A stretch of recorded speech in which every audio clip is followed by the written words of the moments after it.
Hello, folks. How you doing? It is, Friday. It is April 3rd, and that means it's time for, the viewer levels, as per, what we do every week. It's good to see y'all as well. It's good to see the folks in chat. It's good to see the folks, in the queue. The two are one and the same, by and large, I will say.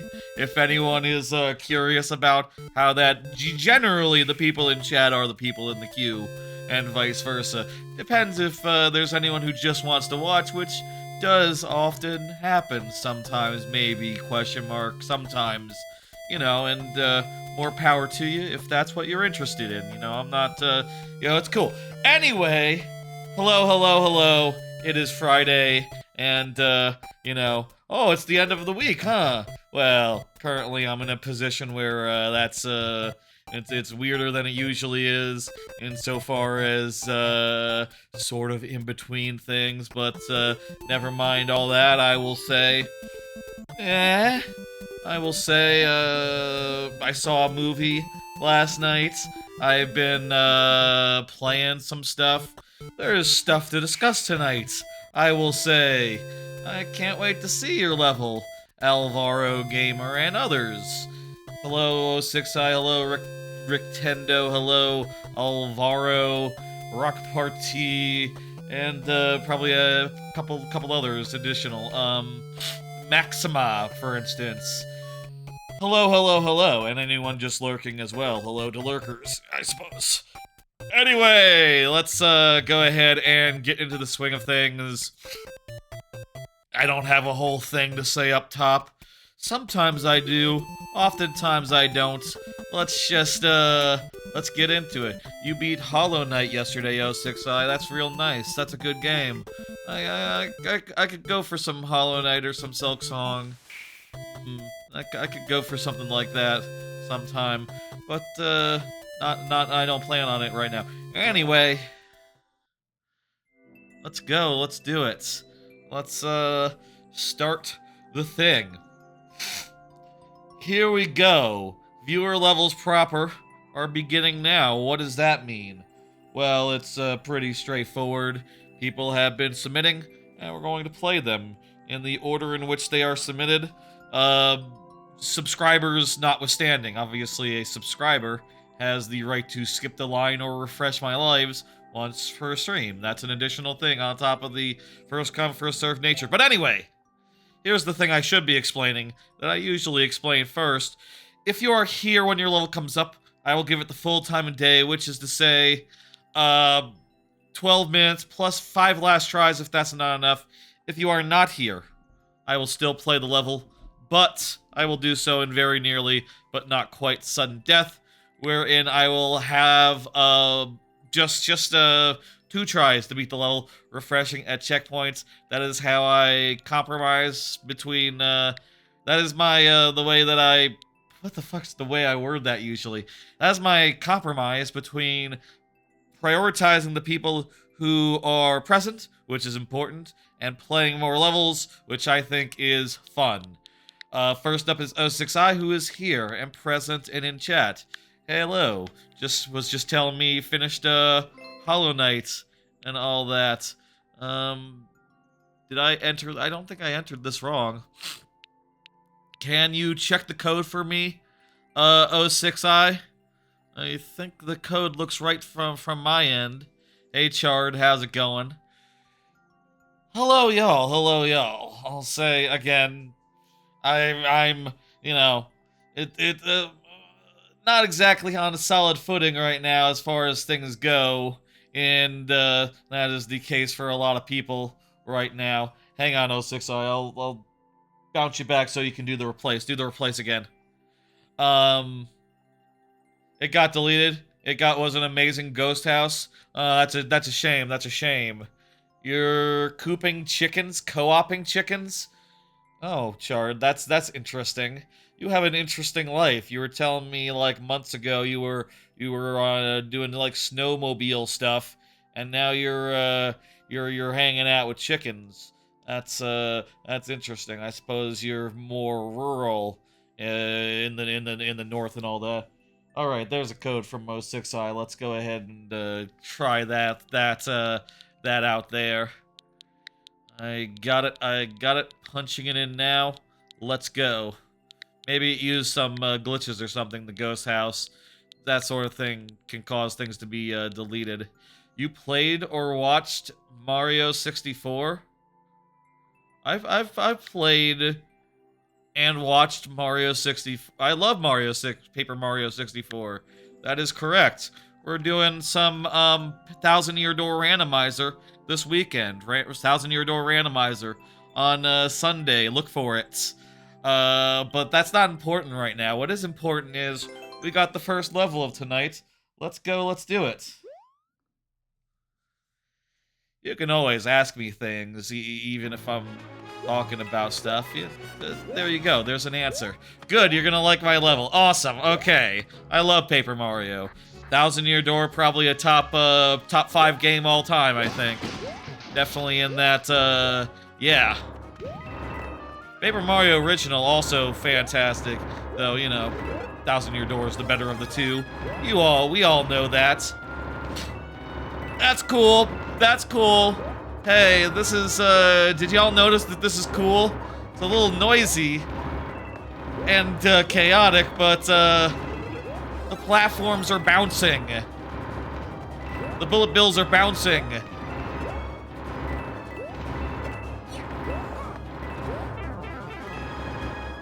Yeah.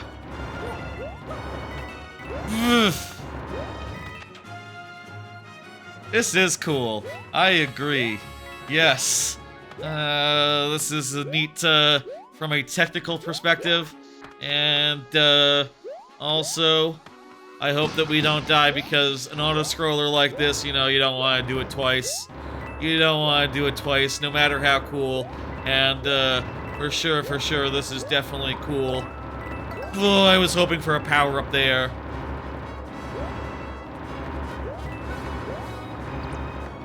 Okay. Power up here. Power up here. Yes, thank you. What's wrong with auto-scrolling? It's just slow. It's just slow is all. I don't want to go through a whole 5-minute level every time, you know? No offense to a 5-minute level, but, you know, it's just like, I did it once. I don't want to do it twice, much less 15 times if it's going to take the same length every time. I want to be able to run. I want to be able to run free, you know? This is really cool, though. Hey, we got a checkpoint. So we won't have to do that again. That's lovely. No offense, you know, I think it's great, but also, like, if we did it, like, 12 times, I'd be sad.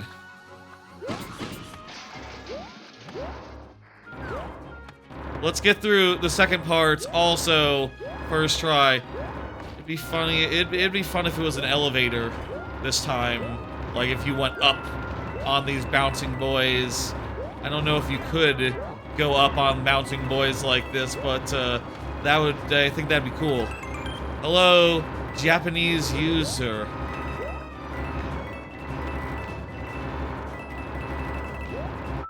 Oh. Oh, no. That's fine. I think we just lost like a 30 second there. Too slow is the issue. Awakened Legend Super Lewis. Interesting. That's not what shows up like in the YouTube thing. Oh, did they change it again, YouTube, so that it shows you the display name and not the I'm confused about how YouTube works. I don't get it. You would never be sad?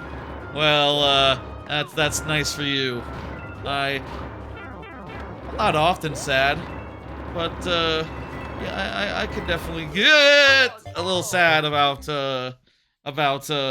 losing progress. You know, depending on how fast the level goes. I don't know how YouTube display names and chat names work these days. It's all weird and such. Ugh. I feel like I'm a little bit sick. I feel like I'm a little bit sniffly. And my throat's been a bit sore, but That's all fine.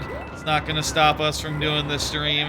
And, you know, I'm feeling good enough to, I think good enough to, you know, go the distance. Whole 9, as per, usual. I got my drink. I got my water. I'll be, good. Let's do this. Display, you can put anything but, chat has taken names. Yeah, display names and chat names, they're now different. Thing is, like, the bot seems to get a different, maybe a different name on occasion. I don't know, maybe it depends on, like, if the name is, has foreign characters or not or something, I don't know. Maybe the bot is still getting from the former source of, names, rather than the new current source. I like that wave. That wave looks, cool. I understand why this has to be an auto-scroller, by the way.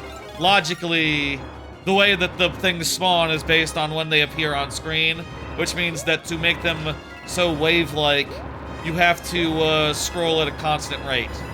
Which, is fine and all, it's just slow. I wonder if you could make this work like, with like, shit. Oh, don't kill me now.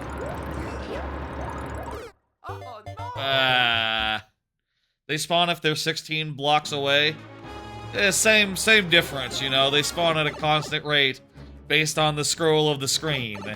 You know, it's not that, technically it is because there's such and such blocks away, but effectively, it depends on how fast the screen is moving. That's the long and short of it.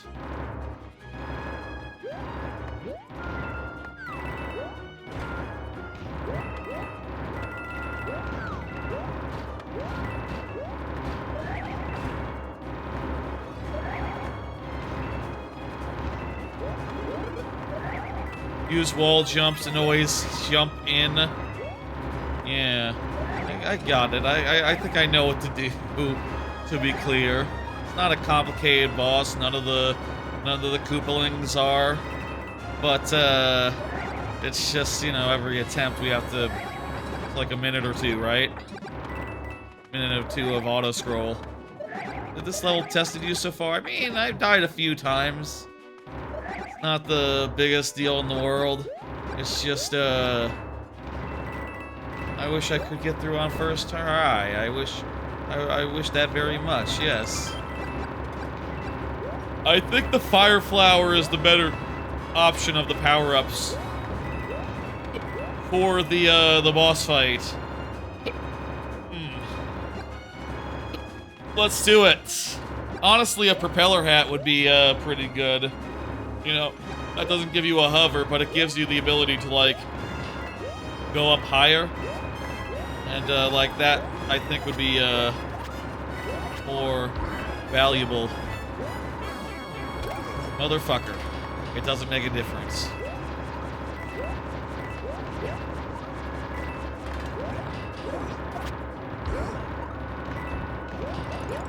God, the waves make this all act so strangely. The fire, and even sometimes you can get hung up on the waves. Okay. Okay. Oh! That was a clean last hit. Oh shit, there's a second! This one has a different, not the same gimmick. How the fuck? What? Oh, do I have to, like, bait Bowser Jr. to land? So that I can stomp on him?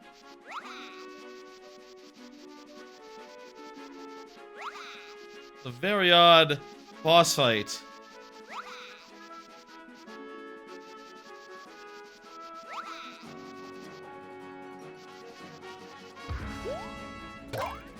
There you go, Bowser. Bowser Jr. Oh, fuck. Don't do anything weird, Bowser Jr. Just die. Thank you. This gotta be the last.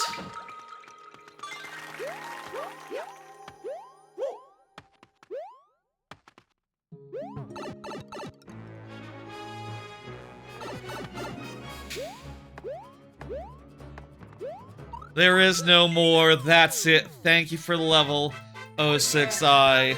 Lovely. You want more Rectendo? Well, we don't have more of that level, but there's plenty of more levels in queue. And let's go ahead and yeah. Gonna hit complete. And we're going to bring up the next level, which is by Rectendo. You're gonna try it when you have time. Yeah, it was cool. Thank you, thank you. Your chickens are in the coop, Chard? That's excellent. Very nice. Rectendo is up. While I'm typing this in, let's do a card and talk about what's on it.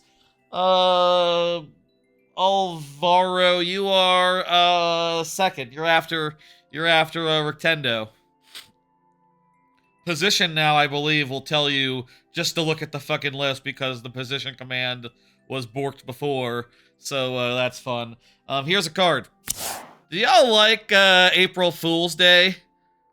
I'll say, I feel like April Fool's Day every year is just like, oh shit, oh god. You know, that was, of course, you know, it's April 3rd now, as I said up top. That was 2 days ago. Alvaro says, yes, that's not the answer I was expecting, honestly.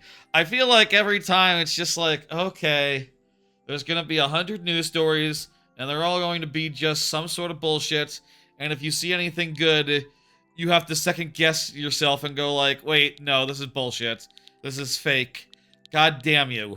Asshole. You know, I saw it said on a Discord that I'm in that the only good April Fool's joke is when you actually do the thing. You know, when you put out an announcement that's like, say, Rivals of Aether, you know, oh, we did a dating sim thing, and they actually did do that. That actually exists as a product you can go play or something. You know, when there's actually a thing that exists that's all wacky and weird, it's like, okay, that's fun. When it's just like, haha, I'm here, I'm lying to you right now. You know, that's nonsense, and it's just always annoying to be on guard for an entire day. And also, like, low-key, a hoax is always funnier coming from, like, The Onion or, like, coming from, like, The Onion or like, Hard Drive, etc. And it's always funnier on any other day where you're not expecting it, and it's funnier, you know? And also more just, you gotta have a good one rather than just like, oh, you know, it's obligatory, here we go. Didn't someone pretend the oldest tortoise was dead for April Fool's this year? I did not see that. That, well, if they were dead, they wouldn't be the oldest anymore. There'd be a new oldest for what it's worth. The second oldest would be the oldest, and that's how it works for humans as well. But you know, that does sound like the kind of thing that people would do, and I don't like having to basically disengage with social media and the news and things going on, and even like YouTube channels. You know, oftentimes when people are putting up content on April Fool's Day, it's like, are you full of shit today because of the thing? Is this a whole joke video? Like, you know, it's gonna age real poorly, like, tomorrow, first off. And second off, like, I kind of want just the content, you know? Nothing weird. I didn't do anything for April Fool's myself. I just played Meat Boy 3D on stream, and that was a normal stream. I was not, nothing weird was going on that stream. That's the way I like it. The way I do it, that's the way that, oh, clear condition. I just noticed. We gotta do this without leaving the ground. No landing after leaving the ground. Cool. Oh, fuck. I gotta really be careful, right?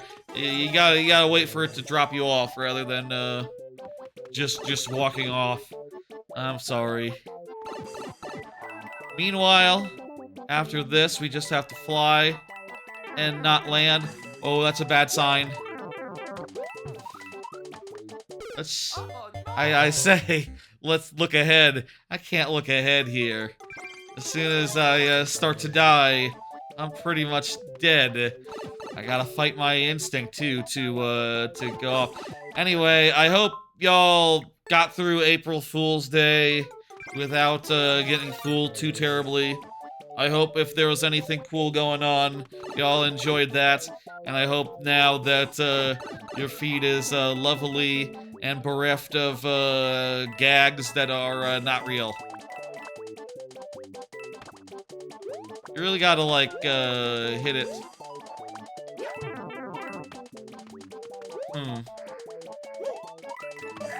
Wow, that's tight.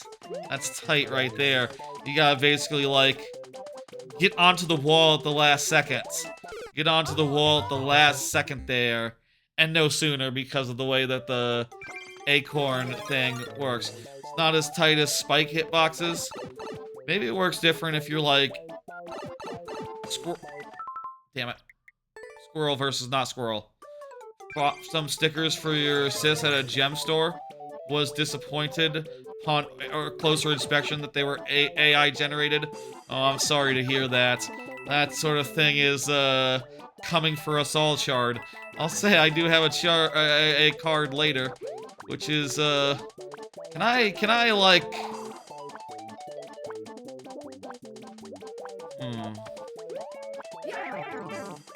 I wonder if there's a way to like you can't slide at all, can you?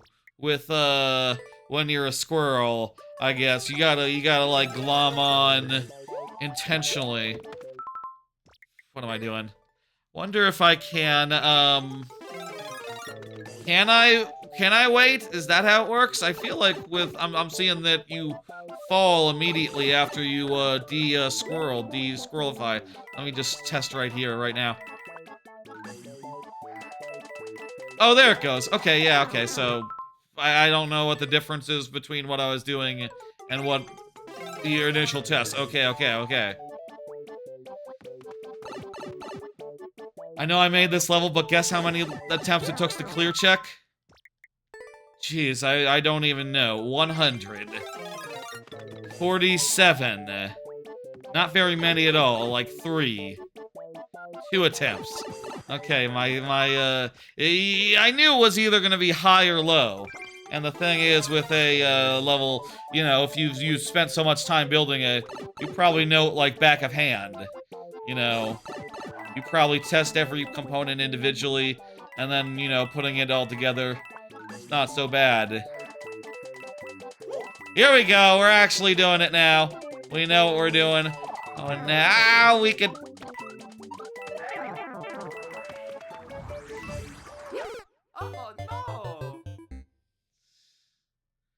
You actually mastered the power-up since 2012? That's before, Mario Maker was even out, so you're just talking in the original, New Super Mario Bros. Deluxe, or original. I played that, too, at the time. Use the indicators. Use the indicators. Oh! Come on.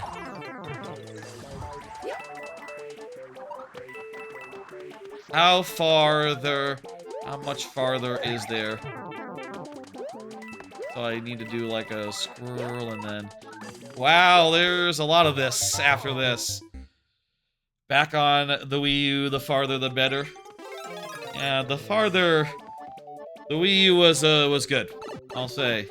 Let's just say you want to expand on the idea.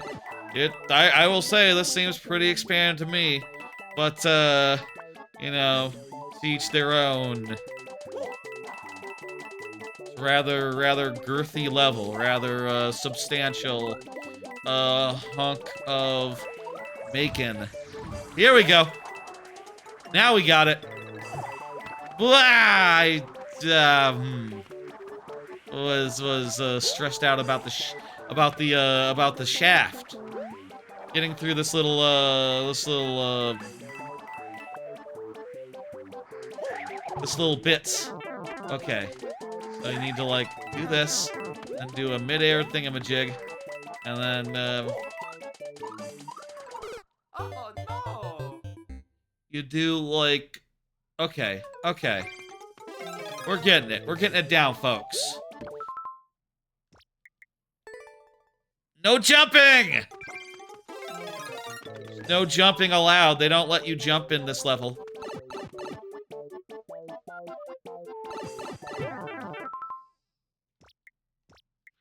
They don't let you jump. They do let you glide. That's true. That's true. And you can wall jump as well. Just not floor jump. Just not floor jump. Oh no. The floor is right out.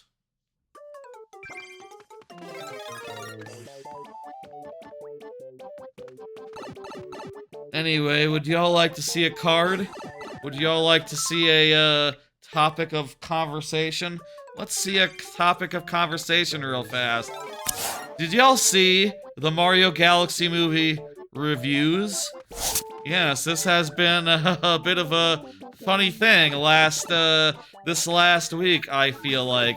Just, you know, there's been a lot of hype, a lot of interest, a lot of, like, discussion, you know, over casting, over, like, all the trailers, directs, and then, earlier this week, the reviews come out, and, you know what they said. You know what the average was. Maybe you don't. Maybe you don't know. And, you're just a very sweet, Mario, go ahead and die, Mario. Go ahead and die, Mario. But, basically, they weren't very good, were they? Down in, like, the 40s and 30s, based on whether you're looking at, Rotten Tomatoes or, like, Metacritic or something. You know, the tomato score versus the, other averages. It's like, ooh, that's, what? You know, critics did not like the Mario movie, Galaxy, which, maybe I, am forgetful. Maybe I just, didn't recall how the first movie did. Maybe I just honestly forgot how the first movie did review-wise, which, you can see was, like, in the 60s, you know, not exactly great, but not quite as bad as 40s. And, I'll say, when I heard that, I was just like, oh my god. I was kind of taken aback. How did y'all feel? Maybe, like, just with the context and with the understanding of, like, okay, listen. Like, if you don't like Mario, if you don't play Mario Brothers, there's not a lot here for you. Maybe. You're going to be confused, you're gonna be lost, and you're gonna be wondering, what am I doing here? You know? Maybe in the same way, I remember my sister at some point was like, she was complaining about, I remember like 10 years ago or something, it was like a Twilight type movie or something. You know, the type of thing where it's clearly intended, it has a target market, a target audience. And she was wondering, like, why do these dudes go to this movie and expect it to be anything other than, you know, what it is? Obviously. Fox isn't particularly a Mario Kart character. That's true. That is true. Sidebar, I think it's really weird that they revealed him before the movie came out. That's, I thought that was a wild decision, and, you know, I think it would have been cooler if, you know, you had no idea going in about Fox McCloud. But at the same time, you know, I can objectively say, like, you know, hey... your opinion is your opinion, and, different strokes for different folks, and, also, like, my thought as far as the first one especially goes is like, well, it's a lot better than, say, the one from the 80s, no? The one that just was made clearly from a perspective of, like, people who kind of don't know or respect Mario, you know. That's a thing to realize, and I think is a big difference here between the new movies and the first one, is that, you know, since the older movies came out when, like, the games were new and adults really had no experience with it and probably were even less into it than the kids were, and also things were more loosey-goosey as far as, like, Mario barely had a world until, like, Mario 64, at which point everything sort of got nailed down. I would say that there's no chance that I think objectively speaking, one should be able to look at this movie and go like, well, it's a lot more faithful, it's a lot more of a straight adaptation, and it's a lot better done than, say, the thing from the 80s and 90s that was crap garbage, and on top of that, wasn't even well researched, you know? Hey, Rictendo, hey, Moyaku. I've said hello to Moyako. I've said hello to Rictendo before, but Moyako just showed up. Hello, hello. That's right, hello again, Rictendo. I can say hello as many times as I wish. That is true. Oh, Moyako played this level today as well. That's cool. Did you finish? Seems, somewhat difficult to me. Timer is up, and that means that, down to last tries. It's time to do the last tries here. Oh, no. 5 last tries. What happens if you lost all your lives in the lightning round, or in this mode? We move to the next level. It's a mode where things keep moving. The lightning round, which is later. But for now, all you need to know is, like, yeah, we got these 5 and that's it. And this level doesn't have checkpoints, so, you know, you wouldn't have a refresh here. That's later. That's later. We'll get there after we talk about a whole bunch of crap. Anywho, sorry for the culture of newspaper reviewers who had to watch Mario and go like, who the fuck is this dude? What is this wart fella? Why the hell should I care? And, got no clear answers. Honestly, the thing I would ask them is like, okay, but, like, how do you feel about the Minions movies? For a point of comparison, you know, like Illumination's, like, other similar work. I feel like the Mario films are a lot more movie-like than, say, the Minions movies.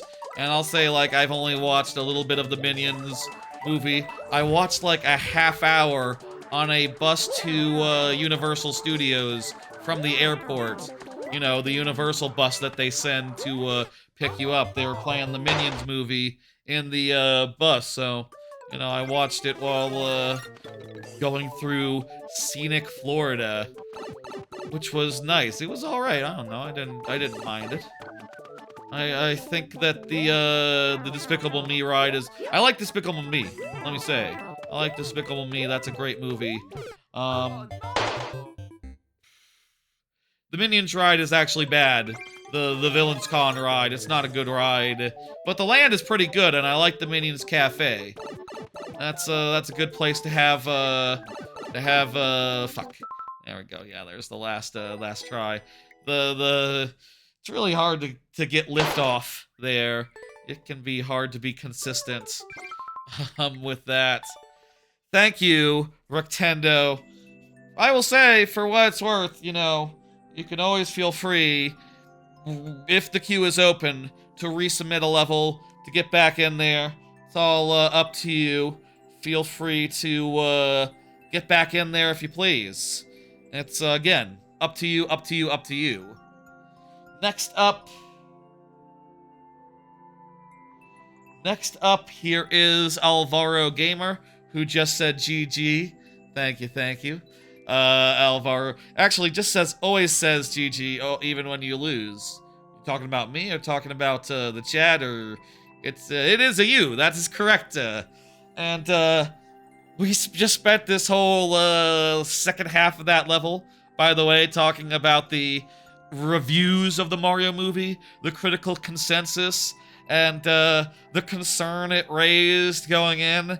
Let me say, I did see it. I went last night. I got a very nice late night showing where there were fucking no kids and just like one other small group of people. I had like a lobster roll. It was like a fancy theater where you had a menu. I didn't, honestly, I can't remember the last time I had lobster, and it is just very fishy, isn't it? I'm not a big fishy person as far as that fishy flavor goes, so I can see why I don't have it more often, but, was interesting at least. Anyway, let me say, don't worry, Alvaro, I'm not gonna go into spoilers. There's not much to spoil. Hasn't already been spoiled. But let me say this. It's perfectly good. It's perfectly fine. The Mario Galaxy movie, the Galaxy movie, is perfectly fine. There's nothing wrong with it. Wasn't wrong with the first one as well. Yeah, it's kind of lightweight. There's not that much plot. You know, it's basically like, yeah, there's a... And everything, by the way, is in the trailer. So yeah, you really basically have the idea. A princess is kidnapped. Bowser has like father-son issues with his son. That's about... And they go on a little adventure across the galaxy and so forth to solve it. Fox McCloud appears, which is a weird thing to show in trailers beforehand. I'm surprised that they revealed that, because like that is probably low-key the most interesting, the most exciting, cool cameo throughout the thing. And I'll say, like, coming out of that, yeah, I'm convinced that like Star Fox, of all the things that Star Fox should have, I think Star Fox should have a movie or a TV show or something. You know, I know that it already had like the fan-made a fox with wings. What the hell was that thing called? The fox. I forget what that project was called, but you know, it's already proven like you can do a cool thing in that universe. You can also do something a little more child friendly than that a Fox with Wings project, and or whatever it was. It's been too long since I seen that, or I think they had like a second episode of it at some point, and it was pretty cool. But I liked it. I don't know. The action scenes were good, of like fighting or platforming or whatever you want to call it. The references were very well researched, and there were tons of them, and I like to see them. I like to see power-ups from games I recognize up here. This is true of the first movie as well. Rosalina was pretty good as a character. I thought Bowser Jr. was decent enough, good performance, whatever. What is going on with this level? Don't tell me the servers are being wonky tonight. I hope this isn't a trend. This is just like a weird thing, no? We haven't like lost internet generally, have we? I'm not seeing any drop frames, so it's just the game. Okay, it's just the game. Worth checking when this. Yeah, try rejoin. I'm gonna close the game and restart real fast. Why is it taking forever?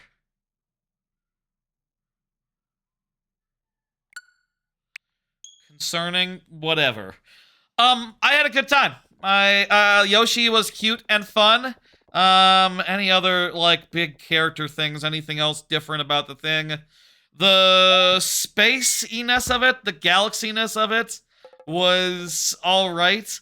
Honestly, I think I would say that if there's any criticism to be had, it's that there's not that much of a difference between, like, a space adventure and, like, a adventure on Mushroom Planet.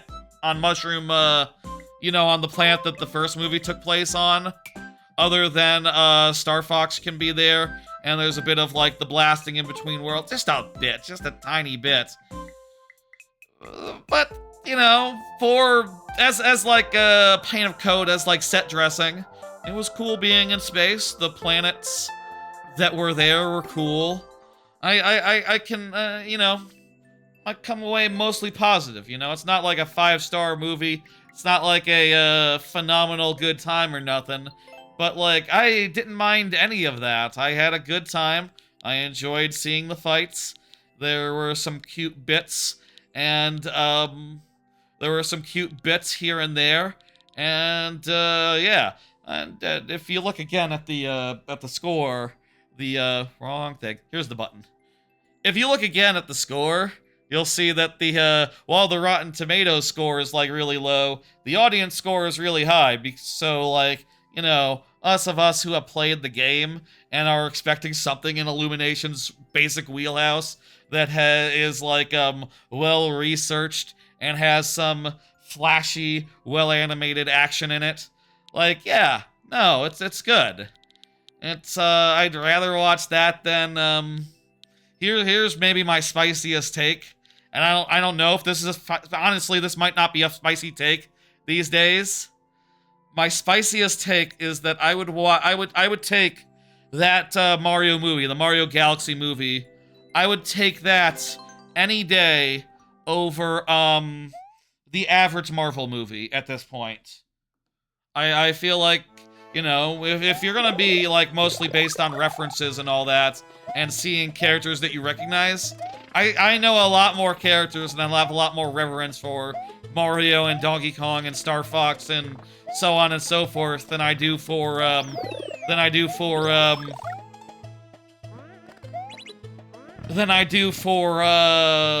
Marvel. Okay, so we doing like a boss rush type thing? Is that what we're doing here? Oh, this is chapter 2. Okay, so this is Paper Mario. So we just went through the whole canyon, dry mountain. Mount Rugged, sorry. I know my Mario. I know my Paper Mario. We just went through all of Mount Rugged, and now we're fighting the vulture at the top of the thing. We didn't have to get the letters.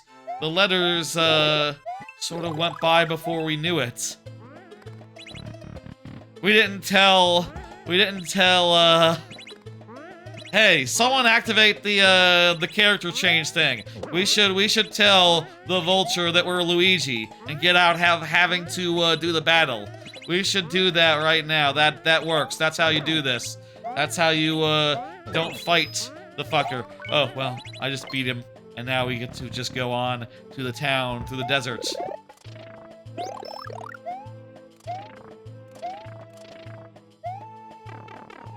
Nice. I think we just ran through the desert? Is this the desert?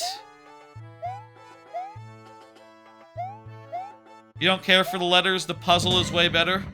Which puzzle? I think we're right into the we're right into dry ruins here. Okay.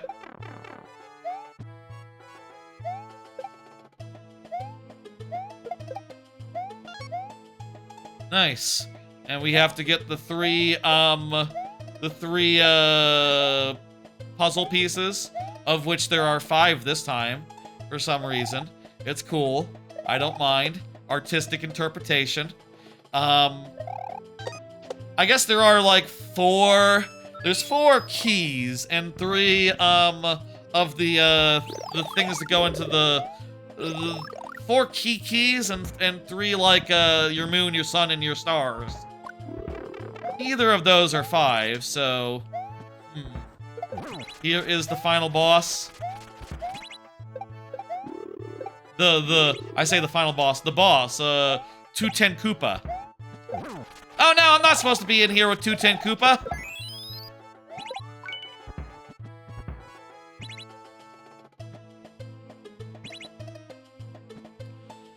I can't get out of here. I can't get out of here now. And I guess we lose all our progress up to this point. That's a shame. What are you gonna do? Let's redo, and this time we can pay more attention. Wow, here's the dry desert. Mount Rugged, outside part. We gathered up the letters, we got Parakarry, crossed a small gap, and then we fought, this fella. The vulture.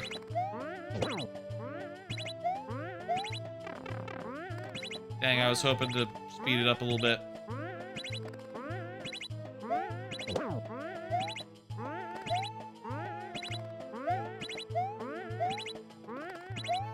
So anyway, Mario movie, perfectly fine. If you like the last one, you'll like the new one as well. That would be my my note. You know, it's not like the greatest cinema of all time or nothing. For sure, but like, it's not bad. It's not bad at all. In fact, I would say it's fairly decent. You know, realistically, I think even if you don't like Mario, let's say you don't like Mario. Let's say you're a dude who works at The Independent or something, and you're not necessarily a video game person. I don't know. I assume that's like where a lot of these reviews are coming from. I did see one that was like, as someone who's a newcomer, I don't get it. It's like, okay, yeah, right, okay. But seriously, as a newcomer, I feel like it's at most, at least a 3 out of 5. You know, like, it's fine. It's well made for a 3D animated movie that is, you know, not that sophisticated. Some pretty well done action, and, you know, references that people will get who are, in the target demographic.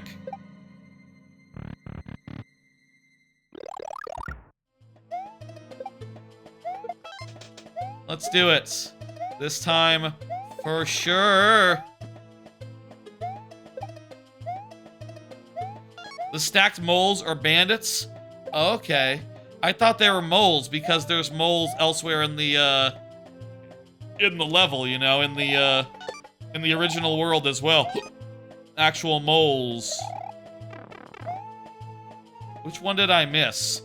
Oh, crap.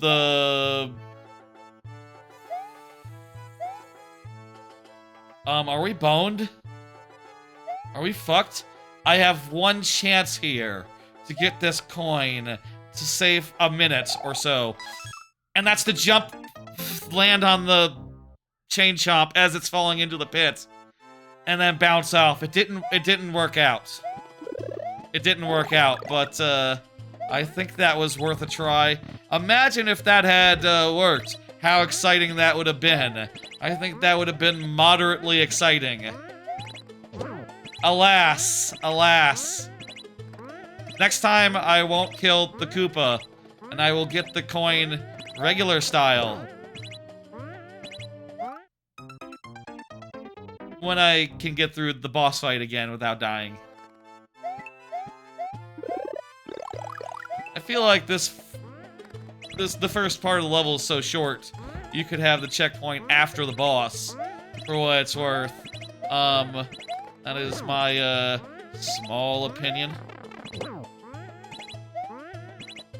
Okay, okay. Here we go, here we go. I needed to run the other way with the treadmill rather than against.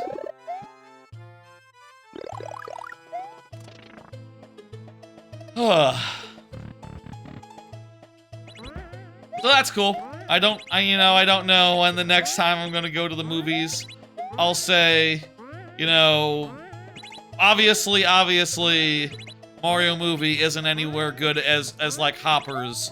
If you're looking for comparison with other like 3D animated movies, I would probably say that I'd rather watch Mario Galaxy than like several of the recent Pixar movies. Wow, what the hell, man? Why'd you have to fly so fast? Like, I'd take Mario Galaxy over, shit. Oh, those are the wins? Those are the wins that that boss does, yeah. Yeah, that was this fast charge from Boom Boom. Or the Vulture from the game.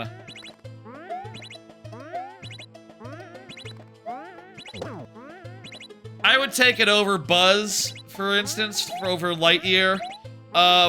What other Pixar movies have come out recently? There was Lightyear. I'd rather watch... You know what I'll say? I'll say Galaxy is, like, just about on the level of Inside Out 2. And I feel like that's some shade to Inside Out 2. There's more compelling to me about Mario Galaxy as far as what it adds versus Inside Out 2. It just feels like more Inside Out to me. I feel more diminishing returns with Inside Out. You didn't miss yours, Shard. You're still coming up. Don't you worry about it. I think I feel like there's more diminishing returns with Inside Out, and for me that is like a... You know, that gets to me more than necessarily the innate quality. Inside Out 2 is probably still better overall, but I think I'd rather rewatch Mario Galaxy because I care less about it being, you know, a phenomenal... I kind of care less about it being, like, whatever, you know? Does that make sense?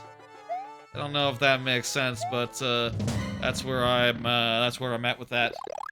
Yeah, the mid level boss is pretty hard. Probably harder than the actual boss, even though the actual boss is what, killed us last time. We need to use our fire flower for that, fucker next time. Okay, here we go. Now we throw that into the pit, and now we don't have to do any jank to, get the remaining chain chomp. Hell yeah. Let's do this boss again. And now we have a checkpoint, and we will try very hard not to lose it by, going into the the area of no return.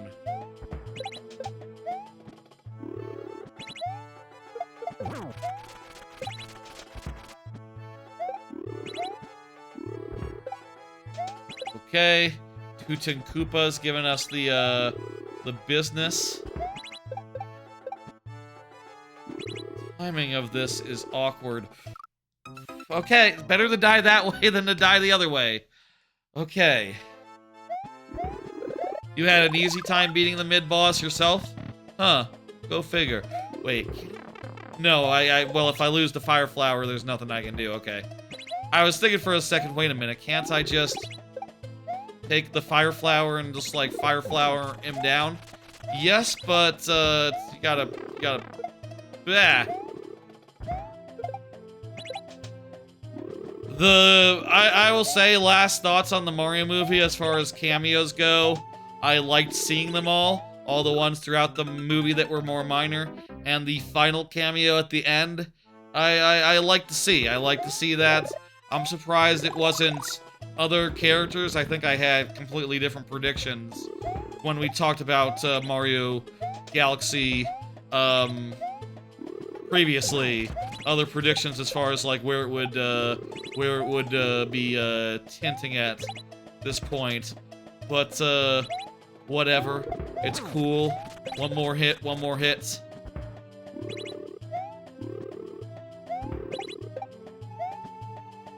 Tootin' Koopa is dead, and we are done with this. Thank you for the level. You did accurately recreate this world of, Paper Mario. Accurate, accurate, accurate. Let's say 8 p.m. for the lightning round, by the way. So another hour from now for lightning round. Another hour from now for the lightning round. Thank you, thank you. Let me go ahead and hit, all the buttons that I hit. And Rock Part T is up next. Go ahead and confirm for me Rock Part T Rock Party, say whatever you like, or throw Pikmin at me. I'm ready. I'm ready for them. And, you will be confirmed. Oh, there you are. Hello. Perfect. Meanwhile, how about another card? Did y'all hear someone enslopified the old Mario TV show? Like the Mario Super Show or whatever it was called? Yeah, some network or streaming service or something picked up the rights for that and then upscaled it using like an AI slop type filter, you know, some real DDS5 type shit. You know, nasty type stuff, like just hallucinations abound, not good. I guess I don't have that much to say about that other than ew? Other than ew, and that, man, that sucks, you know? Like, that's the thing that people don't ask for, you know? They ask for, like, an HD remaster, sure, or, like, you know, for it to be nicely upscaled or whatever. Or rather, like, that's the thing that streaming services typically do. But the thing that people ask for in addition to that is like, oh, but it should also be available in 4:3, original quality, all that, as well as, like, you know, like with The Simpsons and all. No one was saying of The Simpsons, like, oh, the old seasons don't look realistic enough. You know, no one is out there saying, like, we need 3D backgrounds and a little bit of, like, more enhanced, like, computer effects for the older seasons. Like, no one is saying that. No one wants that. And it's, sad to me to see that be the direction that a random fucking site that, I don't even remember the name of took. Apparently. So I heard. Honestly, I don't know what else there is to say about that, and I could have cut it from my card lineup very easily, but here we are, and I talked about it now. Okay.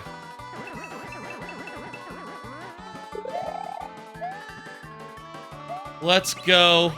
Let's do this. I'll say, by the way, for those who don't know, this is a level that we've seen multiple times, and what 069 was telling me last week is that the clear video gets the fire flower in the clear vid. Is that correct? So I don't need to keep the cape by gingerly jumping over the fire flower. Then is my understanding. With that in mind, maybe we can save a second by, you know, getting the fire flower and using it to fireball down the guys rather than gingerly jumping over. Can you send another level? Absolutely. While the queue is closed, anyone can send additional levels as much as you please. Please go ahead, get in there. You know, you will have to wait the whole until your level comes up again, of course. But that does happen if you're here for the whole stream. You'll probably get in like 2-3 levels, maybe even 4, depending on like how packed it is. You know, if things get down real low later on, as the night you know, we get further into it, then you can have a whole damn bunch. Spend as levels as you please, basically, until such time as the queue is closed. Should I pull another card? Can I pull another card? Let me pull another card and talk about it, because that enslopification one didn't last very long, did it? Do y'all do anything for Easter, typically? It is Easter weekend this weekend, and I'll say I am doing a bit of a family thing with the family. Haven't done anything for Easter in a long time, since I was a kid, basically. But, bot wake up? Which bot? Looks like I see the bot saying that you're in the queue. I see the bot saying you're in the queue. Maybe you're looking at the, you gotta look at the live chat, maybe, not the top chats. Alvaro. Your sis is coming over for a ham for Easter? Ooh, that sounds nice. Yeah, I'm doing some family stuff with my sister. She's doing some Easter stuff. You know, I got a nephew now. He's like two and change, so he's getting to the point where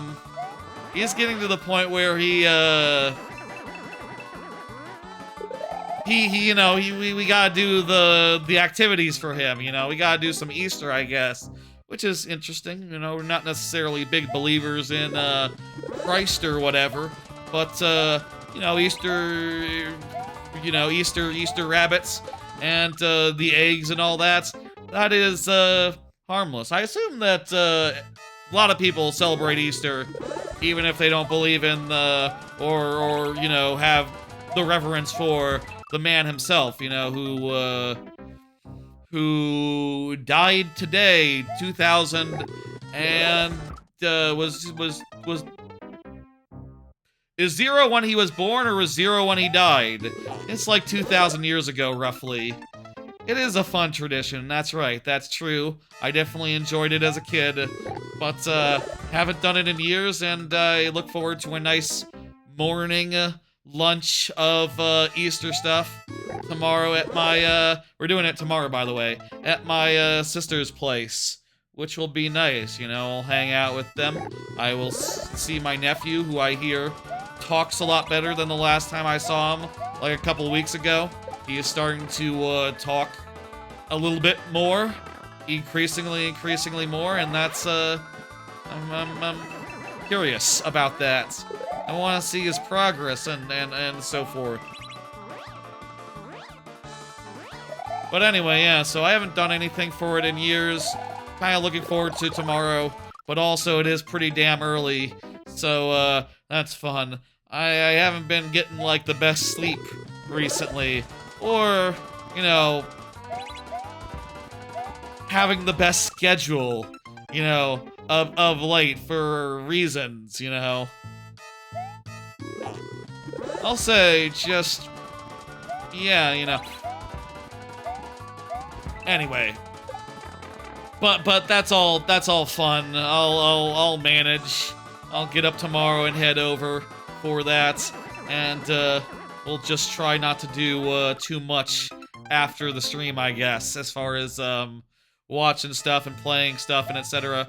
Honestly, I'm not really sure that anything is really... I think I already watched everything that came on today, because I had time before the stream on account of things. So I'm all set and good on all that crap. So I really don't have much to do after the stream, so maybe I'll try to get a good night's sleep, I guess, will be my priority. It should be fun. I bought a chocolate rabbit for myself for the thing, for the day, or I should I bring that over and like show the little man my white chocolate rabbit? I could share a little with the man, the little guy, the nephew. I wonder if he's had white chocolate before. I will ask them. White chocolate is good though. I like white chocolate a bunch. And how does Christ feel about white chocolate? I guess Jesus Christ, he was born into Jerusalem, Palestine. At the time it was called Israel, but it's not anymore. Similar to like how Constantinople was once called Constantinople, it's not anymore. At the time they wouldn't have had chocolate. That was that's from like South America. So I guess he never had any, like whether it was white chocolate or milk chocolate or it's kind of sad, he never painted an Easter egg. He never would have even he would have known what eggs were, Christ. But he wouldn't have known about chocolates. He would have busted one open and would have been like, where's the fucking yolk? What the hell is this shit? I boiled it up, and it just melted into a pit of brown. The only things I know that are brown are unappetizing. Jesus missed all the good holidays. Well, it's worth remembering that they did have a Christmas Ipsy at the time.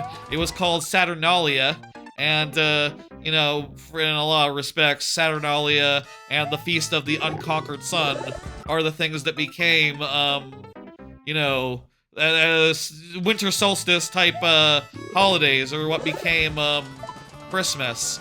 And I'd be surprised if they didn't have one at the spring solstice or whatever it was called. I'm sure they had holidays. In fact, I've heard like low key between you and me, like the ancient Romans had more vacation days than we did. You know, even if you count all the weekends. Like, they didn't have weekends, but they didn't work 5 days in a row. You know, they didn't. Oh my god, that was as far as we've gotten. That was pretty good. Also, the fire flower could make the moles easier to deal with. Actually, no, the fires are gonna fall down because gravity. Oh well. Anyway, looking forward to tomorrow. That'll be a bit of fun, and I'll get home early and then relax and do other stuff, I think. There's a lot of shows and stuff starting tomorrow. A lot of anime, so I'll be very interesting. When you're on next to finish on my level, all your friends are here. Alvaro, what? All my friends are... All my friends are with you, Alvaro. Or in chat, one or the other. Good to know, Alvaro. I appreciate it, even if I don't understand it. Like Jesus Christ with eggs.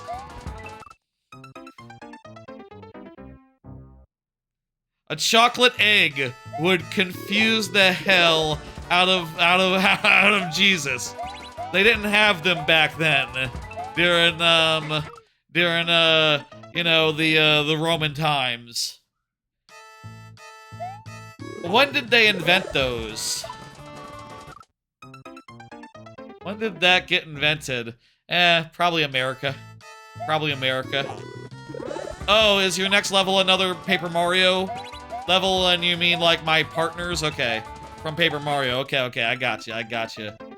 Blue Shell Cop, Bombette, and Carrie. They're, Bombette, Cooper, and, Carrie are the names of those ones. I like Paper Mario a lot. One of the games I've played, beaten the most times, I would say.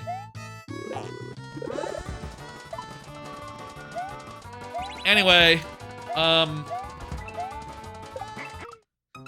no offense to, Jesus. You know, I'm sure he understood a lot of things that I don't. I'm sure he knew a lot about carpentry and, philosophy. You know, those were two of his main areas. I mean, I guess he was also a culinary man. He could turn fish into more fish. That's a pretty impressive thing. Like, whether he sashimi'd them or like, you know, baked them or whatever after he, summoned them. Who knows? You know. But, he definitely had some food experience. It's just that they didn't have chocolate. Dude probably knew more about saffron and crap than I did. Than I do, you know, the spices that came across the spice road or whatever. I don't know that much about spices, honestly. Do you think that, like, my dumbass knows more about spices than the average, middle, I'm gonna say Middle Earth, but that's not correct. Than the average, like, middle-aged dude? Middle Ages dude? Like, it was so coveted. It was like gold back then, so you gotta imagine they probably knew, like, what it went good on. But did a peasant know that much about saffron? Or they would just, were they just like, I like salt, I like pepper. Maybe they didn't even have pepper. Maybe they were just like, what's salt? I assume they knew what salt was. Salt is pretty obvious. Were they always big on salt, even in, like, medieval times? Everyone always had salt on everything? Even peasants and so forth? And, you know, serfs and all that? I don't know. They definitely didn't have chocolate eggs. We can say that much. And, yeah. Last try for tonight. I'll be very surprised if this is the run where we see no, it's definitely not now. Where we see the next area. Wasn't salt very important for food preservation? I guess if you had food to preserve. I don't know much about like how peasants live, but I have to imagine they a lot of the time lived like meal to meal, paycheck to paycheck, are the closest thing to it. I don't know. Maybe things were not that depraved back then. Maybe the idea of paycheck for paycheck is strictly a late stage capitalism type invention. Or actually, you know what? Early stage capitalism was pretty evil, arguably more evil. I bet they had that idea during early stage capitalism as well, with the child labor in the factories and the, oh, I lost my hand, in the presses of the machines that make the papers and all that. Ow! They probably had paycheck to paycheck even then. Hello, moonlit milk. Oh, how you doing? Maiko, that's it. Not Milko. That's a whole different way to read that. Let me go ahead and hit dismiss, and we'll move on to the next. Thank you, Rock Party. It is Maxima on the YouTube side. You want to know about the level I sent you? I'll find out about it once it comes up. But you're welcome to tell me as much as you please in chat about whatever. Milk. I'm glad you taking it well, Moonlit. How you doing? Maxima, please confirm. In the meantime, I have a card, and I'm going to talk about it. Still laid off. That's still not great. Hey, continuously. How you doing? So last week I said it's been about a week and a half now since I got the bad news at work. I will say, in a technical sense, I'm still with the company insofar as like the way that it works at my the big company that I work for is like, okay, your position is eliminated, as similar to how 5% of the whole division is getting their positions eliminated. But if you get another job at the same company in the next 45 days, you don't have to leave. And I've been applying to internal jobs and like talking to some of the internal people, and I think I'm realizing like I knew it was going to be competitive insofar as like, yeah, a bunch of people just got laid off or positions eliminated in mass at the same time. As far as like my floor goes, there's not going to be that many openings on other floors for for me. But also the fact is, if I'm thinking about how the internal hiring thing works, it's not typically for, I think, people who got laid off, people whose positions are eliminated. What it really is, if you think about it, is an alternative way of career advancement. In other words, I'm not competing with a bunch of people like me who are unlucky, who just got, the bad news that like, oh, your job was eliminated. Sorry. Sorry. I'm competing with people who are looking for promotions and have all the material ready to prove that they deserve one. Not that, I'm doing bad or whatever, but like the people who ideally in an ideal world, you don't lay off the people who are good enough to like have the stats that back up a promotion type thing, right? It's like, well, I'm doing all right. I'm doing pretty good. Like, I'm not doing badly enough where I would be fired normally, but like like to stay, I basically had to get a promotion. Basically, that's rough. That's actually rougher than I expected it would be, even like considering it properly. So that's all fun. I'm starting now to also look outside my current company, and that's also fun because things are fucking fucked out there. The economy's in the shitter, and I feel like, layoffs are everywhere, so competition there will be even fiercer. But whatever, man. I'm gonna do my best, and hopefully in, less time the better, but we'll see. I'll find something. Let's do it. I don't see Maxima, so let's put into sudden death and let's go. You're just drinking some milkshake. That's nice. That's nice, Moonlit. Wait, what? Huh? Looks kind of easy. This looks really easy. I just have to kill this guy, and then is the timer tight or something?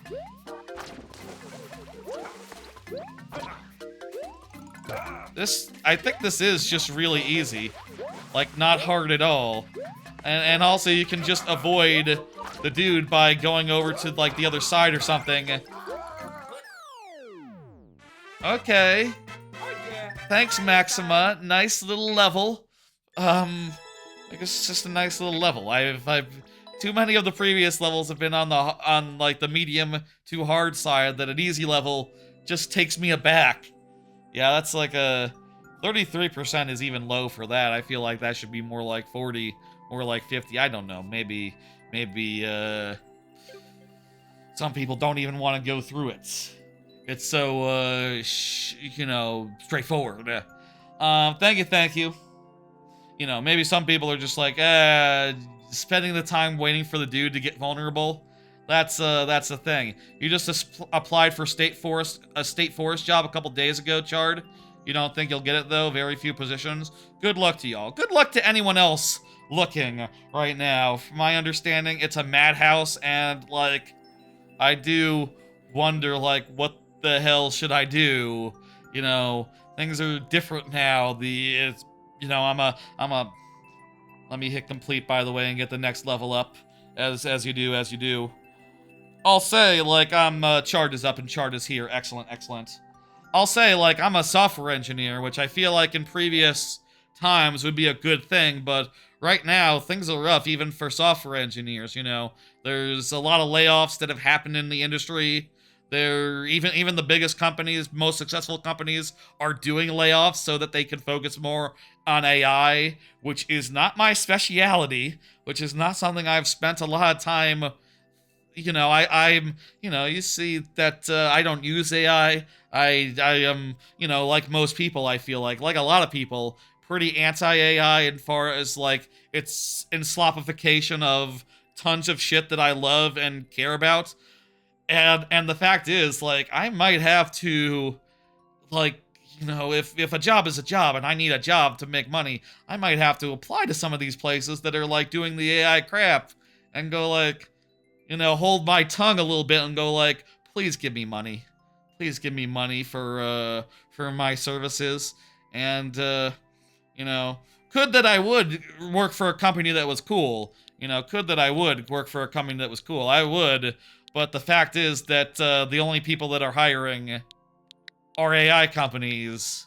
Or, like, they're doing the most hiring right now.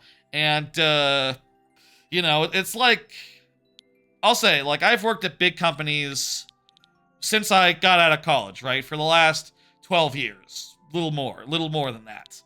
And that's... on some level, I would have loved at some point to work for a smaller company, something more wholesome, something more just like, you know, where you can know the person in charge and not be part of a big faceless corporation. But it's like, the big faceless corporations, they have all the money. They have all the jobs. It is what it is. And if you want, like, a position at a small company, a startup, or something that has, like, 5 people, they have, like, 1 position. If you want, like, a job at big, massive, faceless company, they have, like, 1,000.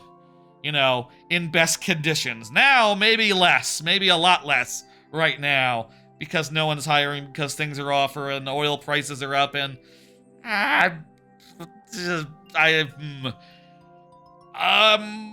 I hope that after midterms, things are cool and chill. And, maybe the job market will pick up after Donald Trump is impeached. I'll say that. Just fucking off the top of my head, you know, without getting too political. Like, I can hope, I think, that things will pick up once, the man is, fucking out of here. You know, the man is fucking out. Can you tell me the name of this game? It's Super Mario Maker 2. Hello, Katie Iluyun. How you doing? What am I doing? Hello, hello. So anyway, that continues to be a whole stress. Shit. Not thinking. Need to start thinking. In general, it's a good idea. That's been a whole thing. Last week and a half, and I am getting increasingly serious. My resume is all ready to go, and I'm started to, like, actually send it to, more places. Need to, send it to a lot more places, and also have a serious think about what, red lines that I have, as far as, like, okay, you know, it was easy 3 years ago to go like, okay, crypto is right out. Anything crypto is easy to ignore. But, you know, crypto was never like 90% of what anyone was hiring for, you know, in the software engineering space. Like, you could get somewhere that wasn't a scam 3 years ago. But now, ugh. What's your plan for Easter? I'm going to do some Easter stuff tomorrow morning. I am doing a TTYD randomizer stream on Easter itself on Sunday, but that's just a regular stream. That's not really Easter coded. Yeah! Alright, we got to this point again. Now we can do this, and with this we can raise this up. Don't. Okay, good. Okay, good. We can become big. Now then. Those guys are gonna come screaming down. Yes! No!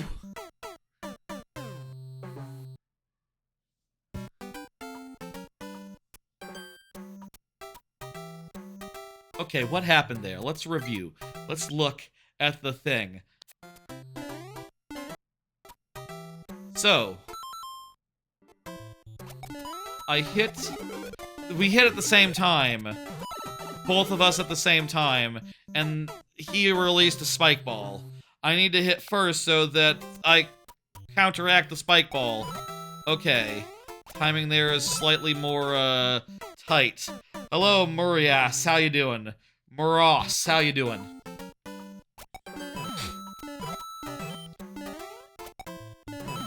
So anyway, that's stressful. I will say, as far as, like, my chances go, I do feel like I do have things, you know, I'm lacking a little bit insofar as, I've not touched anything AI-wise, which is a, concern as far as, like, software engineering, jobs go. But I think I do have a pretty good selection of things that I've worked on. I think I can talk I can talk real well and convince an employer that I'm a pretty cool dude who's, smart and thinks about things. I have like, you know, an idea what to say in an interview. 12 years of experience. You know, from a certain point of view, I should be doing pretty well, but we will see. We're fucked. Also, wait, where's the last one? I haven't done anything for Easter. I'm just gonna go over to my sister's, and we're going to, I guess, watch the nephew enjoy Easter stuff. You know, he's like 2, he's like a baby. But, he's getting to the point where holidays are going to become, like, a proper thing that he can enjoy and understand a little bit.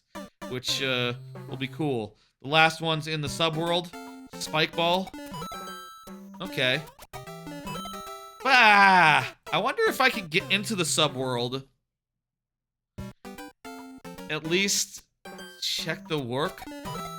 Are you trying to promote something, Katie? Don't do that. I have no interest in, like, Easter...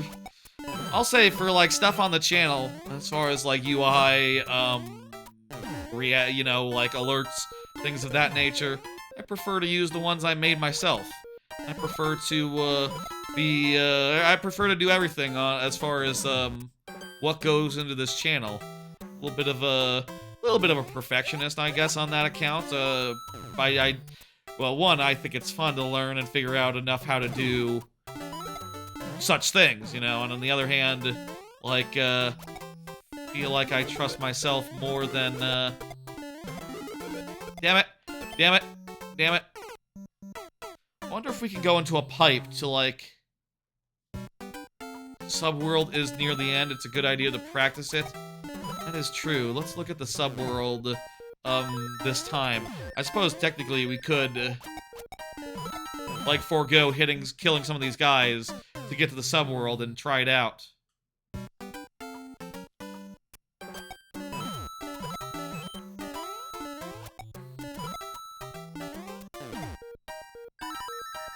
Especially now, considering I'm between, like, opportunities, you know. I don't... Wow, rude. Your channel isn't professional? Right, it's a hobby. That's rude. And also... Get out of here. No. I think my, my avatar is nice. It's not, you know, it's nothing that I'm looking to replace. I think it's kind of cool. It's kind of cool. Goes into the whole aesthetic. And, you know, I'm just a dude. I don't need anything more elaborate than what I got. You know, if you're gonna insult me just to sell something, get the fuck out of here. You know? Also, like I said, not looking for any of that.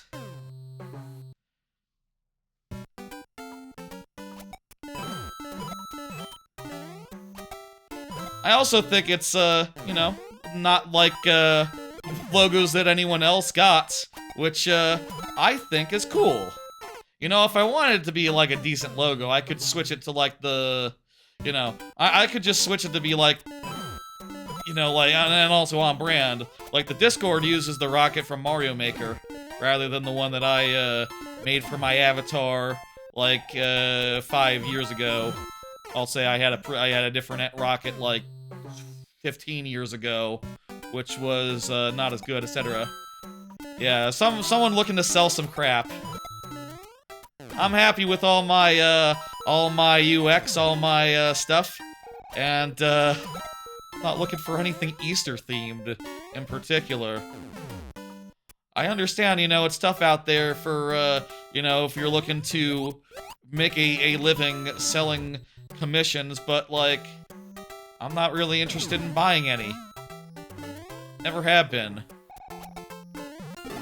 I enjoy doing it myself, in a word.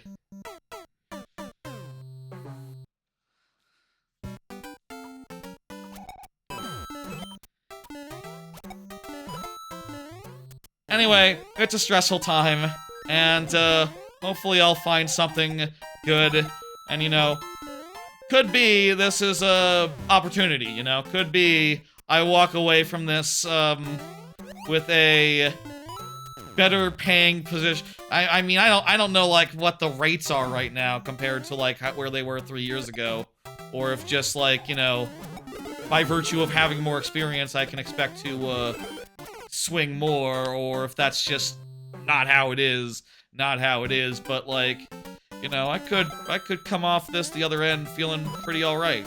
Maybe I could get a hybrid or a, work from home position again, which would be nice, you know?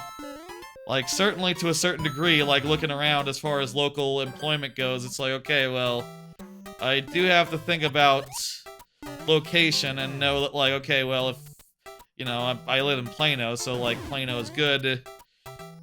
I don't want to be too far from, Plano, etc., etc. Where is the... Oh, it's right here. It's right here. This is the room that we're seeing for the first time, where we can, kill the last dude. We should probably practice that, maybe.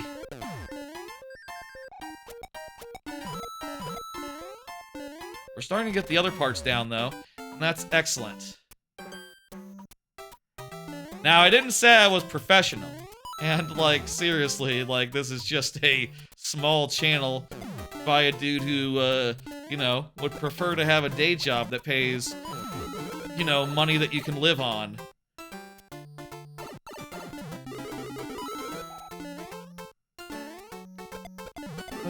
Oh! I see. Wow, okay, so I gotta hit the... I can't, can I not, can I reset these, by the way? Also, the previous ones didn't reset. This run is borked either way, but I see. So you have to, like, get the guy to go, and then time it up so that the fourth one hits him as he's, coming back. Okay, so you don't want to do it on the way to. You want to do it on the way back. Like, hit, like, now. Do. Maybe a little later. Maybe, like, right when he's crossing the, third. Okay. We'll figure it out next time.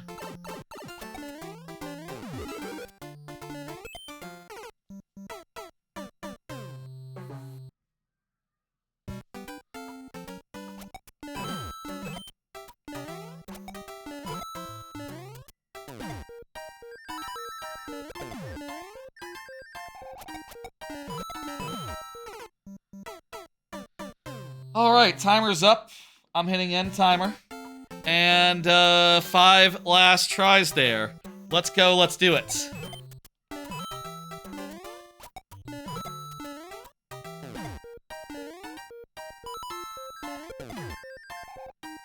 When the spike appears, enter the pipe to dodge it. Well, that's a good theory, but, like, if the guy isn't dead, then we're still fucked because we need to use the coin, the question mark block to kill him. We have to kill him using the block. And if the block is used, we can't kill him anymore. So, you know, it's all screwed basically. I think we can at least try out the other room. Blech. In that case, but we're not going to be able to do it. We'll get this level eventually. We'll get it down, you know. I'm starting to get the hang of,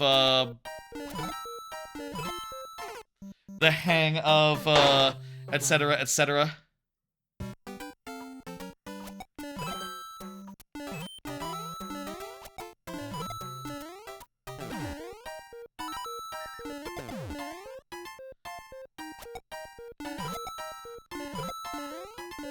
Okay, we're doing it.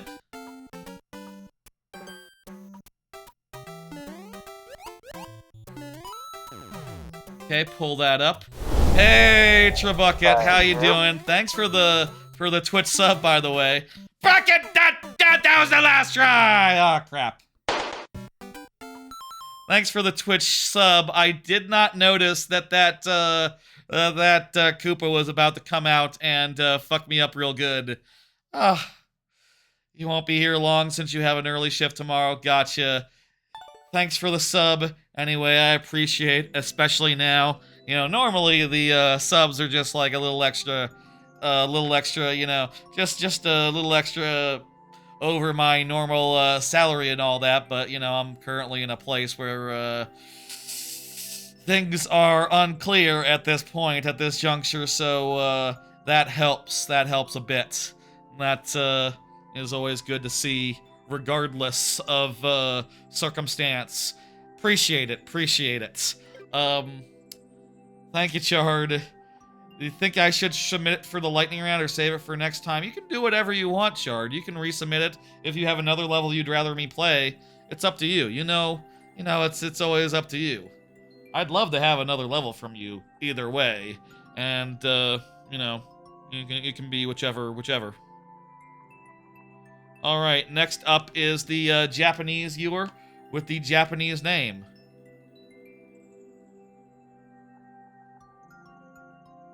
You can read your own name, Japanese viewer.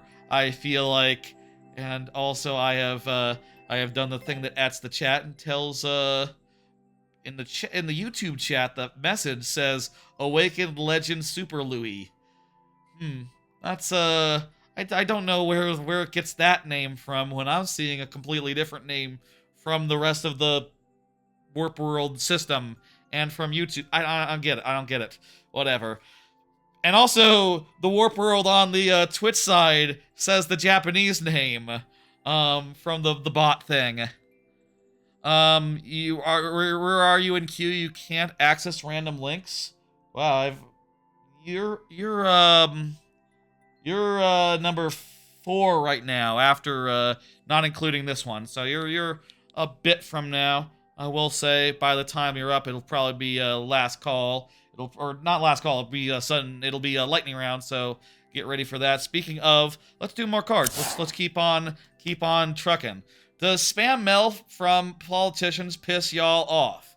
This is sort of a random card, but I saw one of those fundraising emails from a random politician I don't know about, and I don't know even where he stands on issues. Just sort of, you know, cold emailing and asking for money for helping such and such election. Not even really saying like whether he's a progressive Dem or like a center Dem or like whether he would be for impeaching Trump or not. That kind of chicken shit bullshit. It's like I hate it, you know. I think it's just like the worst outreach you could possibly do. Like, hey, money, money, money. Do you got money? I like money. You know, like, dude. Like, I don't even know what you're going to do with the fucking money. Really. I don't even know what you can do with the fucking money. Advertising is kind of busted. It's hard to reach people. And even if you did, what would you say to them? Because this is you reaching people, and what you're saying is nothing. What you're saying is a whole load of hot air, and it just gives me a bad impression. And like, even if it makes some money from some people who are, you know, willing to go like, oh, well, I hate Trump, so have some money. Sure, anyone. But like, I feel like for every one person that you get to give you money, which is nice, you're probably pissing off like 9 out of 10 people just get pissed off, and you're not making a good impression, you know. Counterproductive. Anyway, that's just me ranting a little bit about that because, like everyone, I hate it. I don't like it. Hello, Tier Espada, how you doing? Let's go. Let's do it. I do not see the Japanese viewer, so we will have 2 tries to do it. And, wait, I think I've seen this level before. This is... Okay, yes, I remember this level. I think that one of these pipes is an instant death, and the other 2 are survival, apparently. Wait, no, this is different. This is different. It has a similar structure, but it's a different level. Okay. What am I supposed to do there?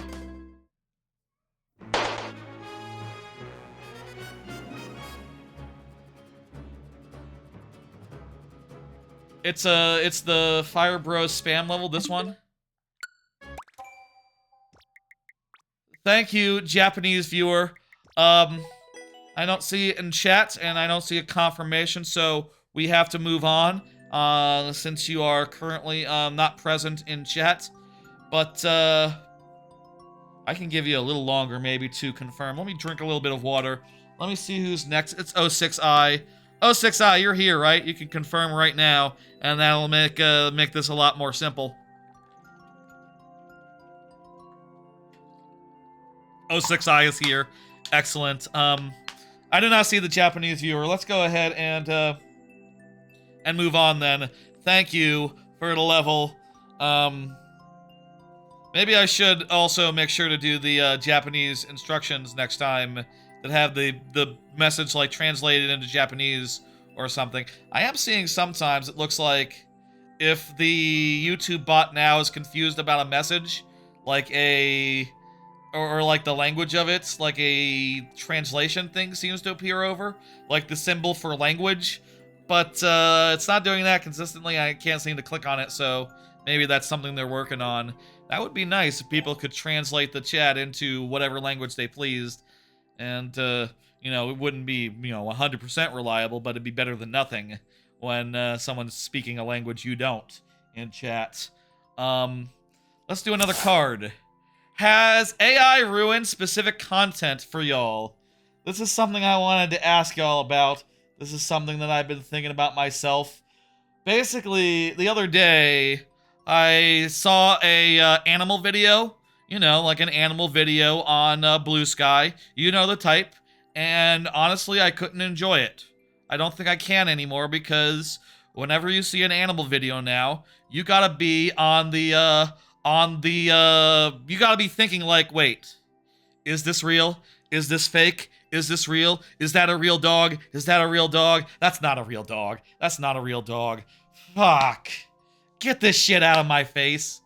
And I feel like just in general, even if it is a real dog, I can't know immediately. I have to be thinking about it. That's not something I want to do when I'm consuming light, fluffy media. So I think animal videos are just ruined for me. Alvaro says thumbnails. That's interesting. I feel like I haven't really realized that. You know, like I personally make all my thumbnails myself with a elaborate process, as you do. What exactly do they do in an AI-generated thumbnail that they don't just do in a one made in paint.net or whatever?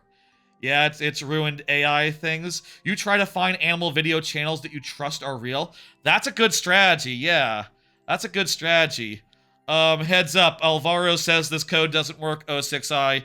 You want to check that real fast while I type it in? Let me check it real fast. Could be another one where the level was deleted. They're lazy and ugly. Oh, code seems to work. Code seems to work. I think you mistyped it, Alvaro. Thanks for the tip, though. Thanks for the tip. Just for the heads up, just in case, you know. So it's good to be ready for it and ready to say. That is a good strategy, to find animal video channels that you trust are real.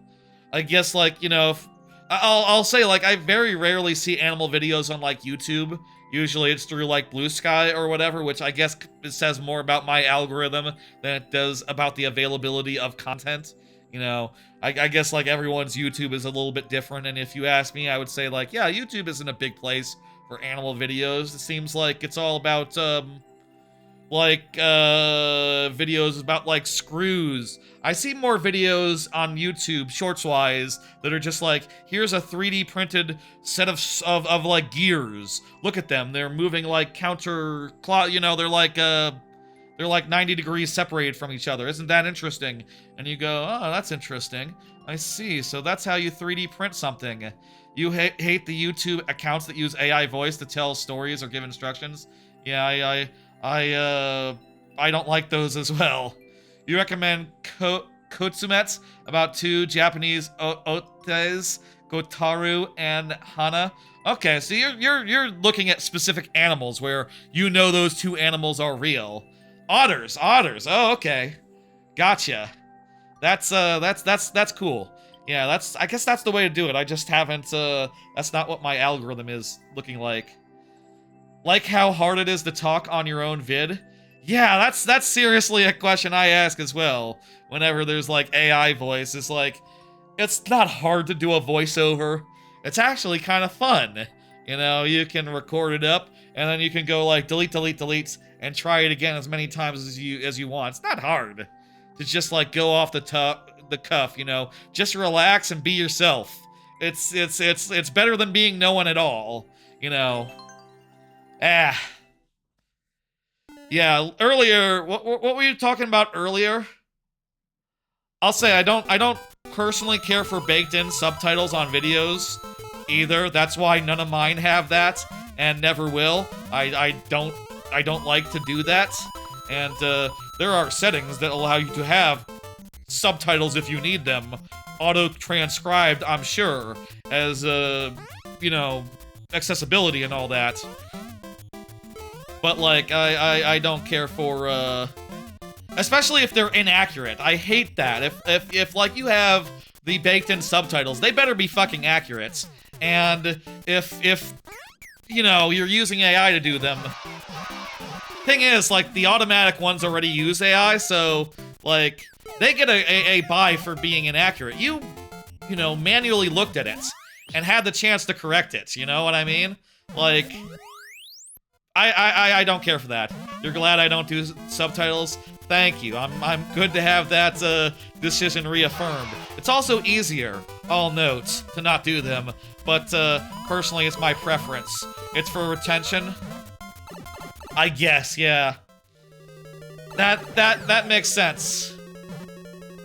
I've heard, you know, some interesting things about, like, how different kinds of them are, like, more brain-rotted versus less brain-rotted. This level is very cool, by the way, let me say. We should always make sure we're noting as we're playing levels, hey, this is pretty cool. This is a cool little auto-scroller type thing. We're bouncing on a carpet of springs, and now a carpet of tires, and, enemies are being presented one after another. It's actually very similar to the level I made, for my super world, where the springs were on a conveyor. Similar in a lot of ways. It's a cool spring ride.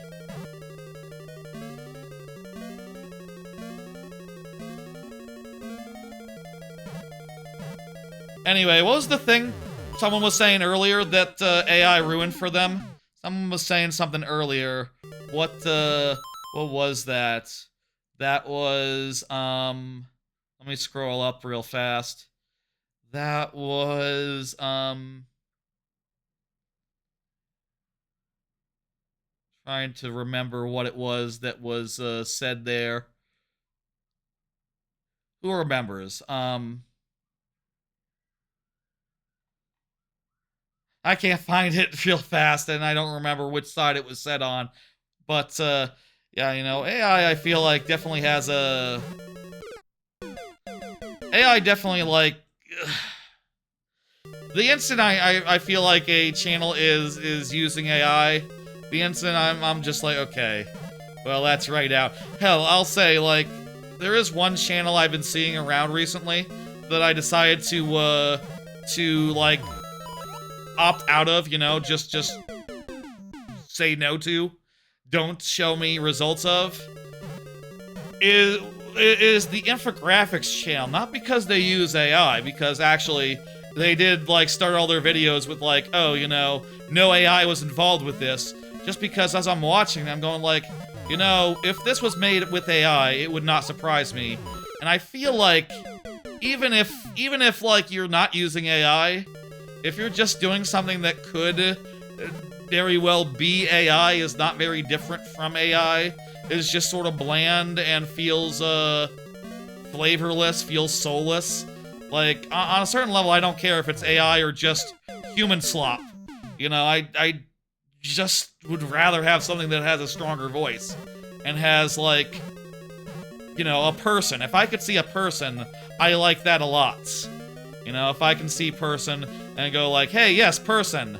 They seem like a dude. It seems like they have an opinion. Okay. You know, even if they're just, trying to say things that are normal. I don't know. It can be dangerous to listen to AIs as well. That is true as well, yeah. Or people who are... You know, I don't know with that AI crap. Why don't they just, like, have the AI write the stuff, do the visuals?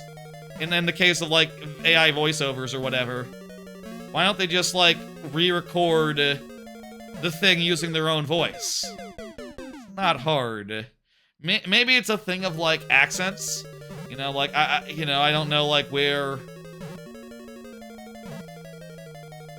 You know, it might be a thing where some people are immigrants or in other parts of the world where they might not have a perfect English accent that is nice and intelligible or pleasant to English speakers. Maybe that's a factor. You think that's a factor? Just like people trying to make sure their video is most palatable for the widest possible audience. I mean, I bet if they're doing that, if you're doing AI voices, why would you stop with one language? Why would you stop with just the English version? Why wouldn't you also be like, oh, hey, I also have a Spanish channel as well, and a French channel, and a Russian channel? You know, I say this as if it's something that... I'm sure they already figured this out, like, years ago, and it's nothing, extraordinary. You know, it's actually... Jeez, you know? But, like... I guess that's part of it. I'm gonna guess that's part of it. It's just like, you know, you gotta be able to, make 1,000 versions of it, and if your voice is in, on, like, several different channels, the jig will be up, and people will be able to see, like, oh, hey... Well, first off, you know, you might not speak all the languages you want to do channels on, and second off, if you have, like, 5 channels just to see, like, oh, if one of them gets off huge, that's great. You know, if people can tell it's the same person, they might, it might be, an issue. I don't know. Are people, like, looking out for that, trying to find cases where it's like, this is a content farm, this person has, like, 5 channels? I mean, I've definitely seen videos of, like, investigations of, like, this is the same person. This is the same organization. I can tell. I figured it out. So, people are out there looking, I guess. Whether they're finding, I don't know. Would you like AI-made levels? I mean, I'll say I don't think there's a way to feed Mario Maker into an AI, like, good Mario Maker levels into an AI. How would you distinguish between, like, a good traditional level and, like, AI slop? Or just, like, Little Timmy stuff, you know? You'd probably want to do that if you wanted to generate stuff. You know, would you want AI-generated levels that had, like, 20% slop in them? Do you think that would be possible? Fuck, I guess it would be. Wouldn't be possible, wouldn't be possible. Yeah. I think... technically, it might be doable insofar as there is already a thing that, like, rips the files and puts them online. There is already a level viewer for Mario Maker, where you can go on a website and you can view a level on there. If you could get the whole data set of levels on there and train an AI on that, you'd have to train an AI on that, and I don't know, like, I feel like 99% of AI applications aren't, like, custom training an AI, because obviously that takes a lot of energy and money and etc. You know, they're just putting ChatGPT or, you know, Anthropic, Claude, etc. on top of application, you know? It's just like a layer in between you and Claude, is my understanding as far as, like, how most of those things work at present, so I don't think it would be the easiest thing to do, but you could probably do it. But, like, to what end, you know? God. Like, as a level builder, as someone who has made, like, a whole super world and more so, you know, probably total of, like, 100 levels total since Mario Maker 1 came out, I feel like making is a skill that is, you know, is an art, is a craft, is something that, takes time and talent and, you know, energy and wherewithal and amount of testing and figuring out, you know? And the idea that people would just hand that over to a machine to design levels for them, I mean, for what it's worth, there is such things as, like, procedurally generated. You have 33 minutes left, you think your level will come up by then? Maybe. The lightning round... Actually, the lightning round is starting soonest, so look for that very soon. The lightning round is up next, so yes, I do believe 33 minutes will be enough to see your level of RO. You know, I do think that, like, making a good level isn't easy, and it takes a lot of iteration, a lot of skill, but, like, AI has proven to be able to take art and do, like, you know, soulless versions of art, so can it figure out a gimmick? Can it figure out a mechanism? Can it figure out the nature of, like, pick a couple enemies, make them work together properly? Or would you just have an awkward mess that doesn't really work if you, tried it? I don't know. You know, there is such a thing as procedural generation, you know, and I'll say, like, as like a young man before Mario Maker, right? I definitely looked at procedural generation and imagined, like, what if procedural generation could make an infinite, an infinite Donkey Kong Country, for instance? What if you could do that? And, I think it was, like, Cloudberry Kingdom, which showed me, like, oh, this is just like infinite little Timmys. Cloudberry Kingdom was like an infinite, procedural generated platformer, and it was like one of the worst things I've ever played, insofar as just the levels were entirely... Cloudberry Kingdom makes Little Timmy look good, insofar as it's just like noise. It's noise with like block placement, just like static on TV. Think about that as level design. Just like a block here, block there, an enemy here, an enemy there, just random. And it was just like, I do think that you could do something if you really thought hard and long about how flow works, how lines work, how like, a platforming line works, how, like, branching in a level structure makes things interesting, how collectibles can be put down. But honestly, even if you did, like, engineer a perfect thing, pretty soon it would be homogeneous. It would feel samey. Like, maybe you could use that to create, like, a big, massive, open world type thing. I guess like, Tears of the Kingdoms was procedurally generated. The depths were apparently based on some rules, or maybe based on, like, the state of the upside. That makes sense to me, but, I feel like it's different, and also I'm sure that required a tremendous amount of iteration to get right, and to, produce, environments that were good for doing. Again, like, it'd be a lot of work, and ultimately you'd just be creating levels that blended together, that, did not feel distinct after, playing 100 of them,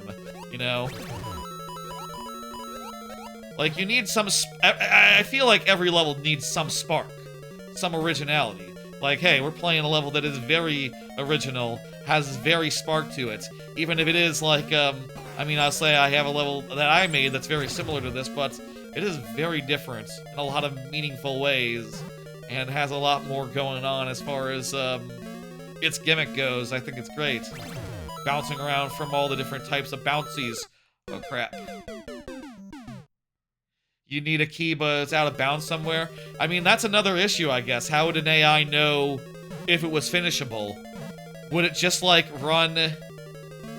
Would it do that? You ever see those things where it's like, oh, I trained an AI to play X game, where it just does, like, 100 iterations, and whichever ones get through, it, like, that's the next generation, and does that sort of, like, generational approach. Did I lose track of lives at some point? 3 is fine.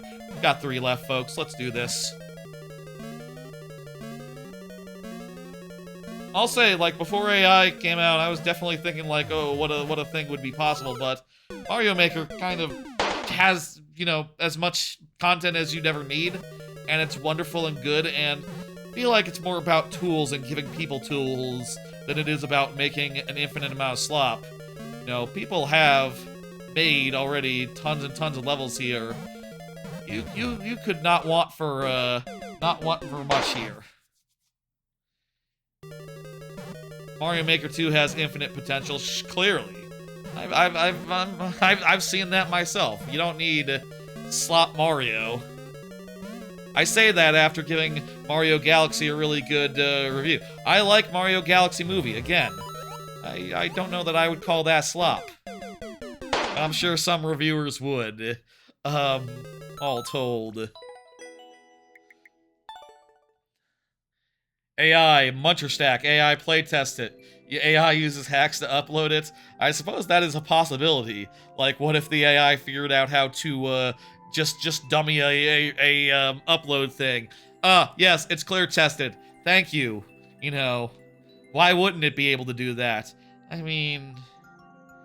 If it... I don't know if there are, like, glitches in-game that would allow you to do that with a vanilla copy, or if they would just literally go get a hacked copy so as to get around the requirement, but whatever.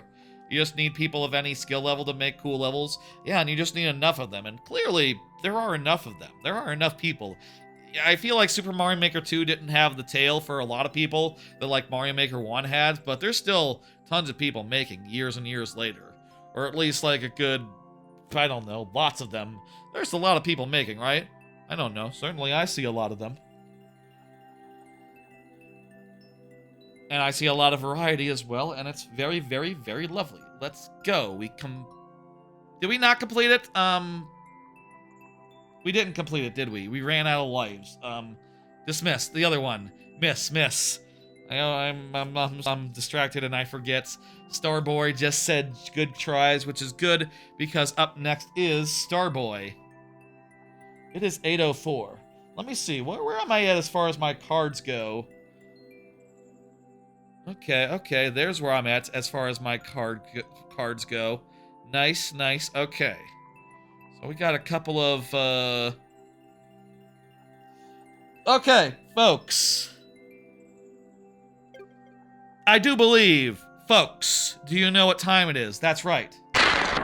It is time for the lightning round. During the lightning round, I will have 5 tries to beat every level that comes my way. 5 tries, refreshing at checkpoints, and 7 for, 7 for the following circumstances. 1, first level of the night whose person is here, which is to say Starboy. You are here, you get the extra heads. 2, levels with clear rates under 4%. 3, super worlds. So, that's fun. That's good.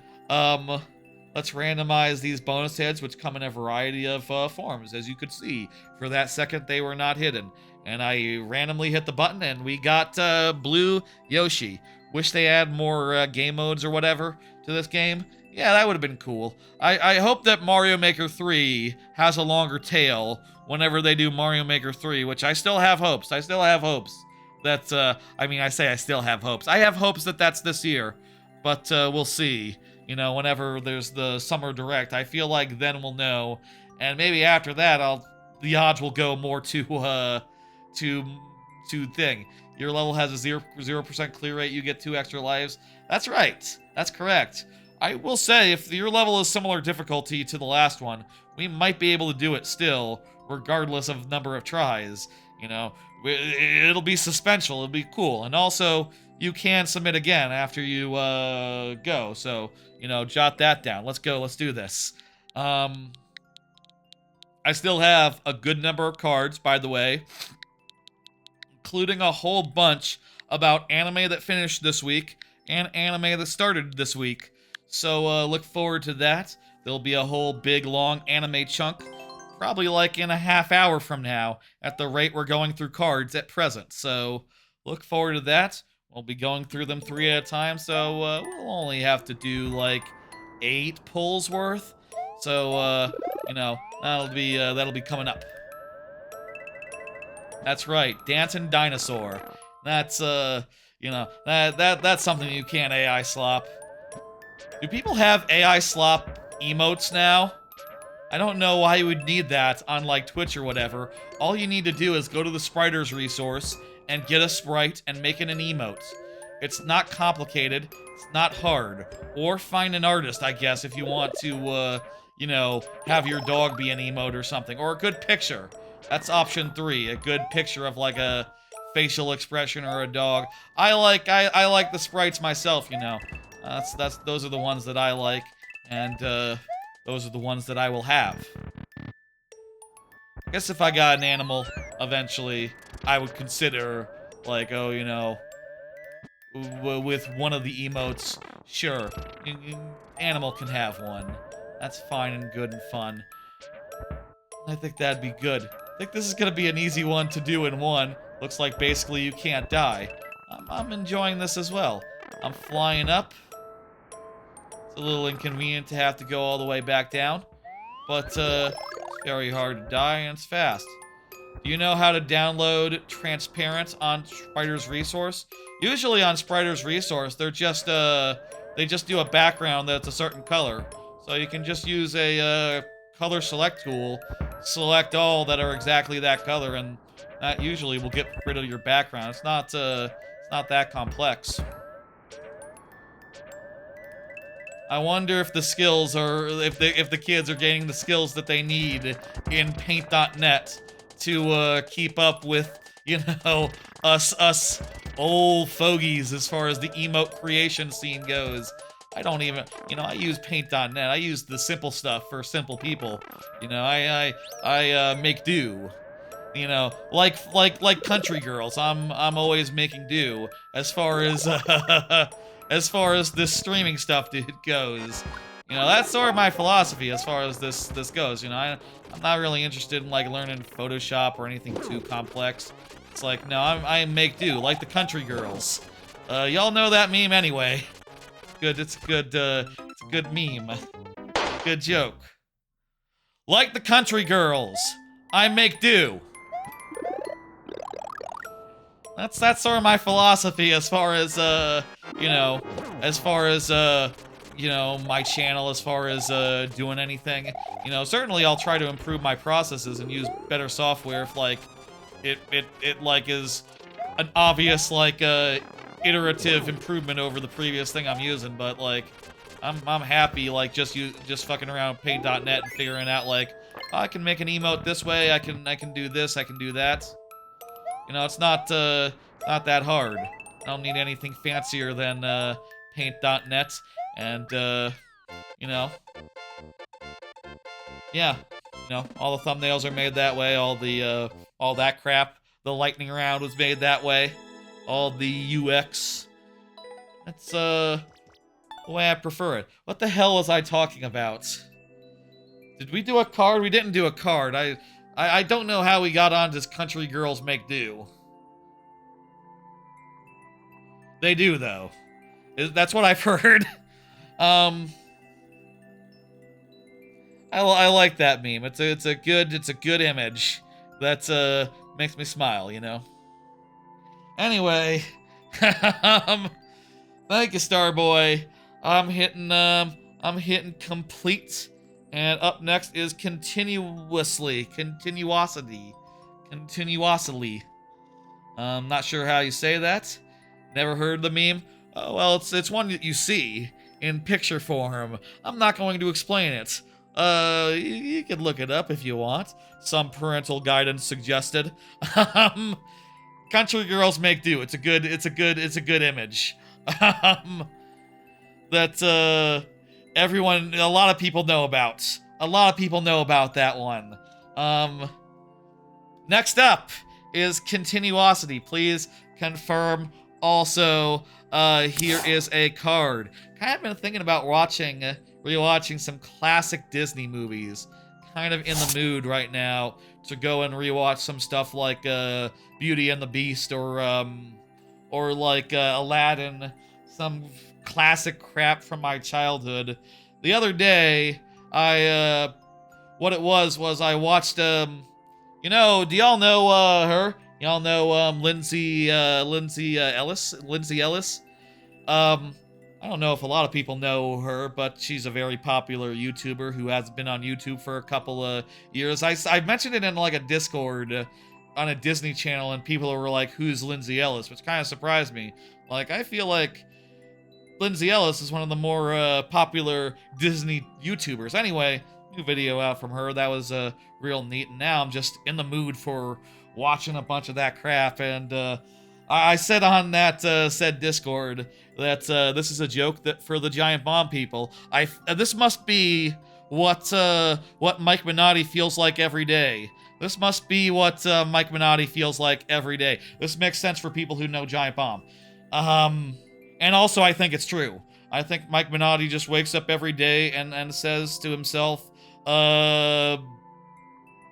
what's the fuck is the movie with the chipmunks? They go on the and they fly in the plane.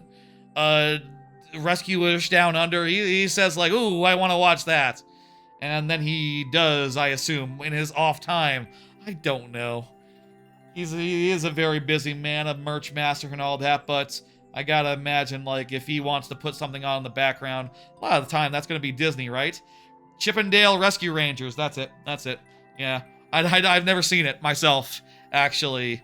Micah, you do a exclamation point add to get in the queue. Let me show you how it's done. I'll just get that in for you.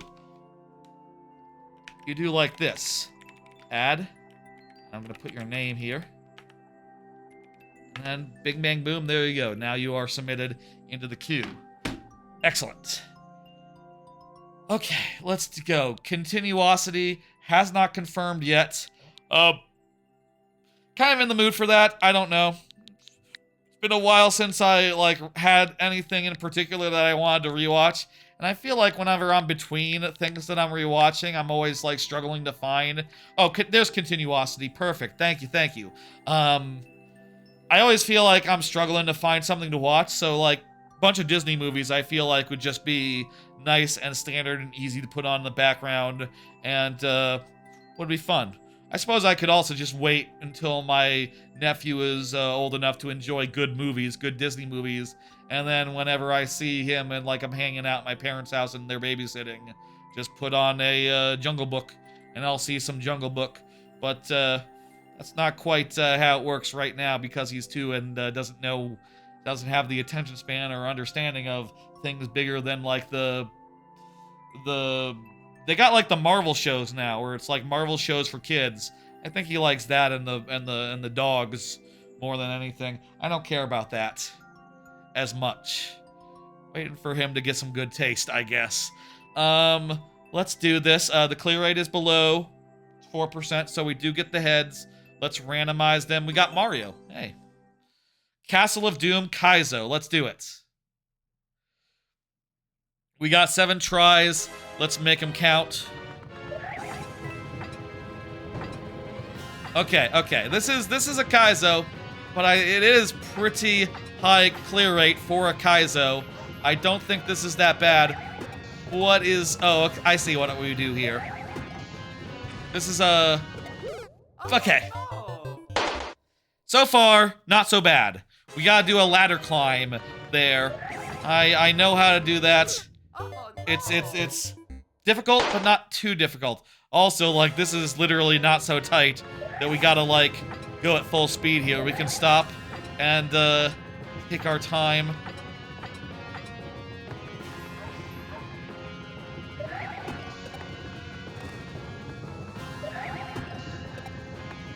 Okay, that guy has stopped. Wait a minute. Can I...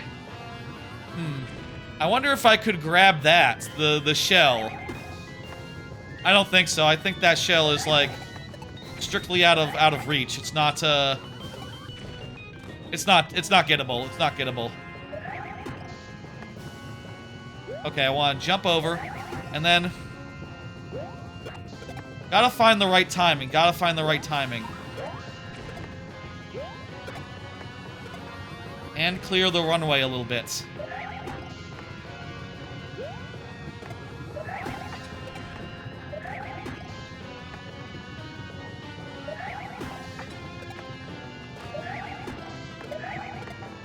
I guess think about where an indicator would be. Like 3 lengths away? So something like right here. 3 or 4. Here's 3. That didn't quite work. What about 4? I'm figuring out, I'm working it out. Just need to figure out, like, how far from the bomb should I stand? How far from the wall should I stand? And, hopefully we'll see more of this level. Assuming I don't die stupidly 2 more times. Big assumption, big assumption. This is not so hard. Wait, I still have 1 more left. 3 more times is how many times I needed to die to lose all my lives. If I could get that shell, I could have an additional life, Fuck! Really blew up in my face there. Dang, the world record is 1.5 minutes. Dang, I hope that's with a checkpoint in there. Wow, let me see. How long is this? So after that part, Wow, looks like there was a lot. The clear rate is kind of high considering the difficulty of it. It looks like there was a bunch of stuff there. Had to avoid some thwomps. Oh, some jumps around along some spinies after that. Some more spiny stuff. Looks like some sort of subworld there, and then a bunch of spiny jumps while Potobos try to fuck with you. Wow. Okay. Why is the clear rate over 1%? I think is the thing that I'm wondering here. Like, you must have submitted some real ringers, some real amazing people, because wow, that should not be over 1%. That's with the length and the general difficulty of it. Thank you though. Feel free to get it back in there if you want to have another go. Next up is Alvaro, who is here. I hear you, Alvaro. Let's go ahead and do another card. I started Super Meat Boy 3D. That's right, I did a stream of it on Wednesday. I didn't know that game was coming out this week, and I did that instead of the thing I had originally planned for Wednesday, which was going to be Shadow the Hedgehog, One Route of. That'll be next week instead. So look forward to that if you were looking forward to that. I did not have that idea until after last week's Friday stream, so there's odds are good people didn't know that that was a plan that I had came up with between, you know, coming up with the plan then changing it. But point is, it seems pretty good. I like it. I'm definitely on the side of like positive. You know, I'm definitely on the side of like positive. I think it does have some polish issues. I think that it could be like faster on like respawn and all that, but I think it looks nice. I think that it plays pretty well, pretty nicely. And if you're wondering like how it is, I would say that yeah, it's pretty good. I mean, it's no like 3D World or 3D Land, but like short of those two games, I can scarcely think of a better isometric 3D platformer. So, you know, that's call it a vote of confidence. A vote of confidence. I think it's a bit of fun. It's hard, but it's like supposed to be hard. It's challenging, but it's supposed to be challenging. You know, wait, what's the clear rate here? I need to always make sure to be thinking about that. Is this a... Were you saying that this is a 0%? Oh, it does a no world record. So yeah, 0%. So we get the heads, and let's do it. Kirby and the Forgotten Land. Ooh, good pull. I would say Kirby is better. It's like a 4 out of 5. Is where I would put Super Meat Boy. You know, I saw. I think the reviews are pretty negative or pretty like mixed. I'll say it best. But I'll say for my part, I don't see this thing being any lower than like a wrong head. 1 second. I don't think it really should be lower than like a 3 out of 5 at worst. You know, which is to say like yeah, it's. I don't see how anyone could play it and go like yeah, it's not at least fine. You know, maybe you can say like this sort of platformer does not work in 3D and fair. But, like, for what it is, I think it does. You can, like, you know, practice enough and, you know, sometimes it can be hard to know, like, what the fuck are you supposed to do. But even in cases like that, that's part of the game. That's part of the thing.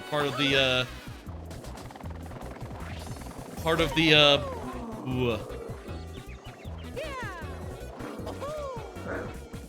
Okay, we lost our mask, but we can still wall jump here. And we can use that to get higher and get above the shell business. I think that's the ticket. Ooh! But yeah, I'd say it's like a good 4 out of 5. And like, I like how it's a very fast-paced, frenetic kind of this platformer. You know, I don't think I've seen one quite like this. Wait, will that guy... If I come over here, will that guy come over here? Or will he be, unable to, make it out this little gap?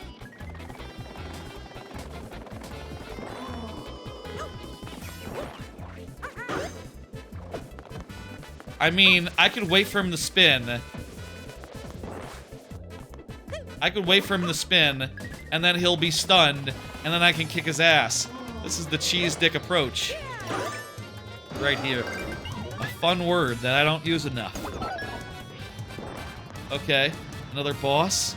Okay, it's safe in between the pegs, I think. Oh, one hit and done. Okay. It's safe in between the pegs, but also the, kind of hard to know when they're gonna come up, the guys. Up.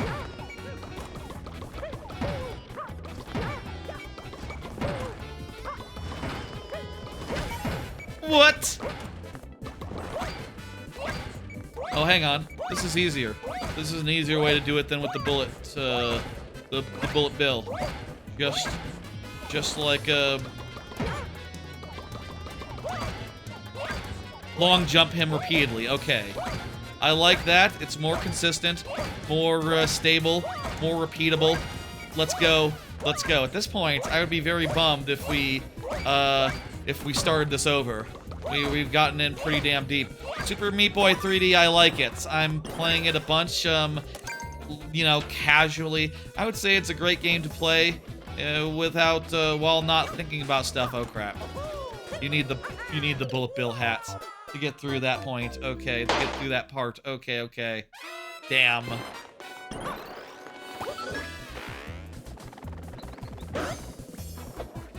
Also worth noting, the propeller hat does refresh when you get into the wind. I was kind of wondering about that. I felt like I didn't have some when I needed it. Maybe I was just in the middle of wind, and that prevents you from using it. Okay. Just gonna stand here and wait for the split to be in the right place, at which point we can go forward.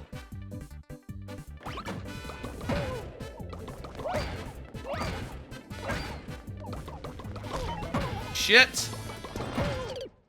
Ass. Wow, okay. One last try. One last try here. We've had some damn good attempts. Oh, crap. Damn. Fuck. Shit. Go backwards. That's good advice. Unfortunately, it's too late now. Alas. Alas. Yeah, if we could, like, bait out the guys... Or maybe, like, just have him, like, come in and we would get blocked and would be in, like, a safe zone. Whereas he would die to the blinking blocks. Yeah, going backwards would have worked, actually. We didn't have to do the full Belcha there. Thank you for level Alvaro. Hope you enjoyed seeing it. How many bosses were there? You not even made half? Damn. Okay. Well, someday we might be able to do it. Feel free to submit that another day, another time. You know, submit it earlier. Whenever it's earlier in the stream, you know, that's when you want to do a level like that where it's long and hard and might require more than the tries that we have for us right now. That was cool. Probably like 5. If it's like the helmet related, it would be 5 total. Thank you, thank you. Muros, now you are up. That was a weird way to phrase that, but okay. Let me hit that next in chat and see if Muros can confirm for me. Go ahead, Muros. There you are. Perfect. Perfect confirmation. Love to see it. Let's do another card. I basically pretty much have finished Super Mario Bros. Wonder Nintendo Switch 2 Edition plus Meetup at Bella Bell Park. I say, without having had the chance to do much, any multiplayer of it, you know, any of the multiplayer modes. I mean, I guess we're doing like an Easter, you know, an Easter thing. I could totally bring that over and play some locally with my sister and other people my age. We beat 3 of 8. We've seen about half the level then, basically. But as far as the single player stuff, I've done all the Koopalings. I thought the Koopalings were really good. Really good bosses that if they were in the base game, no one would have complained about. I did like most all of the bonus objectives, the bonus missions, which were all right, pretty good, solid. Some of them nice little challenges. And that's about it as far as like single player stuff that's in that DLC. So like, you know, I'll say I think these offerings. Oh, also the power up, the plant power up is pretty cool. I'll say that. And the new badges are also pretty cool as well with the hybrid combinations. I wish there was one that combined the spin jump and the fast run. Honestly, I wish there was something that had the fast run on there as like a combination. It's a shame that there's not. But I feel like I could have picked some better hybrids, but it is what it is. Whatever. It's an all right piece of DLC, I guess. I don't know. I feel like it's all things that in isolation are good, but would be best if they had been included in the base game rather than as a $20 upgrade. You know, like the mission mode is fun. It's a bit of fun. The bosses probably should have been the original bosses from the original game. They probably should have replaced Bowser Jr. and all the, like, going into the factory thing or whatever. You know, the bosses that are in the game were not good. Were not great, other than the last one. And if these Koopalings had been in there as is, I think that, you know, people would have been much happier with the boss lineup. But as a $20 expansion, it's like, well, there's free included with, and there's $20 expansion, and like, you know, you gotta consider like, is that right? Is that good? Is that what we wanted? Would have loved something more substantial single player wise. Would love to try some multiplayer, I guess, but it's not a priority, honestly. And yeah. You know, 06i, you were saying that you played a bunch of it yourself with game chat or whatever. Did you have fun? What is going on here? Is this just annoying? This level, I don't know what to say about it. Yeah, I don't know what you say about it either. I see that we have a 25-second time limit right now, so that's fun. What do you say about this? What do you... how long is this? Is it just run when you can and you'll get there? Or what?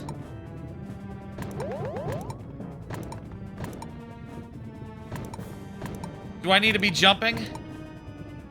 I'm out of time already. And the end is not in sight. The title says it all. Teto's Jet to Holiday. What? Hang on one second. Let me see what the clear rate is. Let me see. No one has cleared it. Hint. Become Tetris. Tetris? That's not a typo of Tetris, right? We have 7 tries, I'm realizing now, on account of the clear rate. So there we go. Let's get those on the board, and we've spent one of them already. What?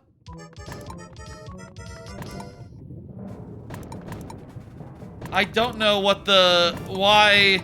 how come the pattern of on and off here. Does jumping make a difference? Should I be jumping? Should I be spinning?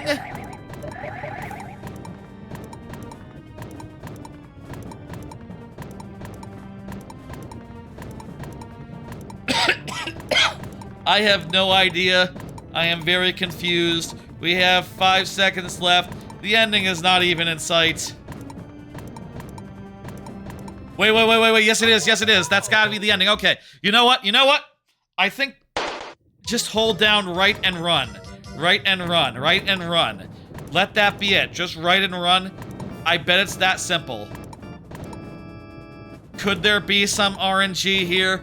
Yes. Could there be some amount of, like, your behavior determines, like, whether the on-off turns on and off for a short time or a long time? Yes, maybe. But all I can do is hold right and run and hope for the best. And we'll see how far we get, and if it's consistent. If there's a rhyme to the reason, if there's a reason to the rhyme. We have 1 second, and we didn't get as far as the first time, where we didn't... where we had a running start.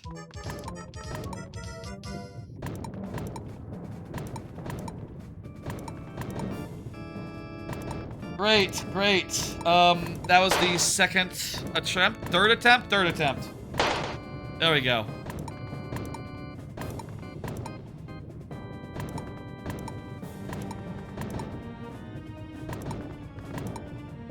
So, they're thwomp-based, right? So, it is based around, like, thwomps hitting switches up above. So, the order in which they go off, you can't really change that, right? How would you? Why would you? Oh no! Okay, we're getting less far.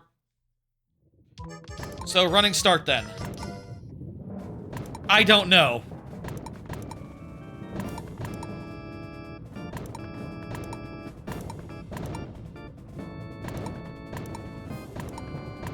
I have zero idea what is the deal here, but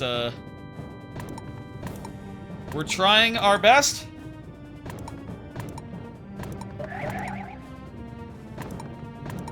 I don't know if spinning would help or hurt.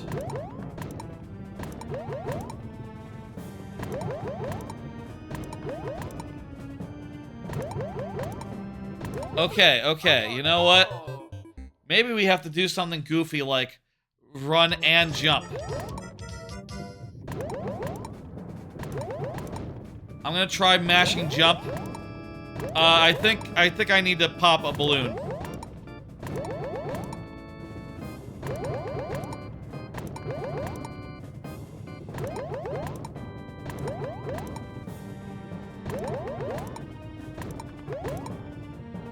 One second, I'll pop after this attempt.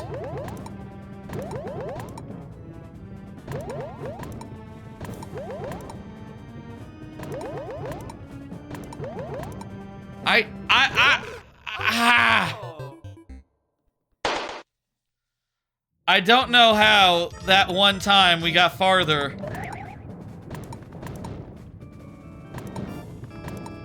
It don't make sense. You could tell I was out of ideas. I'm out of ideas. I'm the one wondering how to beat this.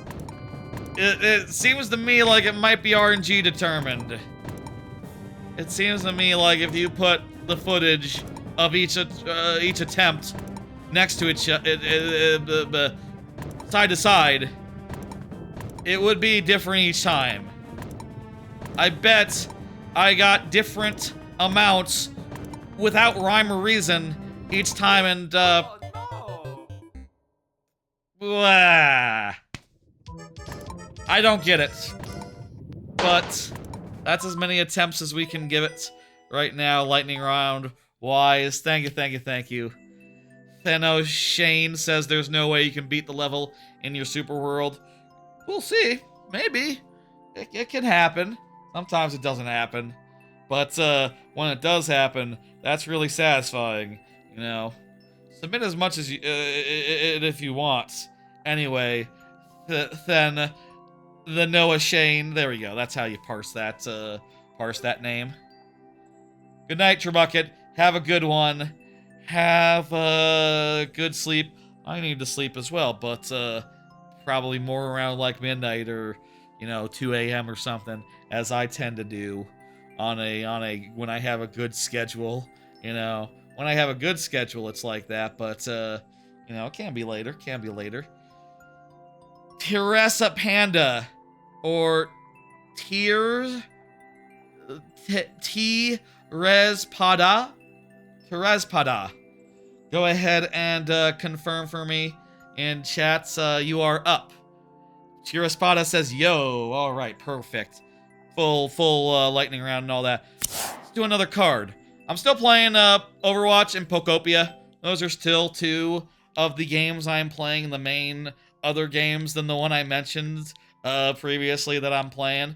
They're still really good. I don't have that much more to say about Overwatch nor Pokopia other than I continue to enjoy Mystery Heroes, though it can be a bummer when it takes a while sometimes to get a good solid win in, and like you're just you get some bad luck match in, match out, and it's like, oh shit, I just want to get a good match and go to bed at this point, and it's getting kind of ridiculous, like a couple matches in, Meanwhile, with Pokopia, I will say I finished the beach area, and I realized that I could go to the canyon area, the mountain area.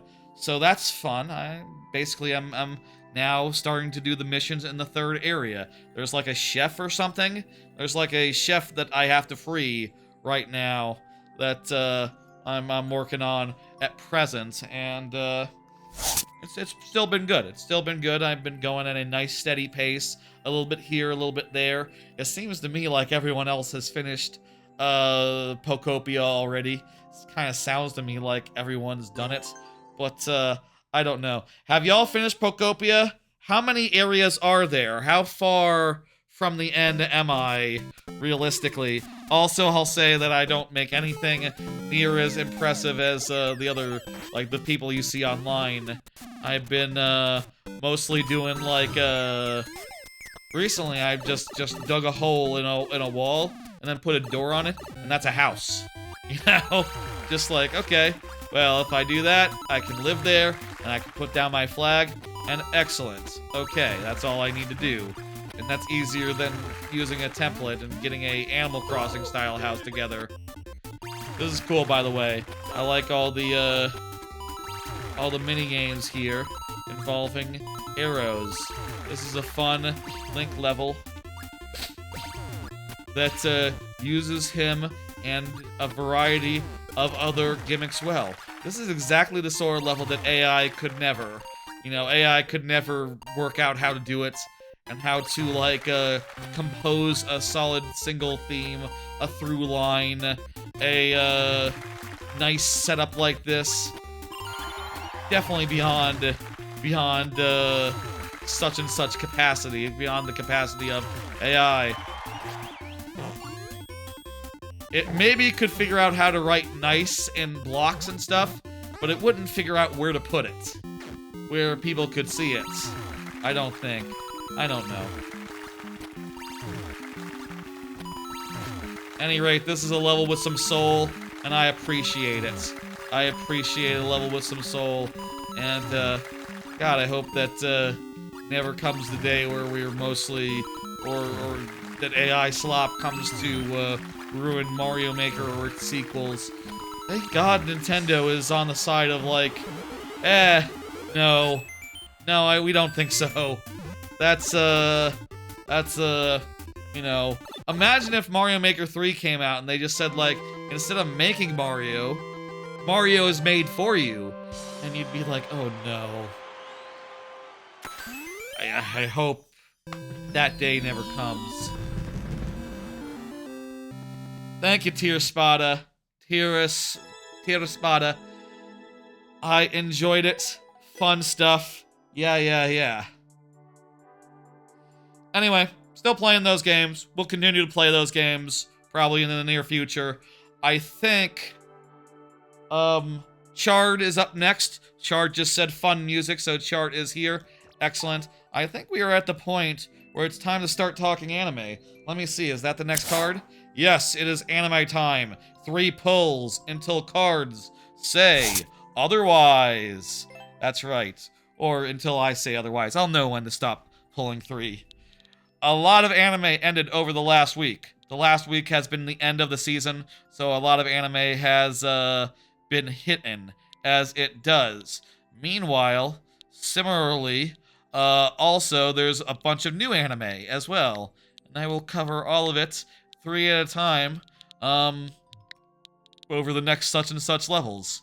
Let's do the first one. Should we do the first one, the first pull now, or the first pull after this level? You know what? There's a lot to get to, so we should start the pulls now and get to it. Here we go. I finished Dead Account. I finished To Your Eternity, Season 3. And I finished In the Clear, Moonlit Dusk.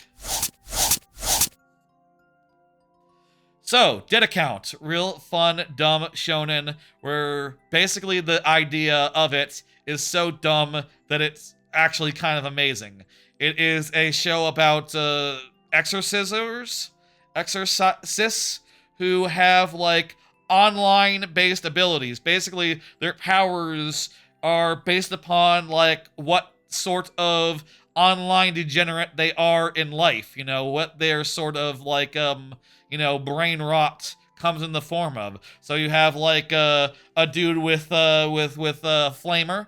You have a guy that swings a band hammer around. There is a girl who's like sort of a obsessive fan who has like a sticky gun, I guess. It's there's just a ton of all the characters have like different powers that are pretty dumb and well thought out, and I think it is so dumb it is good and it is enjoyable. It is solid despite itself and some it's not maybe the best animated show, but it is fun and dumb and charming somewhat. The ghosts are not so as interesting, though it is interesting that they are like ghost accounts. They are literally like ghosts that live on the internet. But yeah, that doesn't really.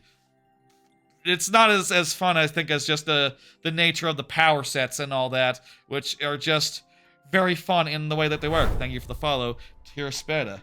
Meanwhile, To Your Eternity Season 3, type of season I thought they could never do. To Your Eternity, if you don't know, is the story of an immortal just going through time and little sad vignettes in each time period as he gets to know the people there. They meet some sort of sad end in a ongoing struggle against a ultimate foe, and then usually the dude gets the forms of the people that he was working with and uses them, shapeshifts into them in later eras.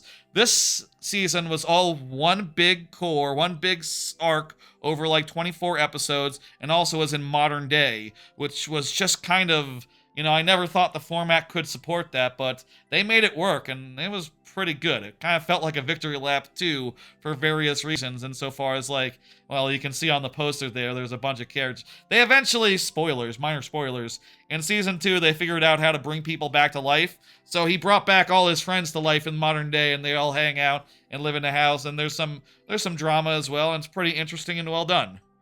Each timeline is thoroughly fleshed out because they have all the time in the world. Each season has had 24 episodes. I didn't recall that was the case, but yeah, that has been the case so far. With these shows, usually they tend to have like a one core eventually. They can't do 24 episodes every time, but To Your Eternity has. I'd be surprised if there was any more of it. Honestly, I would be. It really seems like it's reached an ending, but I said that last time at the end of season 2, so we'll see. Good shit. In the Clear Moonlit Dusk is a rom-com with a really great central idea. There's a prince parentheses girl and a prince parentheses boy, and they have a very sweet little romance where just like, the girl is used to being looked at by girls with affection and like, admiration, but not used so much to being called cute, which elicits a cute reaction, which the boy is just like immediately gloms onto. It's like, oh, you're cute. This is cute. That was a cute reaction. I like that. And he's also sort of a bad boy in a way that is good. They're both really cool. The drama is well done, and there's a lot of little like romantic milestones along the way that it hits with gusto, with flair, and I think it is just real excellent, real good shit. That's In the Clear Moonlit Dusk, 5 out of 5. Let's go.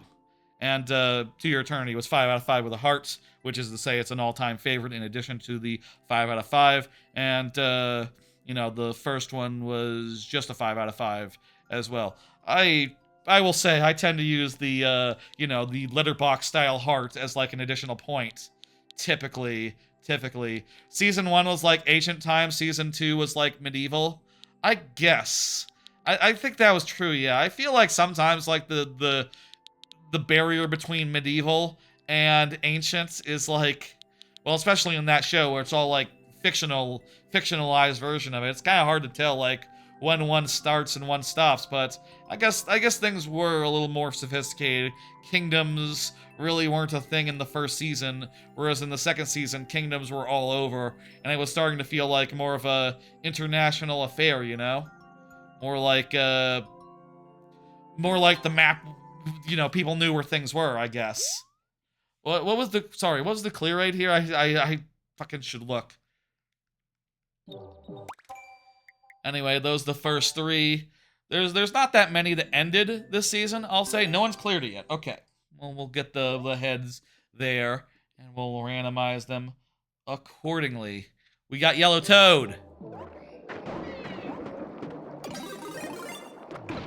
Okay, so we need to kill the spikes, so I need to use these, oh lord. I need to use my hammer, which I think I have an infinite supply of, no? Interesting. I don't think I can go through this door unless I'm standing on something. So I need to put down a box.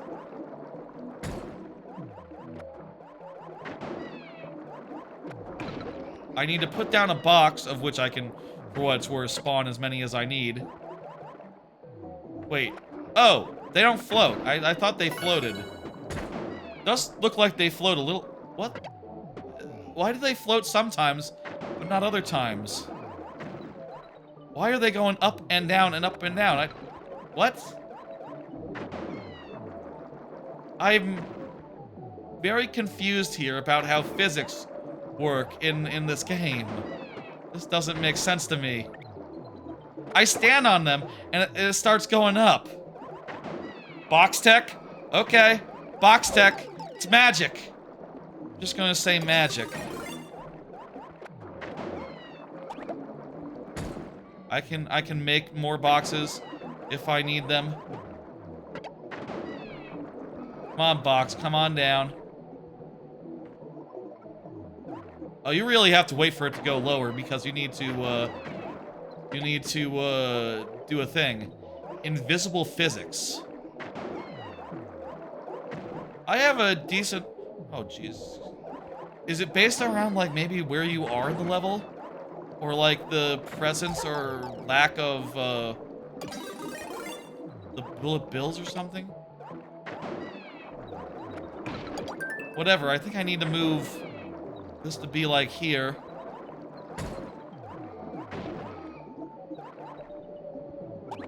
The bullet bills are dying now because the block got destroyed. One of them did, anyway. Can you destroy the ice using the... Yes, you can. I can absolutely kill this fucker. Goodbye. Good riddance. Alright. So, what the hell? Yeah, it looks like they don't get low enough.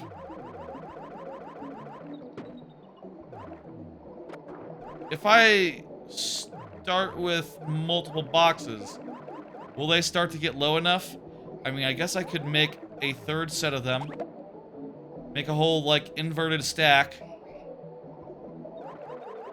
And then, like...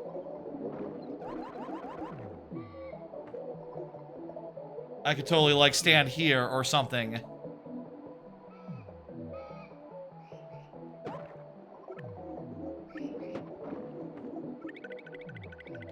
There we go! That, was interesting. I still have to kill 10 of these guys. I think here we need to use the bullet bills to do it because I cannot get up there and return. I don't think, since this is a double layer thing. This is a Barbos situation from, DKC 3. Sadly, they float more than they sink, so you can't get them to be steady. Gotcha. Yeah, sadly indeed. But we figured it out. God, I would hate to die. I'll say, by the way, for what it's worth, it's always worth reiterating, remembering that a timeout counts for... Oh, can I just, like, edge the nose in? Damn it. A timeout counts for multiple tries, basically. This is a bad place to be, and we definitely have died now. Okay. Timeout does count for multiple tries, but that's not what we had. We had a regular, honest-to-God death. Some levels, man. Some levels are go a little bit longer. Lightning round or no.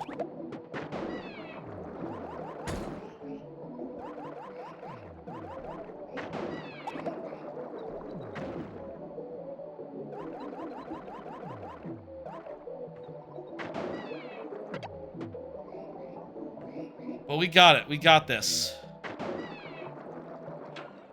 It's not so hard. It's not so hard. Boxes can float things. Wait a minute. Wait a minute. Maybe I'm Can I crush these guys with boxes? Wait. Oh! Boxes and... First off, let's get this open. Wait. It didn't, well, maybe it will still get crushed once it fires in, such and such direction.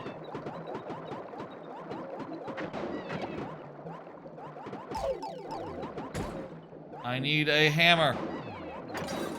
Thank you. So this guy will be killed by the bullet bill coming out. There we go. Okay. Okay.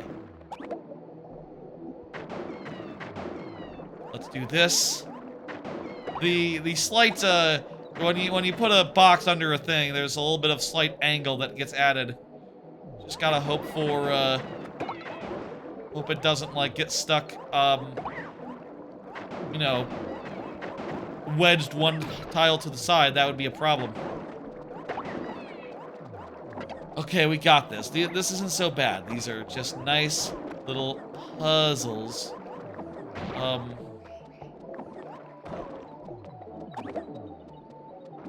I need to block this so that the Koopas can't come out anymore. And then I can go through. Yes, yes, yes. This is a very well-made level with smart gimmicks, and I can only hope that, like, now that we're this deep, we're good, and we won't accidentally, like, soft lock ourselves again. That would be bad to do. Stop defending yourself, Spike. Just let yourself be killed by the thing.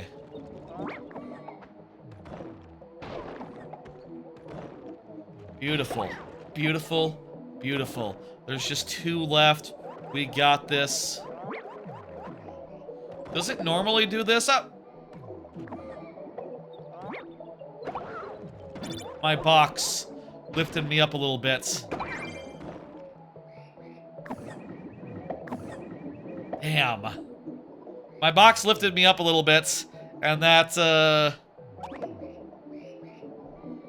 put me above the thing. Man, that was close. That was a real close one.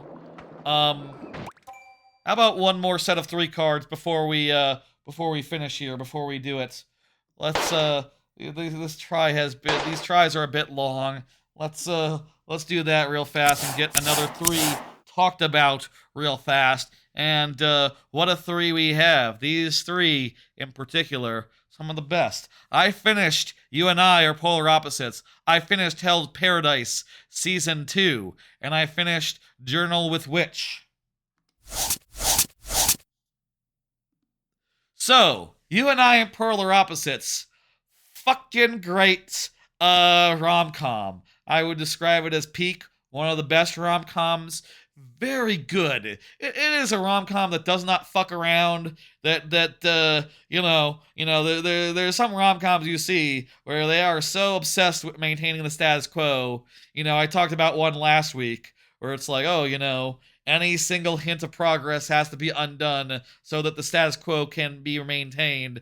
And, you know, the basic will they, won't they, will stay. This is a show that does not do that, that lets things go when it's time to do so, and I fucking loved it for it. The first episode is especially fan-fucking-tastic for a lot of reasons that, yeah, and it continues to be fantastic from there on out. It has tons of energy, tons of weird visual flourishes. The main girl is a chatty motherfucker who is just always like making herself laugh and talking a lot, and you know, when she's very animated, she gets turned into a little gremlin for no reason, which is fun. And her man is quiet and nice and thoughtful, but you know, he enjoys her company, and it's so good. And also, all their friends are big dumb idiots who are fun, who are also either getting into romances, or there's clear like romantic potential opening it up. There's two for sure, and also just another two on the poster there, the image where it's like those two definitely for sure, right? Right? Eventually, maybe next season, they announce another season of this immediately, which let's fucking go. I'll say you and I are polar opposites, or is 5 out of 5 and a heart. It's an all-time favorite, but I'll say of the shows I've seen this season, it's definitely one of the ones where I'm pretty sure this is going to be a top 10 contender. Honestly, right now, the year in total, one season in, this would be my anime of the year if it was just one seasons of anime to pull from. It's real fucking good.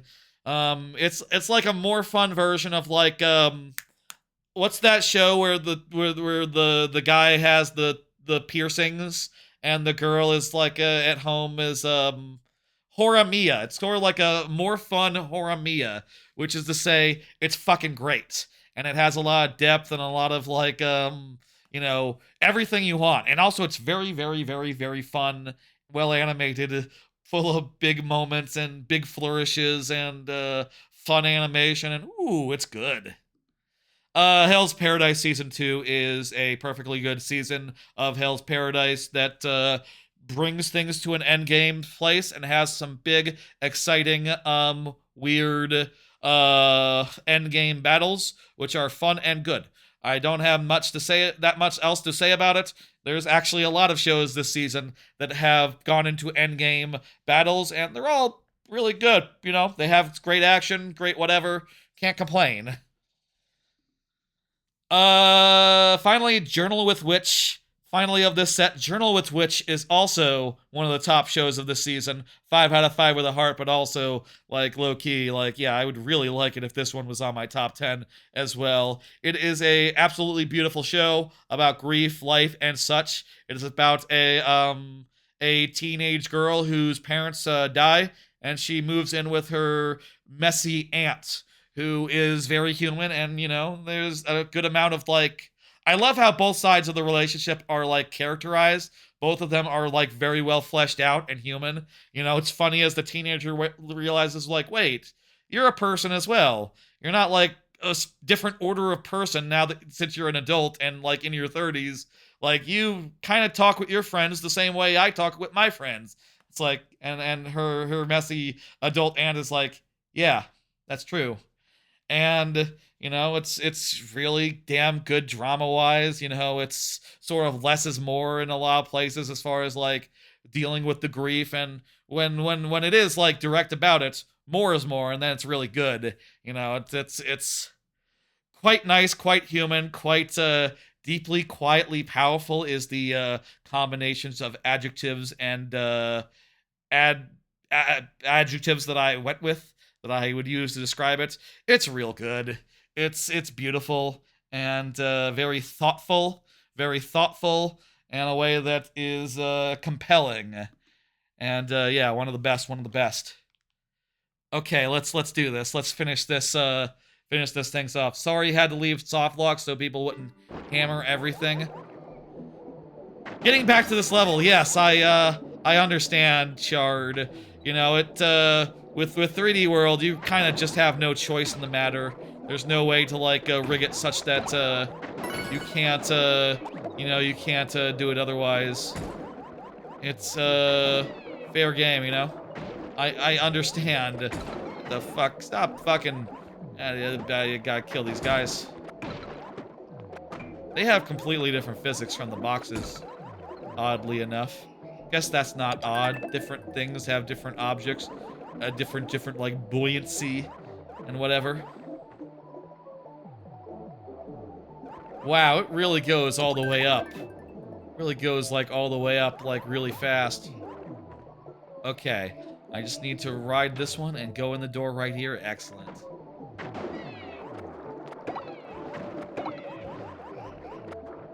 Anyway, those two of the three of those are some of my favorite of the season, and I don't mean to like cast shade at Hell's Paradise, other than to say like, yeah, I guess I'll say like the first season of Hell's Paradise, I think I gave a 5 out of 5 with a heart, so I guess it is definitely a higher order of show. It is might be seeing some amount of diminishing returns there, but it's still really good. It's just, more of a known quantity and more just like, okay, well, you understand that everything's weird now, and it's time to go fight the big bads. And that's fun and exciting and all, but not like anything special compared to like new shows. I always feel like, personally, I'm always more impressed with shows that are brand new out of nowhere versus like things where it's harder for a season on a show on its season it's harder for a show that's on its like season it's like on its season 7 or season 3 or season 2 to continue impressing versus like a new show that's new and exciting and has a great idea that's original and fresh and you know, it takes the, oh, I need to remember to kill that guy. Imagine if I had gotten through the door but not killed that guy. That would have been unfortunate, really.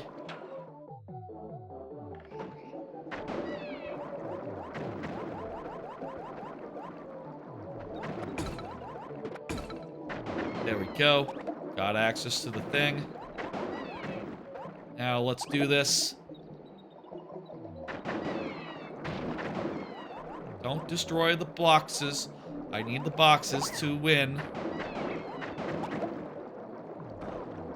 Excellent, excellent. I'll say I got... We're fucking... asshole. I guess that one will continue to, like, destroy the thing. If I'm in the right direction. This bullet bill would totally destroy the middle one's, business if I'm not too careful. But fortunately, I am careful. There's not that many shows left at this point, by the way. We're just about done with these shows that finished. Like, there were only like a handful, like maybe 3, 4, in the middle of the week that ended. So that's fun. It was not a multiple of 3 this season, so it's not it doesn't line up perfectly this time, but still, we'll go through them all and show tier list for the season, and then Jesus, what is it doing? Come on, man. Do I need to like get up there and like interpose? That guy got turned around a bit.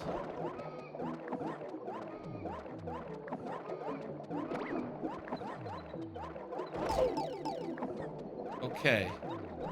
Maybe I can reset them by like getting them off screen, and then I have to go get another hammer. Shouldn't be by the pipe? Yeah, I don't know. Let's reset them and then oh wow, they just crowded off when I was off screen. They didn't like because the pipe, the clear pipe is shit. Because the clear pipe, here's what I want to do. I want to get...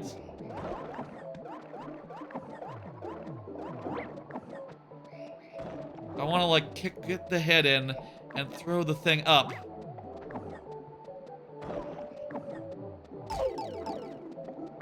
There we go. Okay, they're blocked. They're blocked now. Hello, PVZ Lizadan. How you doing? There we go. We got it. We got it. Let's do this. Let's do this. Okay, we got this. Please tell me... My boxes! What happened to my boxes? They stuck around the last time. Maybe. I think.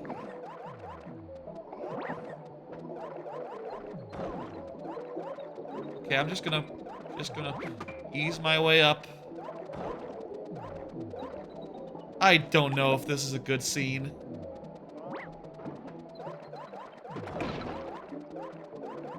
Hello. There's not room for me to come in, is there? And there's a bunch of Koopas.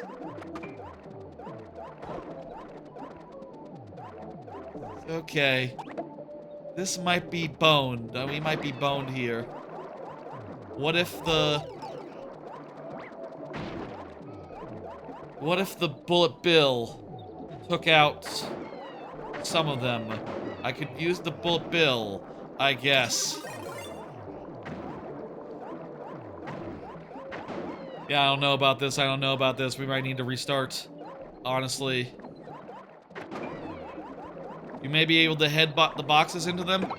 Good idea. Good idea, Chard. Let's try that. Yeah, headbutt works! Headbutt did it! Okay, we're good! We got it! Okay, shit.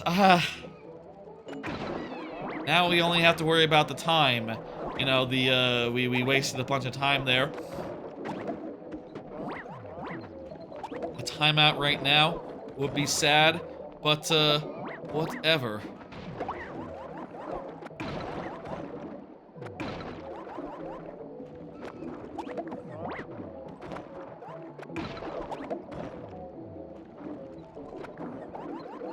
Let's go, let's do it.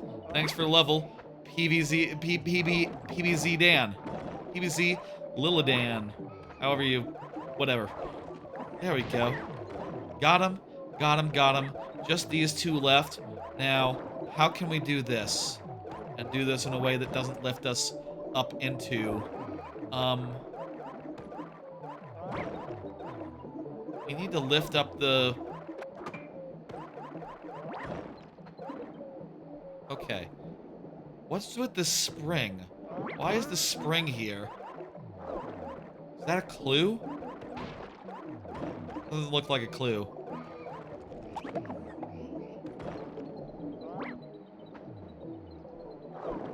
Okay. I wanna hit the spring. Hit the thing with the thing. Why am I falling? Yeah, there we go. There we go. That's it. That's it. Oh, and I need to wait. I need to kill this guy as well. I need to just like carefully. Can I hammer this guy without passing through? Please tell me I can do that. I can do that, right? Yeah! Oh, maybe I could have done with a bullet bill as well. But yeah! Yeah! The spring is movable. I could have done it with the... Right, I could have floated the spring up. Oh, I could have floated the spring up. That was the solution there. That, was lost on me. Thank you. That works too. It's true. Yeah, yeah. Good level, Chard. Thank you. That took a while, huh? That was a long one, jeez. Let me go ahead and hit, complete, and we'll pull up the next. So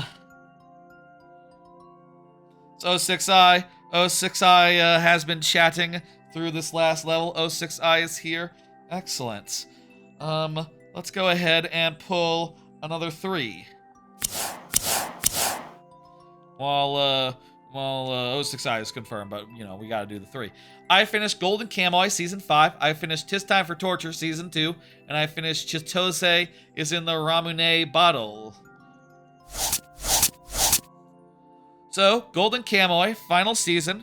First off, it's not the final season, it's the 5th season. There's another season after this, apparently, but, I guess, you know, hey, Attack on Titan does that all the time.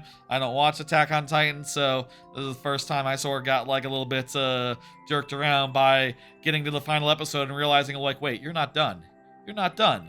There's another arc. Okay. But still, I'll say it was a great season. Some real good endgame shit. Some real good endgame shit. Big mysteries are getting solved, everyone's going all out, and yeah, people can die now because there's not a whole, you know, it's not going to go on and on and on indefinitely because everyone is expendable now. Every fight is the last, basically, that anyone is having in so many words, in so many ways, and that makes it a pretty fucking exciting season. I was kind of put out by the fact that it was not the final one, so that's honestly, like, if it had ended, I probably would have given it the heart, but I was kind of put out by the whole it not being over. So yeah, there's also a bunch of flashbacks which were kind of oddly placed into the middle. And I did think that they did some interesting stuff as far as like being really weird and fleshing out some backstories, but honestly, I would have rather the focus just been on like getting it done and done and done and finishing it now. And it's kind of weird that certain backstories weren't told earlier, I guess. 5 out of 5. It's really good. They're ending that thing properly. Tis time for torture, Princess season 2. If you don't know the concept of well, one, I probably should say of Golden Kamuy. It's a show set in like the 1900s in Hokkaido, and everyone's looking for the Ainu gold, and it's very well researched, very violent, and very sexually weird sometimes in a way that is fun. It's weird in ways that are fun. Tis Time for Torture is a hilariously good show, as hilariously good as ever. It's fucking so much fun, and has, this season in particular, has a great new character, some really great high concept, I say arcs, episodes might be more accurate there, and some hilariously human moments. So the idea, by the way, if you don't know, is that the princess is captured by the demons, and she is subjected to torture, which basically means like, here's something fun or a delicious piece of food, and do you want to eat it? You gotta tell us a secret. And the princess immediately caves every time, and then she's like, yay! Toast, toast, toast, toast, toast, toast! And it's really good, and they do a little toast dance, and the talking sword is in the background going like, princess? Princess? Are you, seriously? Okay. And it's funny every time, and all the demons are so fun, and also they're very human.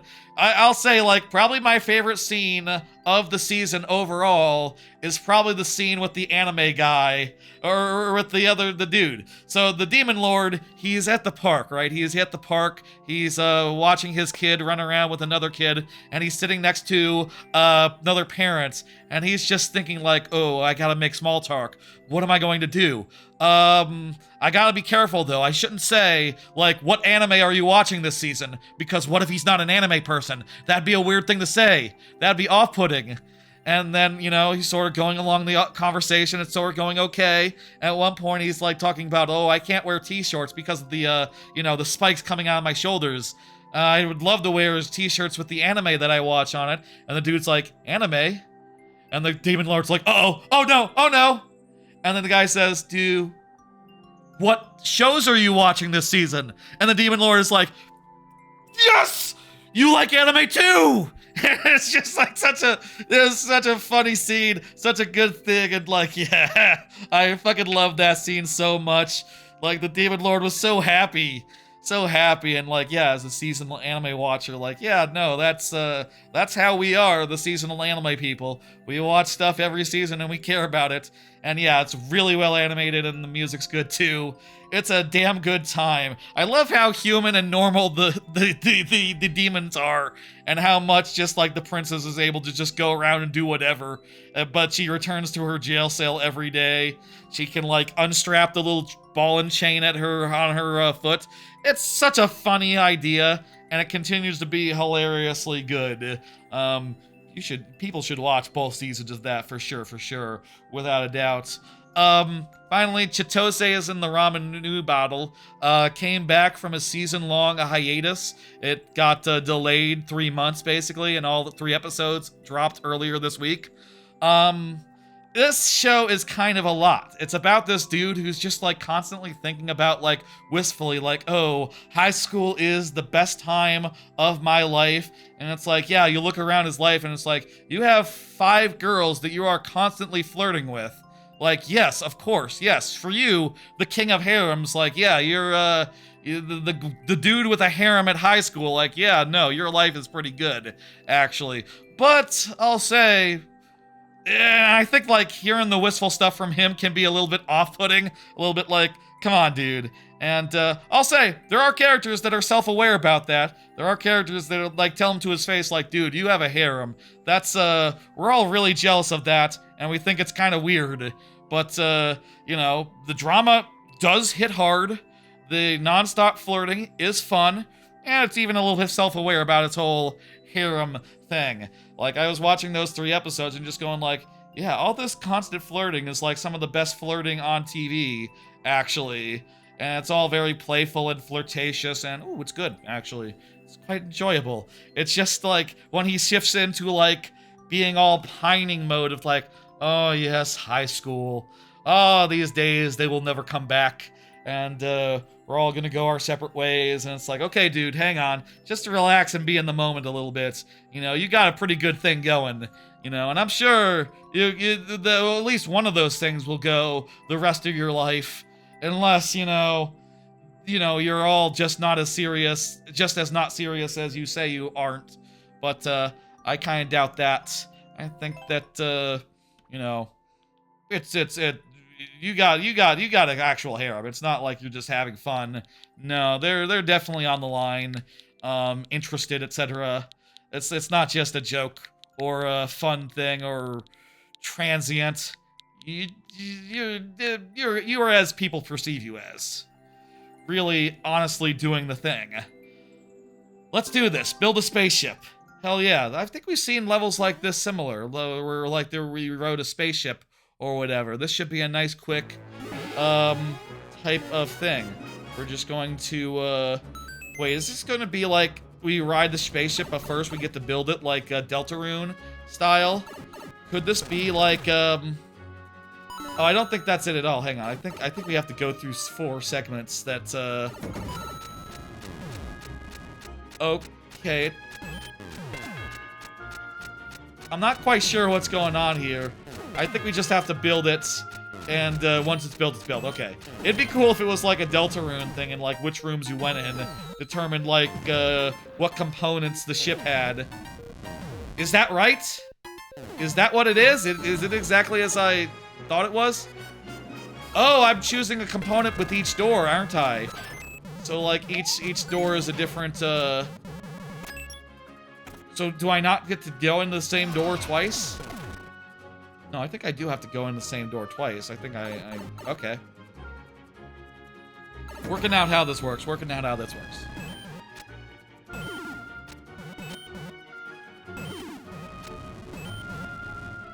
Fun little timing puzzles.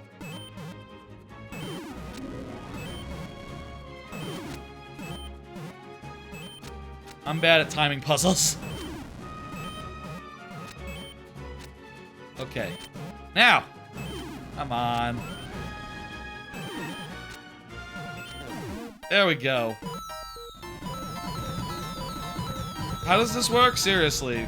Are we selecting anything? This doesn't look like a selection thing. I think we're just building one part after another, and once we have all of them, it's done. Simple enough, simple enough. We'll see, though. We'll see. I guess, like, can we do liftoff whenever? Like, we gotten 2 components right now. Do we need to go get platforms and spikes? We got bullet bills and springs. That might be enough. Let's try with just bullet bills and springs, I guess. Oh, we don't have a key. We need to get all 4. I think we do have to build all of them. I do think we all. Bleh. Okay, okay.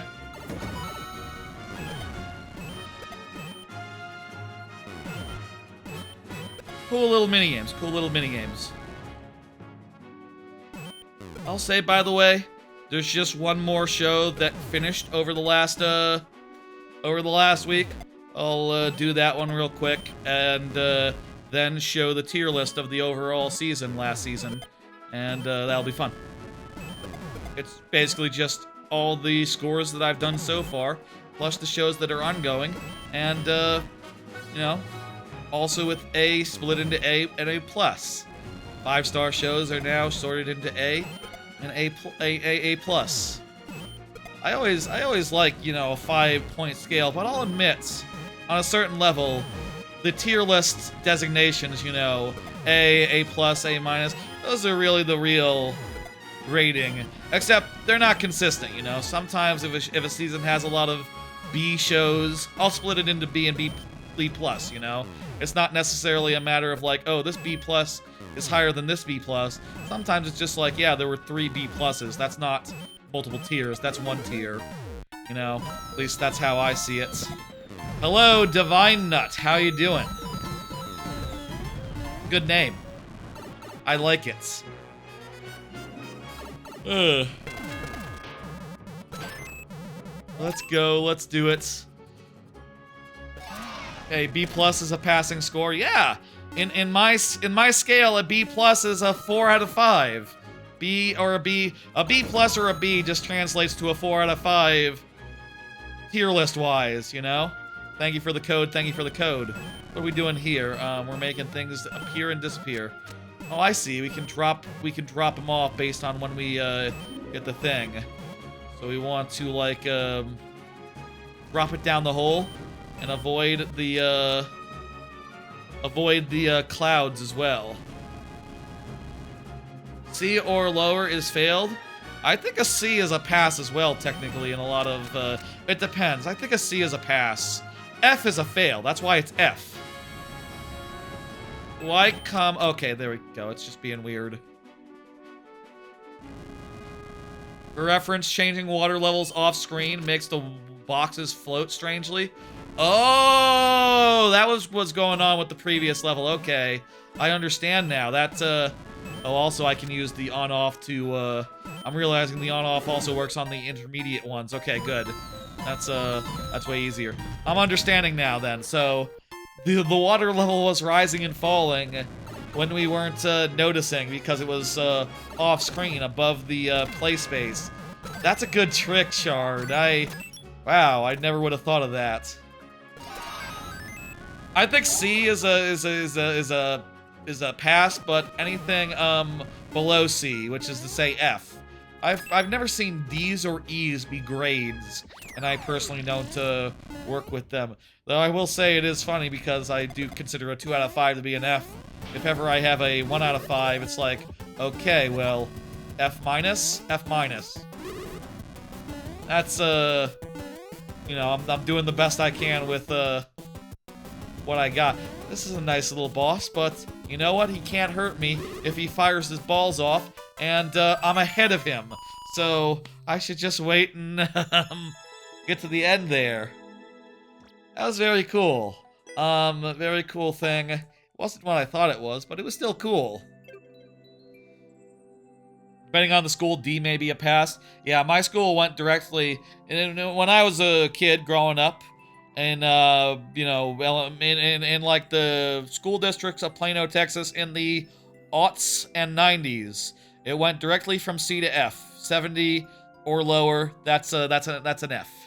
70, you know, I think that's like 69 or lower. Honestly, I don't know if F would be a C, right? I don't know. Maybe there was no C. It was just F from 70 on. I forget.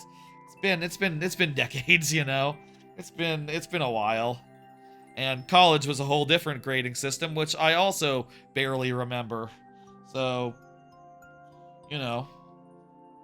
Yeah. Thank you for the level. I'm hitting complete. And let's go ahead and get the next one. It's from Micah. Micah, go ahead and confirm for me.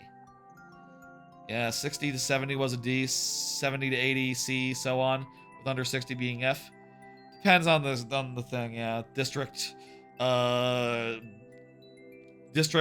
School district, etc.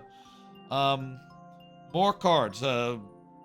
Here is the next 3 anime cards.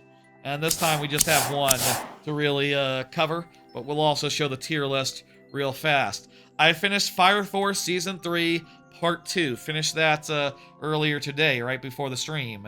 And that's all the finished shows. And show the tier list as well after the show and talk about the anime. So, Fire Force Season 3, Part 2. The final season of Fire Force. What a weird ending. I like that about it. If you don't know, and I guess actually the poster does, like, the image there does kind of, like, reveal a lot about it. It sort of ties into the beginning, or the world setup. God, I don't know, like, how do you talk about this even without spoiling. They're connected. Fire Force and Soul Eater, which is the previous series by the Fire Force mangaka, and it's a very weird ending where everything, all the world is sort of falling apart. The rules of reality stop applying, and also the biggest fights that are possible in this world happen, and they're pretty big and epic and cool. It was fun. I liked how weird it is, and I'm curious, actually, more curious than I was previously about, like, watching. I feel like I should give Soul Eater another shot. I think I did try it out at some point, but didn't go the distance. But watched, like, a couple episodes. I kind of would like to go in and see the whole thing. And I'm kind of curious, like, where fuck everything goes, like, after Fire Force, which I'll say, if you don't know Fire Force, it's a show where they use fire-based powers to fight fire monsters and also, like, weird fire cultists who want to end the world. Anyway, so at the end of the show, there's, well, I already said it's connected to a show that exists in a completely different world. So, did the world end? Well, there's another world after it, and that's the world of Soul Eater. I feel like I found out about that being the connection, and that's was going to happen like 3 years ago. So, whatever. There is also extra credit, you're right. 126 as a higher maximum grade. There's like extra credit sometimes and things of that nature. And like the AP exams and GPA scores are all different scale. That is true. Anyway, that's Fire Force. I feel like it had about as good an ending as it could. I could have used a little bit more regular ass fighting, but whatever, man. It went out the way it wanted to go out.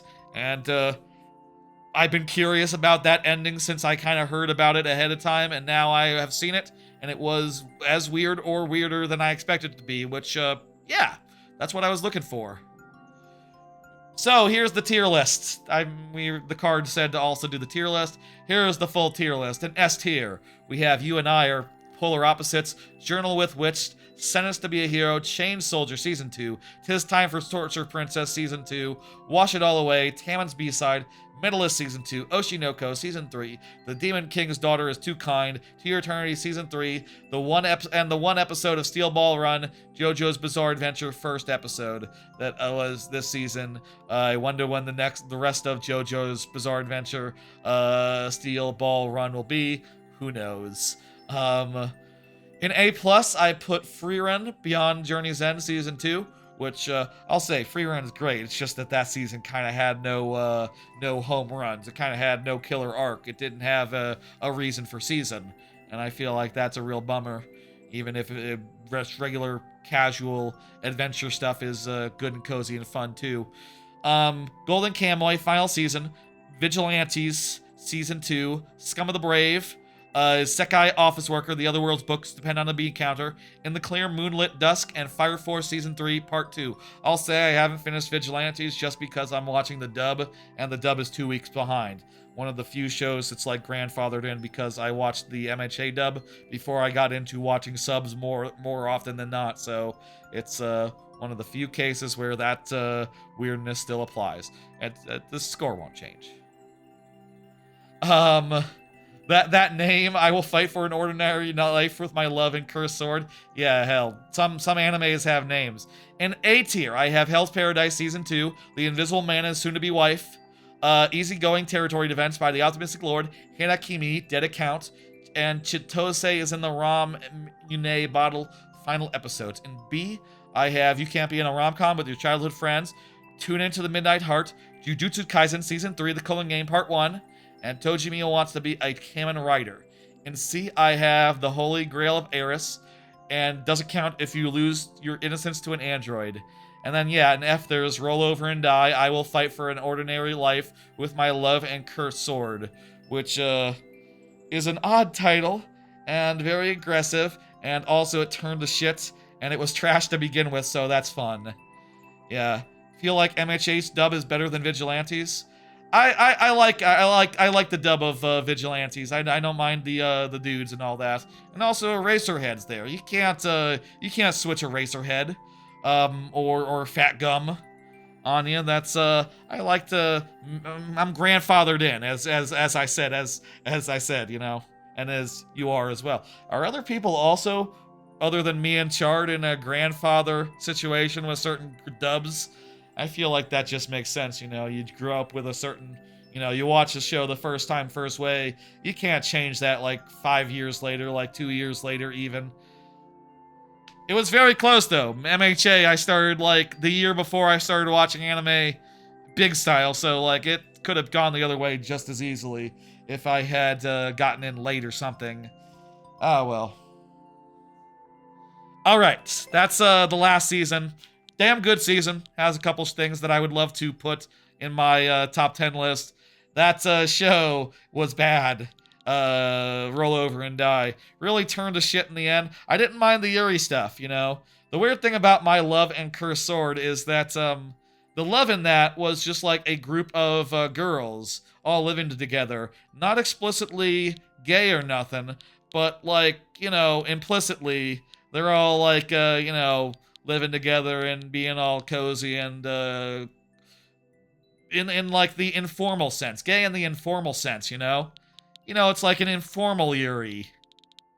Anyway, that also had like a bunch of weird bullshit, a bunch of bad storytelling, and the last episode literally like dropped a bunch of bullshit world exposition that just made me laugh and go like, what the fuck? What the hell are you doing, man? Oh, this is the dumbest thing I've seen in a minute, and doesn't make the dumb stuff that came before any less dumb. You know, let's do it. Let's do a level. I don't think Mika confirmed, so we got sudden death on deck. Let's go.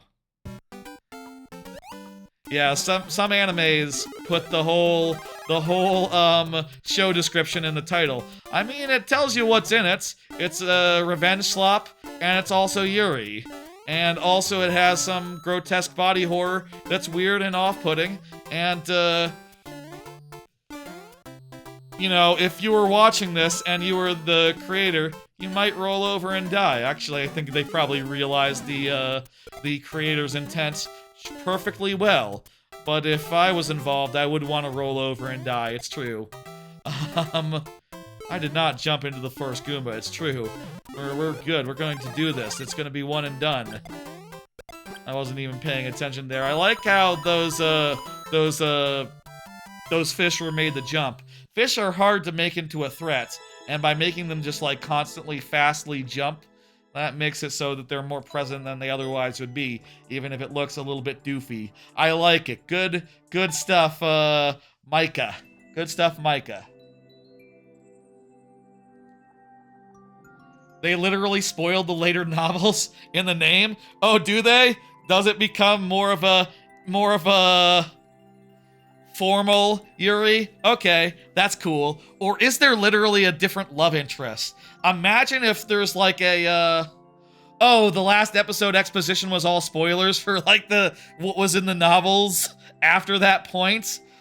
Okay, yeah, I mean, if they had stopped at that point with any sort of explanation, it would have been bullshit. It would have just come off as total bullshit. I guess that was their solution to like, yeah, well, everyone will be confused and think it's just dumb. So let's explain. And then I go like, oh, it's very dumb. It's like, oh, it didn't work. Maybe the original creator is rolling over in that sense. Adrian. Looking for Adrian. Adrian! You know, like Rocky says, you know. Or there's another instance of Adrian in recent movie. I'm not going to say any further because you should not know before you watch that recent movie, but I've only seen 2 recent movies, so maybe there's an Adrian in the Mario Galaxy movie, who knows. It does also involve space, I suppose. Adrian confirmed. Meanwhile, let me do 3 cards, which, hey, you know, hey, a benefit to doing these cards is it gives people time to confirm. In addition to it's being stuff I want to talk about. Let's talk about the new shows. There's a whole fucking bunch. So let's go through them. I watched the first episode of Agents of Spring, of 4 seasons, Dance of Spring. I watched the first episode of The Food Diary of Miss Mage, and I watched the first episode of Always a Catch. You've seen an anime with dumb premises just bad or running anime where the original premise is not seen at all. It is good when there's a new premise, when there's a new idea, and it's not just oh yeah, there's lots of shows where like they have an idea and it doesn't even matter after the first episode, like an isekai that might as well not be an isekai. Agents of the 4 Seasons, Dance of Spring seems like a very nice show, very interesting about a world where apparently you need like people or agents of goddesses or gods to push the seasons along. That's pretty interesting, very sweet, good characters. I liked it. I don't know where it's going or like whether it's going to be like small stories with like a bunch of them or if like all the agents are going to be like coming to call and appearing and being like, hey, what's up? But the first episode was very good, and I really enjoyed it.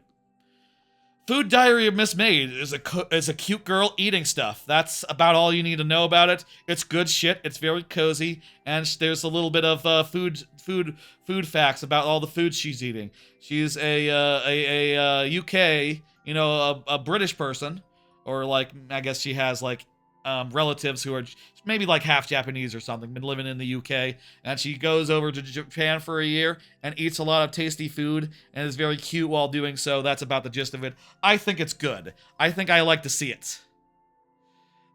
Yeah, the words up top are my descriptions of how I feel, my first impressions, and then the thing in the left. This is the Annie chart title card thing that they got there, and then I edited it to put my opinions on it. Finally, Always a Catch is a fun show.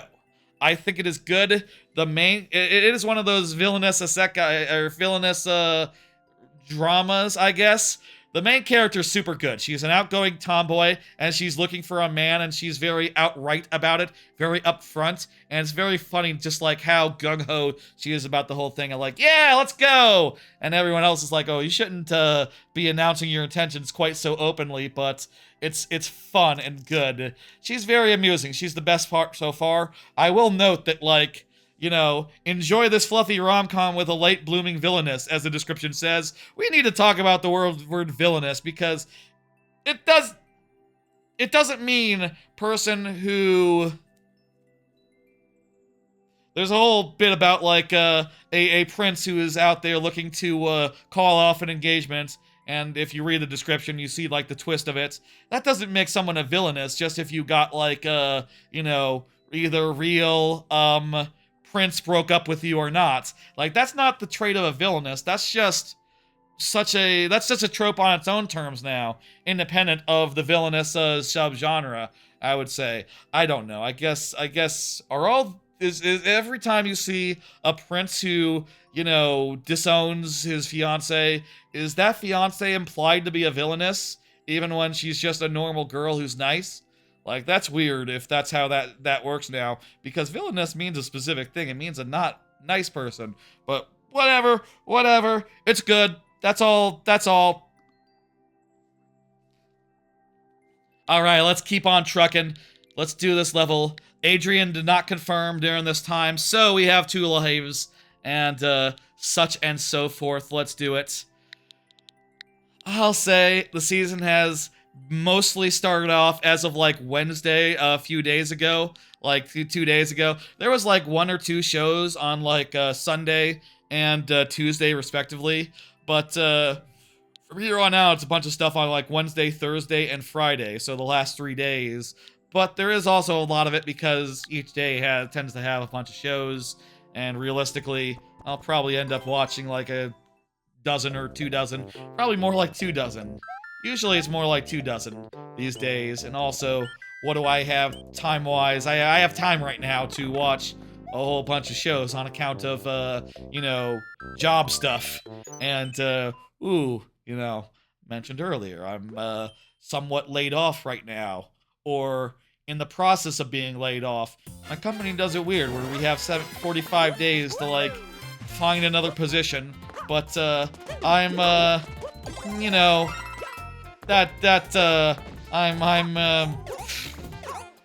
it's really bad out there in general, and probably if like 5 to 10% of a whole floor gets laid off at once, you're probably mostly laid off, you know.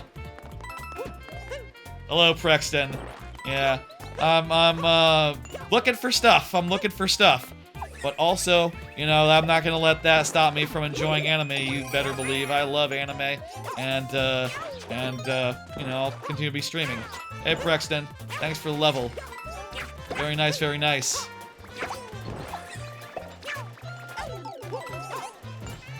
What you said sounds like you work at a contractor company. No, I work for one of the biggest companies around. I won't say what it is because, you know, I don't want to, you know, I never want to do anything that would risk the brass, but I'll say this. The other day, Iran said we're targeting 20 companies for sanctions and all that because of war and stuff. And I will say, the company that I work for is one of the 12. I'll say that much, or one of the 20. Well, you know, I did check that and go, oh, that's interesting. They're fucking huge, and they have all the money, and you know, that's why they have a lot of jobs. But you know, they I guess they realized that what do they need 1,000 engineers for? They could probably go with like 980. You know, well, I don't know like worldwide how many. No, not Nintendo. Not anything fun. I'll say, I wish my company was, I wish I could work for companies that were cool and good and, you know, woke. I mean, I'll say, like, not that my company is not woke. They are. They do have good, I wish I could work for a company that wasn't, you know, one of the biggest in the world, in so much, but they have all the money, they have all the jobs. It's just, you know, it's much harder to get a job at a place that's small and doesn't exist. You know? And also, I like the working conditions outside of games, because games is a mad... even outside of, like, really bad downturn situations where everyone gets laid off after every game, the games industry is not a good place to find work-life balance, but other places are. Yeah, if I worked for Nintendo, I wouldn't be playing this. If I worked for Nintendo, I'd be able to say, I think. But also, I think Nintendo wouldn't let you say fuck. So maybe I would be coy about it. I don't know. I don't know. Nah, nothing that cool. Nothing that cool. Yeah, it pays horrible and has horrible work-life balance. Yeah. Oh, a lot of other non-game dev jobs are much more fun, etc., etc. Thank you for the level, Adrian. We got through it clean. Very nice. I liked it. Nice little traditional fare. Nothing really to say much about it. Sorry for getting all tangented with the current life situation stuff. Yeah. You knew a few in college who wanted to go into game dev? Oh, I'll say I probably wanted to go into college, into game dev in college. It's just the routes did not open up, and a much more easy route wherein much more stable money did end up happening. You know, if you don't, I'll say in college, if you don't do like game jams or other sorts of like spec work, you're gonna have trouble like convincing a... Well, you're probably were like badly positioned even then. And then even then, like, yeah, just get a boring job and have your hobby be fulfilling, which is what I'm doing now. A fulfilling hobby. That's what this is. This is a fulfilling hobby. You know, and I don't need it to be anything more than that. We'll talk about that. In college, you did get 2 game jobs. That's cool. That's real cool. I did an independent study that was a game, and as well as a couple of like smaller things, you know, assignments and stuff. Probably not enough where, you know, it'd be that impressive to a game developer, but, you know, truth be told, like, you know, I would love to do creative, fulfilling stuff in my day job, but like, I would also like to have a house and also be able to stream as much as I do per week. You know, makes sense. Anyway. More anime. Let's go. 3 more anime. Let's go. Oh, and let me dismiss and bring up the next person so we know who has to confirm right now. 1 second, I got it. Adrian was done. It's PBZ Dan, who just asked if I worked for Nintendo. So present, good. Okay, get those heads up normal style. Anyway, I watched the first episode of The Strongest Job is Apparently Not a Hero or a Sage, but an Appraiser, provisional. I watched the first episode of Go For It, Nakamura-kun, and I watched the first episode of The Ramparts of Ice. Okay. And by the way, let me say 2 things right here up top. I probably should have said this when we got into new anime, but 1, I'm not including all the new returning shows. We'll just get through those like real quick. We don't need to spend that much time on them. And 2, you know, I don't always watch all of a show. Sometimes I watch the start and say it's bad and stop watching. Coincidentally, The Strongest Job is apparently not a hero or a sage, but an appraiser provisional. It seems like a real milquetoast isekai with nothing really going for it. It's a very slow start that's very boring, and it tried to sort of like make up for that by having the second character be a big-breasted elf, which kind of didn't work. That's kind of, you know, I've seen that as well. I've seen that before. It doesn't impress me just on the basis of it. Just like, oh, you got some fan service? That's nice. I'm sure I can get fan service in an anime that's good, actually. So, jot that down. Sorry, try again next season, I guess. Didn't seem very good. Bleh. Average at best, not one to watch. You've seen it before, and you've seen way better versions of it. And honestly, I've seen better versions of it on shows I dropped, like last season, the guy who appraises and gets people into his party and gets their stats or whatever. Did he have an appraisal skill or did he not? I forget. But there's better versions of that are not worth watching, so there you go.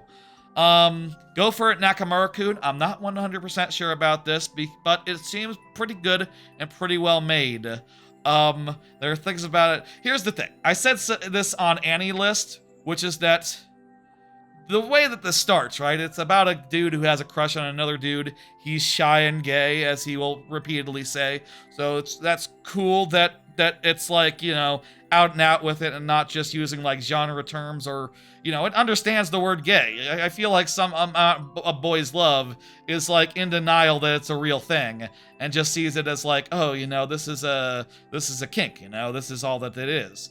But in this, it's like actually, you know, it's actually LGBT and stuff. But here's the thing, and I said this on Annie List. I said, here's the thing about it. It's starting so slow, and with the dude just not knowing that much about the other dude, literally, he doesn't know him much at all, to the point where if this was a straight show, I feel like it would be a it would be right out, right? It would be right out, just like, oh, if for the first episode, most of your time with the heroine was the imagination of the hero, of like the main dude, just like imagining how it might go well if he was able to spring up the courage to talk to her, like, that wouldn't fly. But there's less competition here, and 2 episodes did air at once, and the second episode does kind of start getting somewhere good. I think it will be good. I'm giving it, you know, another 3rd episode to show, like, it can continue to make progress and continue getting better places and more contact between the two, more them actually getting to know each other and something actually tangibly there. Yeah, 3 episodes is like a rule, they say. 3 episodes is a good rule of thumb.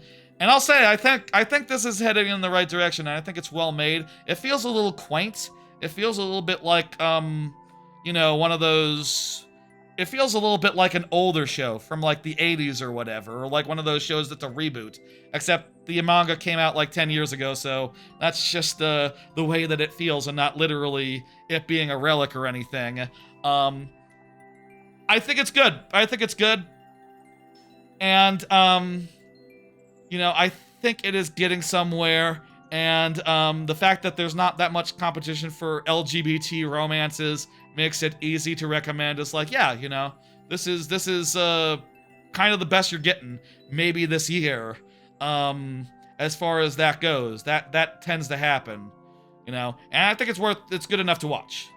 The Ramparts on Ice, meanwhile, is a show about an ice queen who has her walls up and she seems to be getting some new friends who are, you know, piecing her defenses and, you know, making for some fun, eventually some fun, lighthearted times that I'm interested in. And I'm also interested to see, like, what's up with her backstory.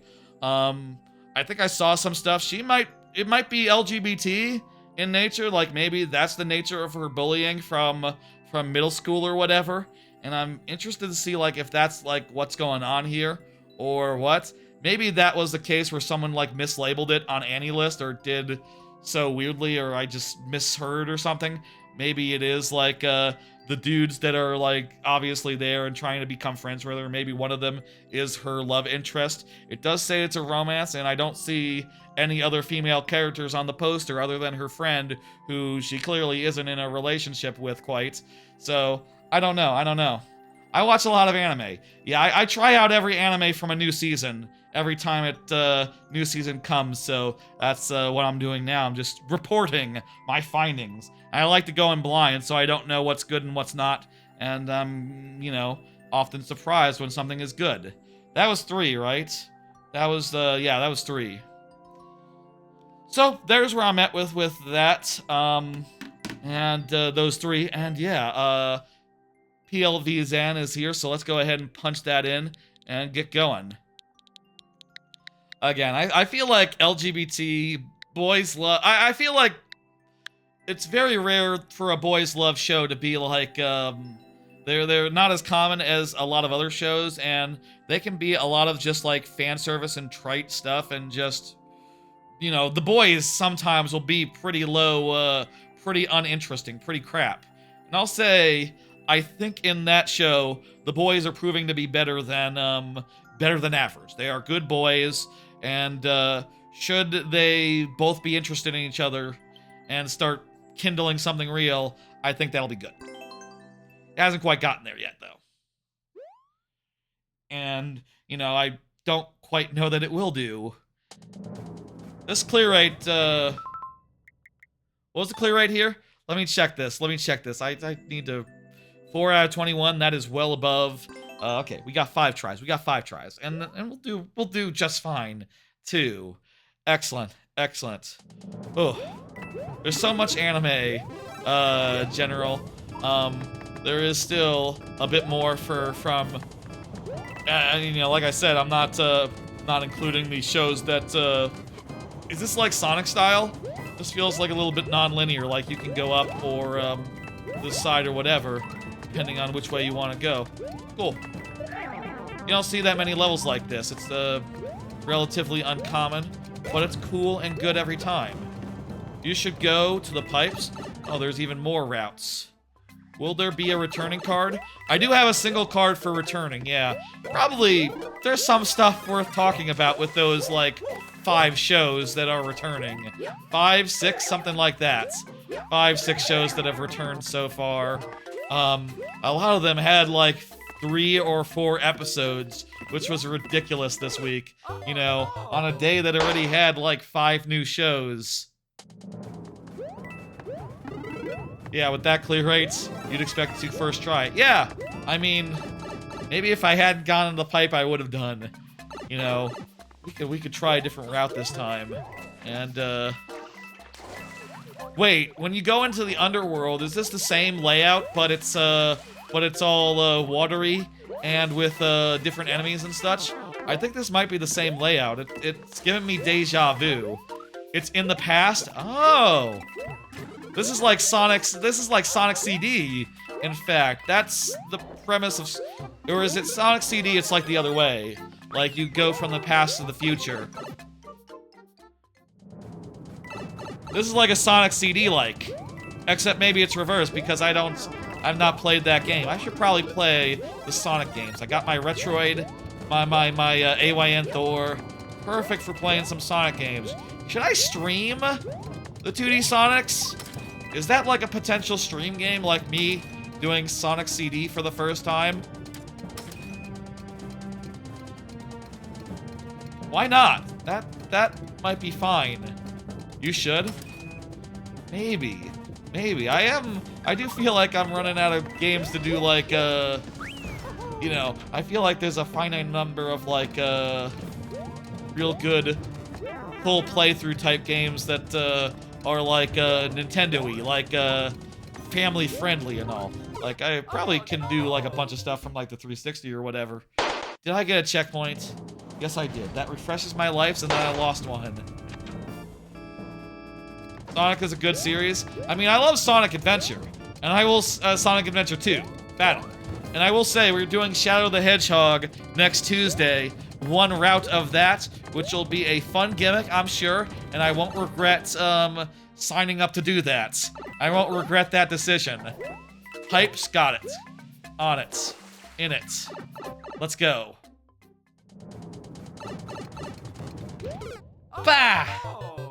Okay, so I have to do one pipe and then the other pipe, and then good. Sonic games get a little hit and miss later on. Yeah, I played up to Shadow the Hedgehog, really, as far as like the main line goes, and then I sort of didn't play any. I didn't play that many after that, after Shadow, and even Sonic Heroes was kind of mid as far as you know, compared to Sonic Adventure 2. I would say. Wait. I need to... I can't have the PB on so, for the other side, so I need to bring it over this. Sonic Heroes, I remember being disappointing. I would describe Sonic Heroes as like... It had so many levels and like so many versions of each level, but they were all basically the same. Kind of blend into each other. Kind of homogenous, I would say. Like... Sonic Heroes is a little bit sloppish in modern terms. Like, if you had told me that Sonic Heroes levels were made by AI or were procedurally generated, I would have said, oh, that makes sense. Okay, that's how you did 4 versions of every level. Okay, it's just procedural. You know, it's just a machine made it. But they're a little bit soulless. You know, fine, but soulless, and they all blend together and have no heart, have no soul, have no boring a little bit low-key boring, even if it plays well and is as fast as before, you know, but it doesn't have the same and then Shadow the Hedgehog sucked, and then I hear Sonic 06 sucked even more. At some point, I'll say, birthday stream coming up next month, we should have a big sub goal for a full Sonic 06 playthrough. I'll say if I'm employed at that time, it'll be a small goal. If I'm unemployed on my birthday, we gotta have a bigger goal for Sonic 06 full playthrough. That has to be a bigger sub goal, considering, you know, apologies for that, but you know, you gotta do, you know. I hear there's a remake. For comedy purposes, I gotta play the original. I gotta play the original bad one. Thank you, PVZ Dan. Let me hit complete and let me pull up. Let's do some more anime. We got like a handful more. We're almost done here, I think. We got maybe 6 more. I think we got 6 more. I watched the first episode of Curio Fan Club, The Petals of Reincarnation, and Haibara's Teenage New Game Plus. So, Curio's Fan Club. Remember how I said if a romance if like the previous romance was straight, it'd be kind of weird? This is kind of what I was feeling. This is kind of a version of that where, yes, it's about 2 girls who are crushing over a guy who they don't seem to know at all, and also, like, he doesn't seem like he has a character. He doesn't even have a face. And, I do find their banter and their back and forth to be mildly charming, but I don't know, man. I can't with their just obsession for a dude that they don't even know, and it seems like they will not get to know over the course of the show. I mean, it doesn't seem like he has much character to know. It looks like it'll just be about them, like, following at a distance, being the next best thing to stalkers, and weird about it, And yeah, I didn't. I was a little bit skeeved a little bit by it. I don't know. I don't know. Maybe others feel differently, but I'm not a fan of what I saw, and pass. New Game Plus also has the looking at a regular person like an audience thing. Does it? Um, yeah. Petals of Reincarnation, meanwhile, is not exactly a bad idea for a show, I guess. The idea is that they cut their throats using a special knife, and that gives them access to previous incarnations, previous life abilities, which is like fine, but it's a little bit ugly. A little bit ugly. Like the visuals look not great, and also it's just a little bit too edgy for me to think like, no. It's a little bit edgy with how they have to slit their throats to use their powers, and they're constantly like bleeding rose petals or whatever. It's a bit much. I didn't care for it very much, and dropped it pretty quick. Pretty quick. Finally, Haibara's Teenage New Game Plus is a show about a dude who time travels back in time to redo his high school. It's just about the most basic version of this idea, which, I would compare it to Remake Our Life, except it doesn't have the art school angle. It's just a dude reliving his high school normally, and this time he has friends because he gets in with the popular group. I'll say, like, the one flashback in the show that they do to his original high school, he just had like a slightly cringe intro, but he was pretty outgoing, if overweight, so like I don't know like why he wouldn't have found any friends, you know? Like an outgoing dude, regardless of the situation, can find another dude to be chill with, you know, a group to hang out with or whatever. It's not that big a deal. It's not that uncommon to see, even in Japanese anime, to see side characters happily being side characters with each other. But this time he worked out a bit, and now he's hot, and as a result, he got into the popular group that seems like fun. So, hey, I'll say, even if it doesn't end up using the time travel that much, it does seem like a nice high school life show with a hint of romance there between him and the girl that I guess he never was able to get with because obviously he was not in the league previously, is the idea. And I do think it's like I said, it's the most basic version of this idea, but I think it's fun. I think it's good. I think it's enjoyable, and that's enough for now at least. To start, I would say. Divine Nut was talking about Sonic 06 earlier, so is present, is good.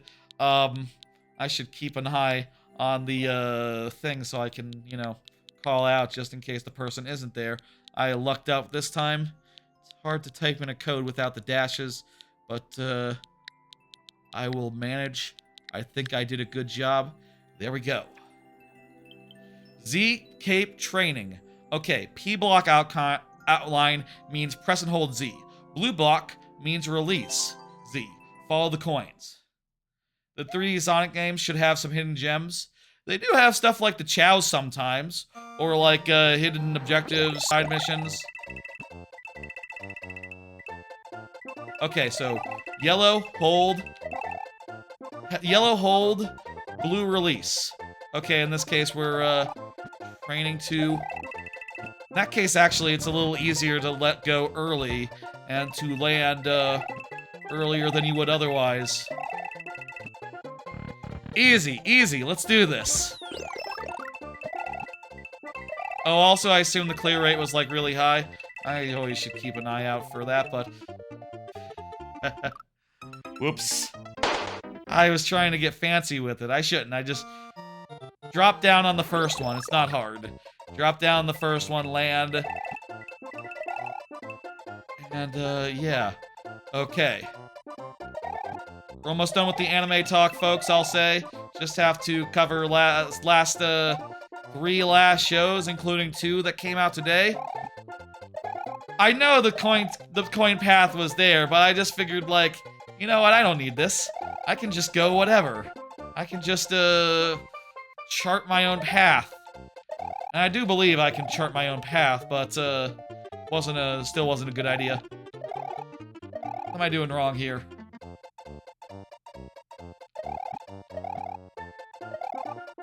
Follow the indicators, for one. Follow the indicators. Be exact with it. Okay. There we go. There we go, okay. Okay, you know what? Actually, it is hard to skip the first one. Oh, also we need to maintain speed there. Okay, okay. Sadly, not a third non-collectible object to use. Gotcha. Oh, and nice. It has a repeating thing here. We got another checkpoint that refreshes our dude dads. Refreshes our lives. Let's go, let's go.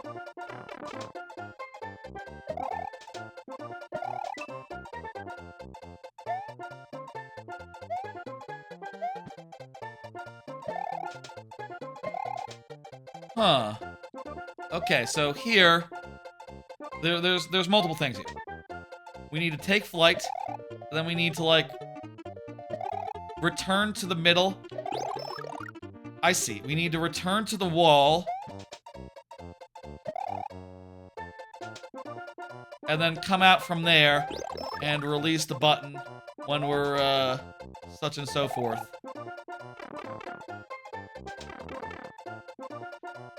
Oh, okay, okay.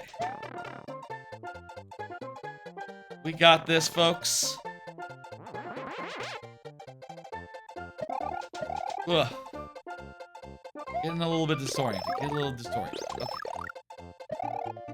Pull back. Pull forward. There we go. Pull back. Pull forward. There we go. Pull back. Pull forward.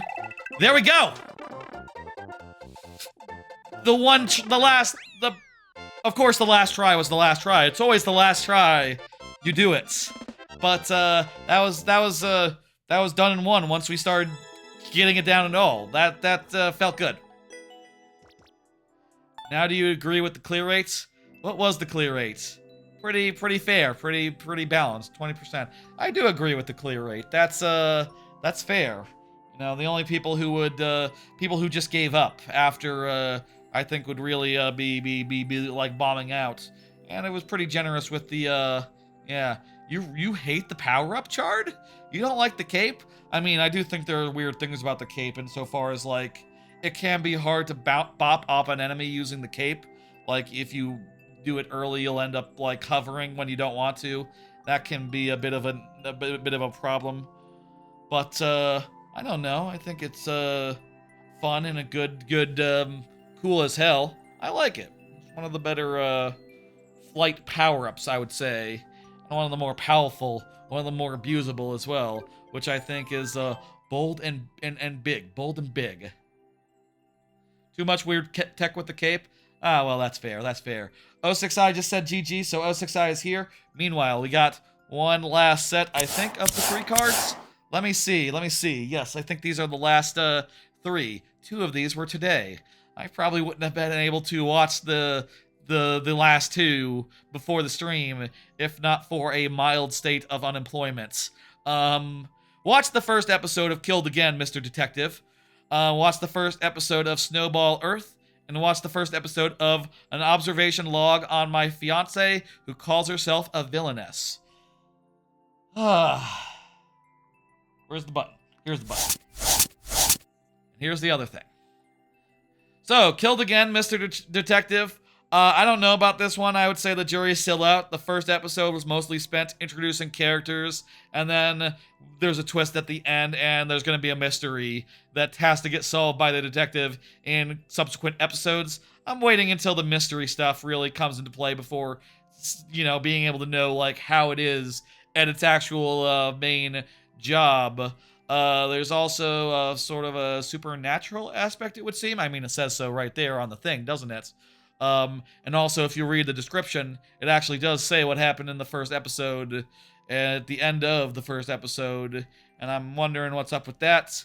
Honestly, I kind of spent a lot of the first episode just like imagine.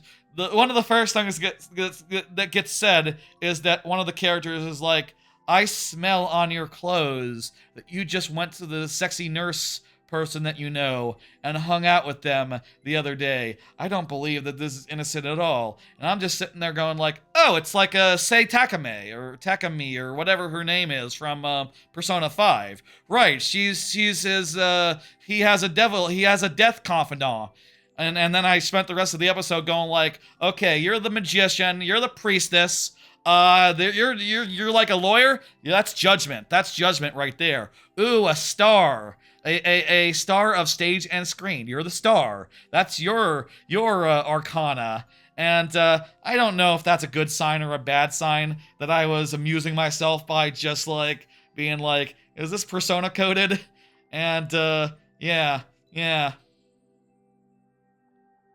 I did not get a haircut today. I still need to get a haircut. Um, haven't been out today, you know. Probably should get a haircut sometime soon, but whatever. Anyway, not sure about that one. Jury's still out, to be determined. 2 more shows came out today. I actually did spoil the parts that are after the first episode of this one, but it seems like it's a whole different show basically after the first episode in a way that I'm not sure what it's going to become, but the first episode was so good that I'm confident it's going to be excellent, that it's going to be really good. It's about a kid who gets into a mecha suit and fights against aliens and whatever, and he's kind of a lonely boy. He's kind of has problems talking to people, and he's very well done. The action is really well animated. It's a cool world, and at the end, there's a cliffhanger that leaves me going like, what the hell is going to happen now? You know, this first episode is kind of a really good prologue that sets everything in play and also is a good episode in and of its own, on its own self, but also, it's really good on its own basis, in addition to setting some stuff up that I really want to know what's going to happen next. I mean, maybe you might be able to guess something of what's going to happen based on the name and maybe the image there, but he's like an adult by the end of the first episode. It like takes place over 10 years. Like he gets into the mech as an 8-year-old, and you know, later at the end he's like a teenager. You know, he's like 18 at the end of the war, I guess. Or at the end of the final battle, as the thing says there. It does say that, it doesn't say that 10 years passed, but it says there's a final battle. You get it. Good shit, check that out. Finally, last new anime of the week. Thank God, you know, there's so many of them. An observation log of my fiance who calls herself a villainess. It has a fun way for a isekai villainess to act. Basically, she comes in and says like, immediately upon meeting the prince, she says, yo, what's up? I'm the villainess. I know we're engaged right now, but I've played this game. I'm from another world. I'm reincarnated and such. I played another game, and for you to find happiness, you gotta get with the heroine.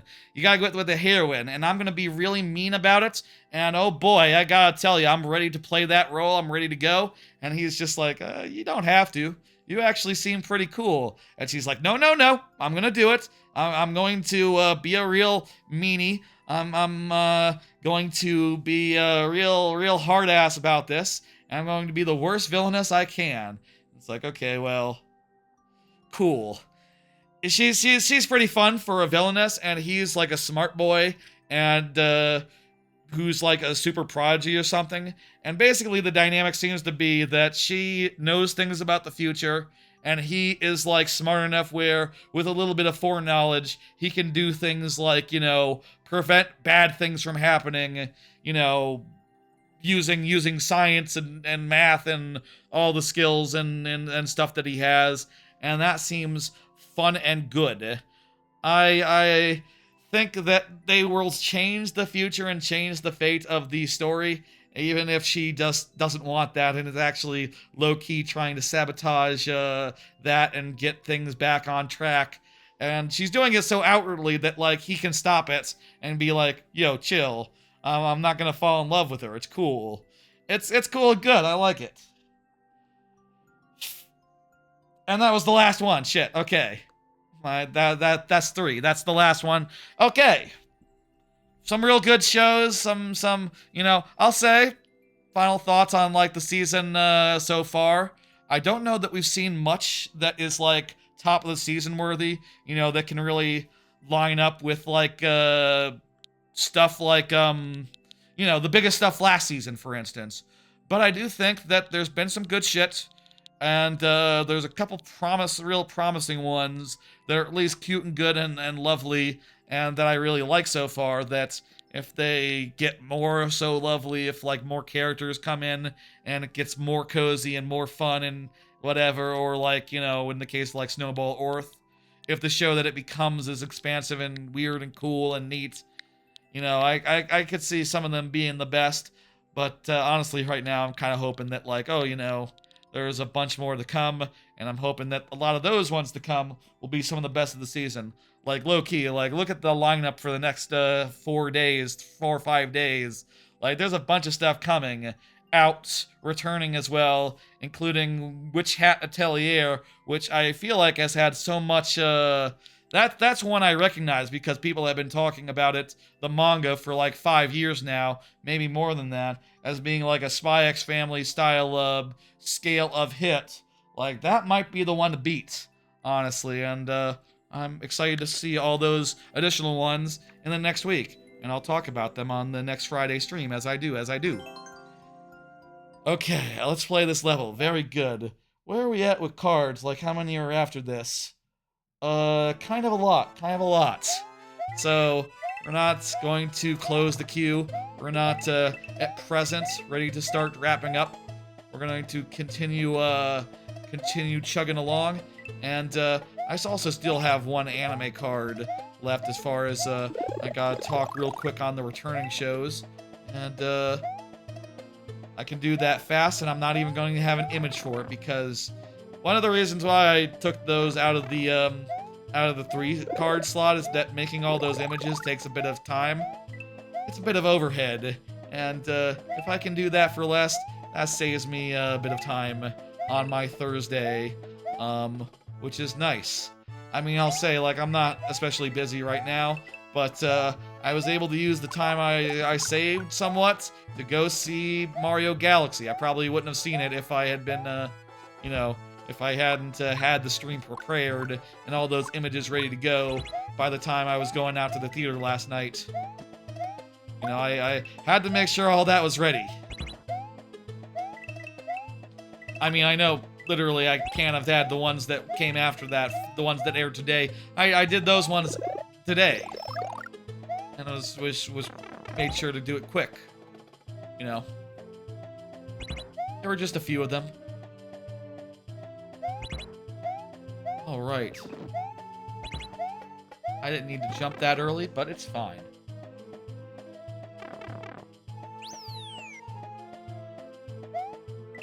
Let's do this. This room looks fun. I'm going to run from left to right and hope for the best. Looks like there's a wall in the way, so I will go up. That might have been the wrong answer. Hype. Looks like I have to go left. Yeah, okay. Should have gone up first.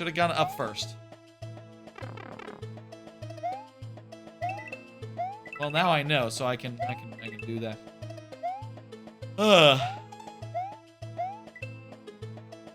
I can cover returning shows while I play this level. Let's do that real fast.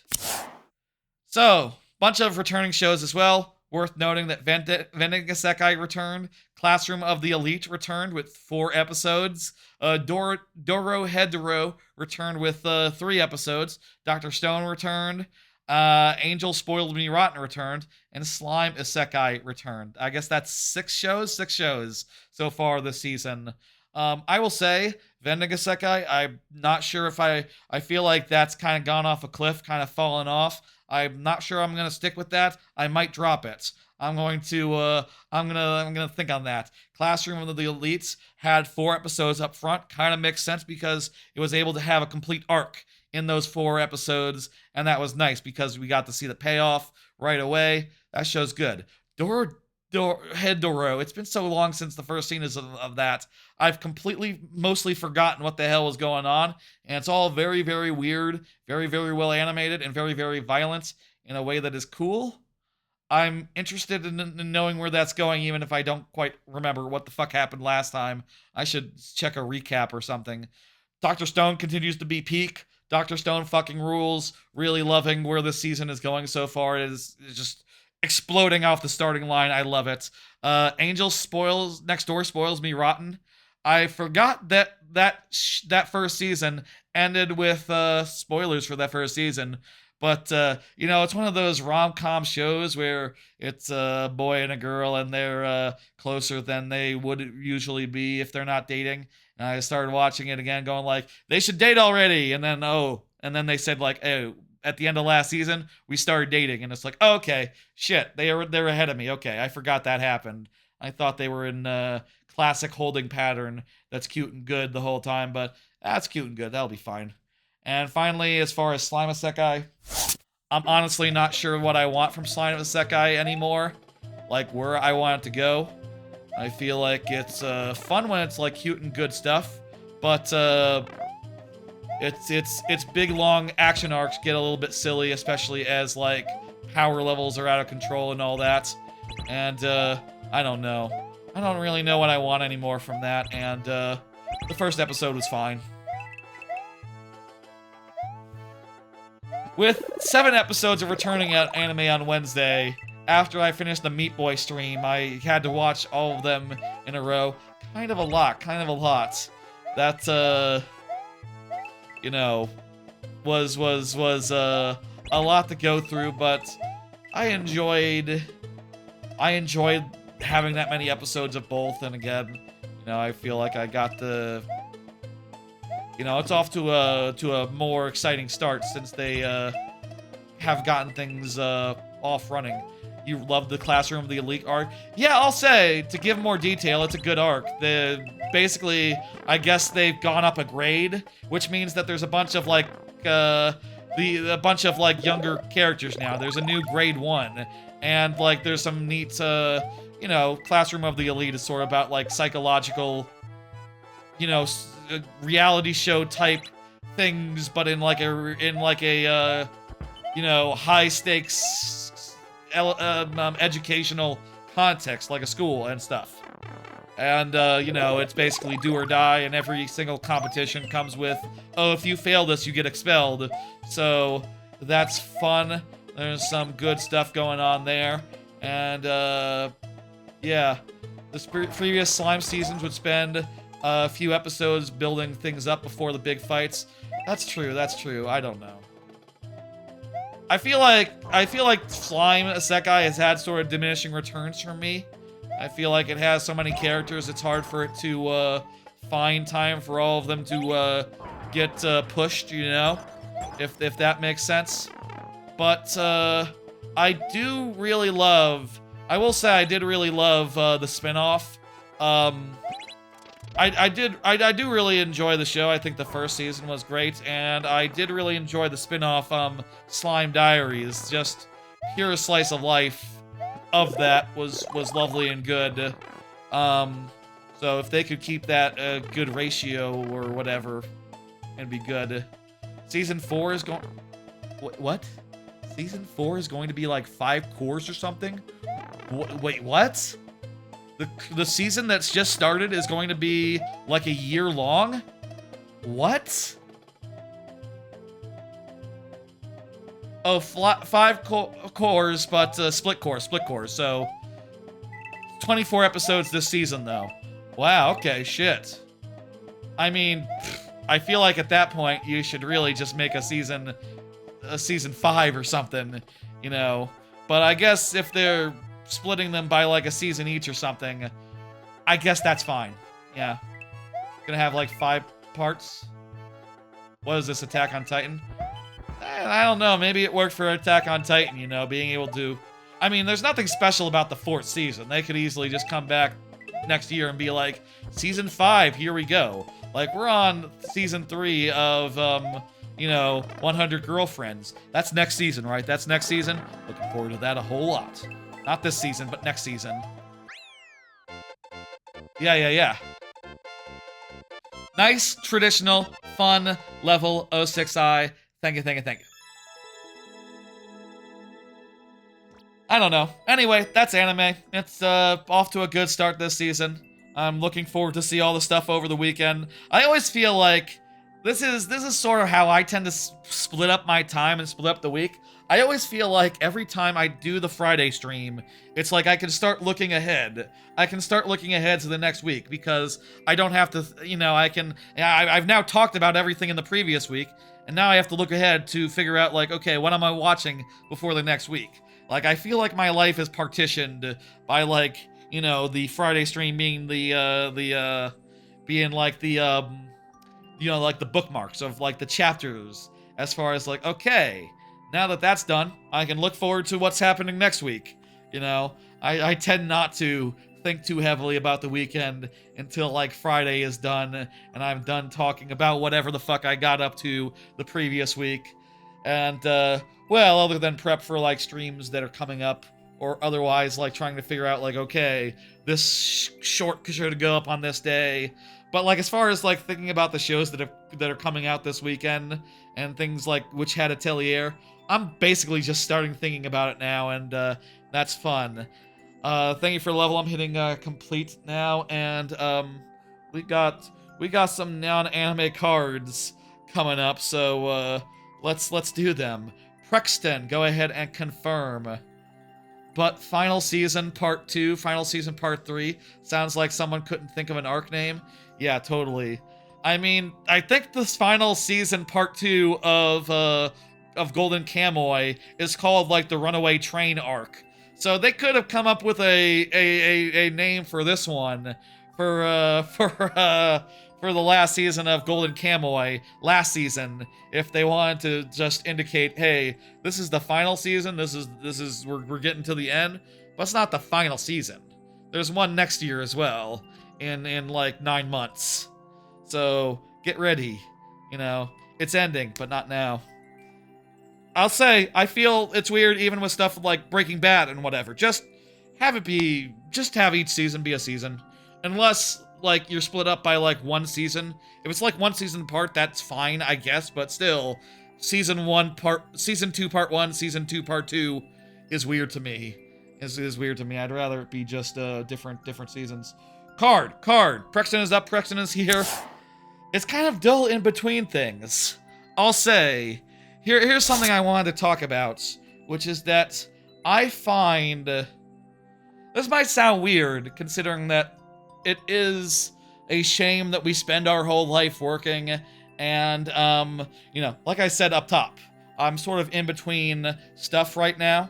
I'm sort of looking for an opportunity either at the same job that I work at. My team reduced headcount and my position no longer exists, so I need a new position or a new job at a different company.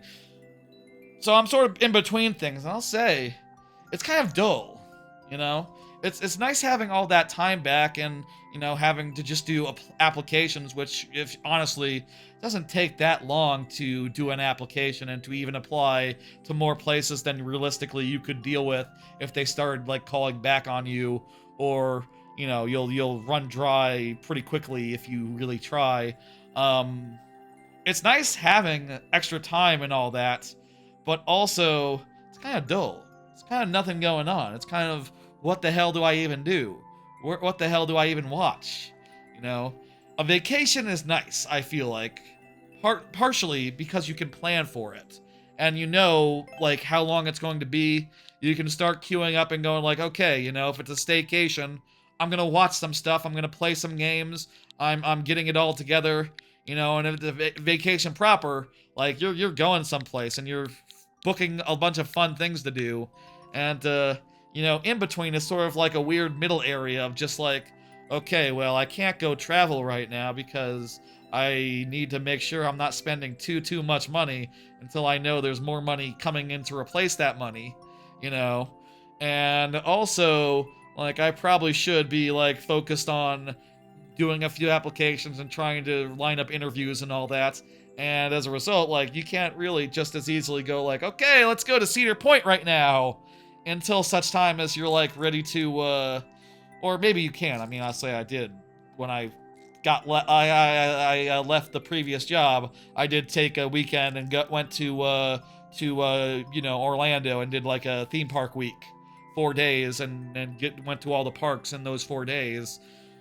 But I'm not doing that this time, so as a result, it's just kind of dull. You know, it's a lot of nothing going on, a lot of like, I am low-key wondering like, okay, well, a lot of the time where I'm spending at work doing stuff, I'm thinking of things to talk about and like seeing things and on the internet that I might want to discuss, and things are boiling in the background, and you know, I might have an idea here and there and go like, oh, you know, jot that down. If I'm just hanging out at home, you know, maybe waiting for something to come in and going, okay, well, nothing much right now. Nothing much right now. Just going like, okay, well, should I do something special? Do something weird? Taking a vacation between jobs is different when you already have the new job lined up. Absolutely, absolutely. That's totally what you want to do. Oh, hang on. I think this is hard versus easy. Let's try the hard one more time. This is hard versus easy. Let's try the hard two more times. 2 more times. Then we'll do the easy, and we'll make sure that we can finish this. Okay, yeah, let's do the easy. I needed to let go of the button. I've seen that setup before. It's just a little bit odd. It's just a little bit of an odd setup. For what it's worth, the easy is also, the easy is not, is like medium difficulty. You know what, the easy route is the route we went the first time, where we died. So, do I need to give extra lives here, by the way? What's the clear rate? We might have, actually, 3 lives, low-key.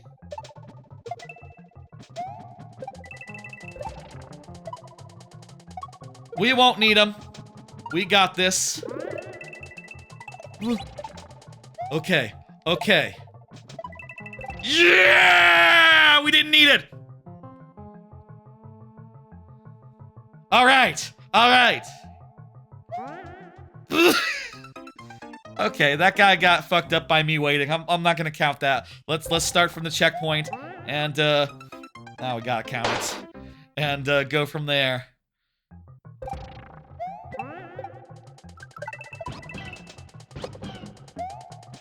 Huh? What? Huh? Okay, I'm getting it.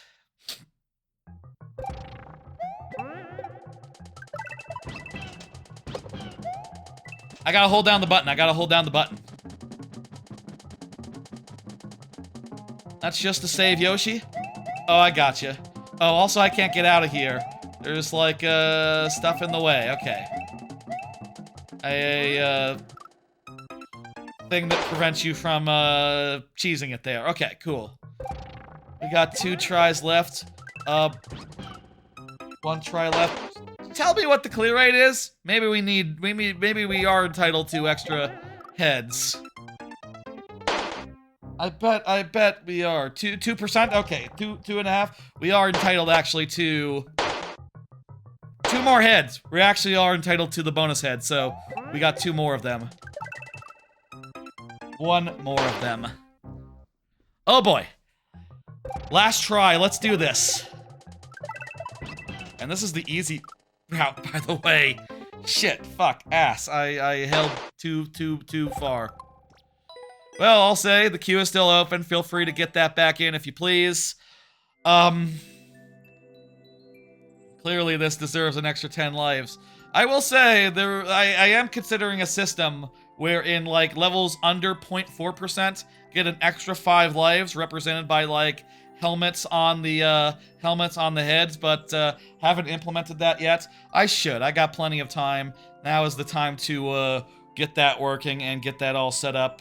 Sometime soon, I think. Sometime soon, I'll get that all working, and I'll figure out how to do that in OBS and with my Stream Deck, nice and naturally. With it being it's probably gonna have to be a completely new way of making the heads work, honestly. But I think it'll be a good change, you know. Anyway, let's go. Let's do it. Tobio is up next. TBO, go ahead and confirm for me. You know what to do. It's pretty self-explanatory. Please, please, please. TBO hasn't said anything in a minute, right? So yeah, pretty bored right now. There's like a certain sense of like weird doldrums, and I don't know what quite to do about that. If there's games I should be playing, if there's more shows I can be watching. I'll say, the anime does help to fill up the void a little bit, and I've been so glad this week to see all those new shows come in, and hoping for some of them to be really nice and good. I enjoy having something to watch every day. That's a big part of why I like to watch all the anime. Hey, there you are, Tabo. How you doing? Perfect, perfect. That said, hey, speaking of things going on, TTYD Rando on Sunday. I'm excited to play that again. Spent a bunch of time this week, like, getting that all prepared. Good night, Shard, by the way. Hey, good night, good night. Getting that all prepared and getting that all ready. And, I'll say, also, I, spent some time, like, looking over the footage. I like to go through old streams and, like, clip up all the good moments, you know, click them up and make short form content of them. And I did that with the previous TTYD randomizer this week, which I think coincidentally will make me pretty well prepared for all the weird checks that I didn't know how to do last time. So that's nice. I'll be pretty prepared. I also forgot that that was 12 hours long. I've decided to go for fewer crystal stars this time, so it's 4 rather than 7. And also, I will say, previously, I didn't know that the tracker was a pop tracker. I think at the time I didn't know what pop tracker was, actually. And as a result, like, the only page that worked was the main map page, which just had big overall list of all the items in an area that were pretty much undifferentiated and made it hard to go like, where the fuck's the panel? Where the fuck's that star piece? But this time I have it working so that I can see the other the other pages, and now I can see, like, pretty literally, like, oh, here's where each of the things are on the fucking map. So, you know, if I need to know where a panel is, it'll be there. You know, it'll be, like, right marked on the map 90% of the time, unless it's, like, inside or something, you know, in which case it's hopefully a small space and it won't be that hard. But, like, I'm excited about that, and I think that it's going to be a good time. I will say, as far as other changes go, the main one is that last time I did Paper Mario Randomizer, I think I realized that some people were a little bit put off, or at the very least, like, I like to do Paper Mario Randomizer with bump attack and with max stats, meaning that most of it is just like running from place to place, not having to deal with the enemies, and if they touch me, they die because they're lower level than me, and I have the badge that kills them when I contact them. But I will admit that, like, that can mean that, like, it does look like I'm mostly just running around, not really playing that much of the game part of the game, the RPG, nor the, you know, dodging or otherwise manipulating enemies, getting first strikes, and etc. So this time, to sort of, like, improve that a bit and make it a little bit more interesting with TTYD Randomizer, I'm doing first attack only. Meaning, if I want to dispatch an enemy without a fight, I have to attack them. I have to land on them, I have to hit them with the hammer, coops, etc. So I'll have to proceed with a little bit more strategy, a little bit more thought, and hopefully that's just the right amount of gameplay where it doesn't slow things down, but it should be fun. You would like me to do Happy Boolean. Happy Boolean, you got it. I'll also say, just to get it out of the way real fast, TTYD is mostly hallways. I guess to a certain degree, right? Movement-wise. Yeah. I will say, I've been making all sorts of other plans too. Given that I'm off in between things, I have scheduled a lot of streams for this month, for this time, which I have shown off before. But, like, yeah, basically every week currently has 3 streams in it, and I think that's a good amount where I won't be bored. I'll have, you know, a stream to do that'll be fun and interesting. But also I have time in between the streams to, like, hang out and maybe work on the short form part of it, you know? I kind of have to catch up on, I got a lot of streams that don't have short form content made of them yet. Like 140 of them. So that's an ongoing problem that probably is impossible to solve without, you know, major efforts. You know, it's ridiculous. Which one is it? Boolean. Probably lower than this. Probably lower. Let's see. Looking. How low is it? I haven't missed it, have I? Higher, okay. So anyway, lots of plans coming. Look for some streams in the Ice Castle Snowbar, Slippery Cape, Becca Koopas. Happy Boolean, there we go. Big Boo, okay. And the clear rate is 9 out of 100. That's like nearing 10%. That's like 7%. 5 tries is all we get. Let's go. Okay, this looks like a puzzle level. Maybe. Where we have to figure out how to get coins. Well, actually, maybe it's not that hard. The first one requires only a second of backtracking. So that's nice. The pink boys are optional. Oh, they are? Nice, okay. So we just have to figure out, like, how to get through pink boys. I understood. I got it. They skipped the boss? Okay.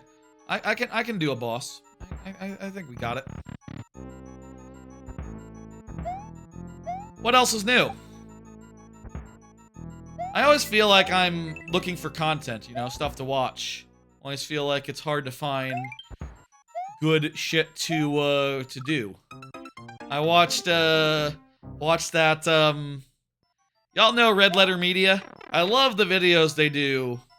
This is just an off-topic aside. I love the videos they do. I say an off-topic. It's just an aside. It's, no judgment as far as on-topic or off. I love the videos they do where they just, like, go through an old Star Trek thing. They just started, they did this whole 2-hour video about Season 1 of Voyager. I love Voyager, so I liked hearing them talk about Voyager for 2 hours. Man, Voyager's good. And especially, you know, now, compared to, like, new Trek, right? Like, Voyager is especially good now. They haven't made Trek as good as Voyager in, like, 20 years, basically. Even if, you know, even if some people liked it more at the time than, or less at the time than, like, TNG or whatever.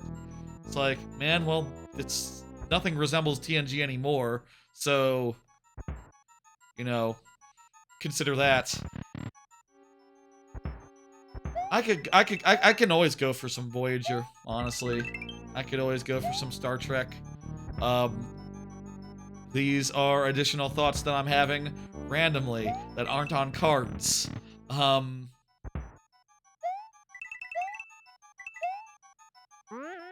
Would y'all like another card? Yeah, I got more. Hang on.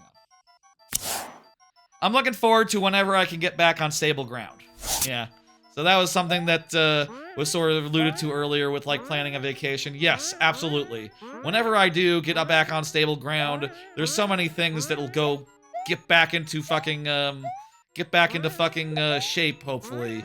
You know, before the situation, I was looking at houses, and that's obviously all kaput. You know, that's obviously all put on hold.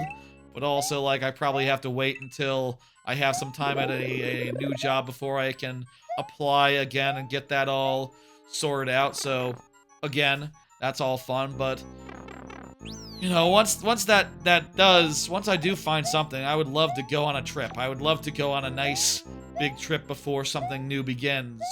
You know, if it's somewhere new, go on a trip somewhere fun. If it's somewhere, if I end up still at the same place, which, you know, I don't know. I don't know how likely that is. I don't know how, if that's in the cards or whatever.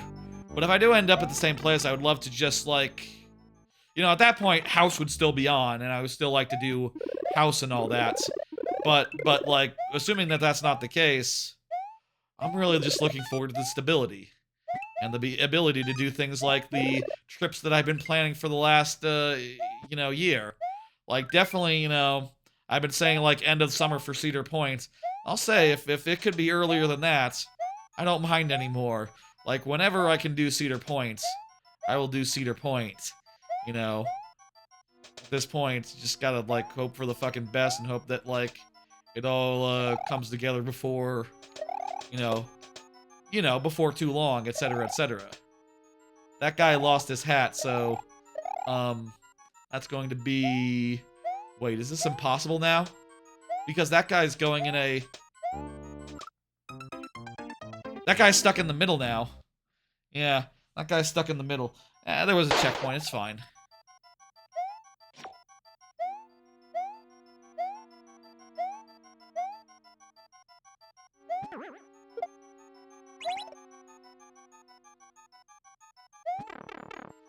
Right, okay, this is the boss that we would be skipping if we got all the pink coins, okay. That's cool. Good that I would have that all together, and, you know... I'm really looking forward to stability. You know, more than anything, right? Like, on one hand, I'll say, like, I wouldn't mind the perfect place, you know? I wouldn't mind getting something remote. I wouldn't mind, like, better hours, better whatever. I mean, I feel like I kind of had some of the best hours I've ever had, and I feel like any other place might be a downgrade, unless they're, like, cool, chilled people who are, cool and chilled and whatever. You know, like a small scale operation, you know, more intimate and all that, but like, you know, doesn't exist basically.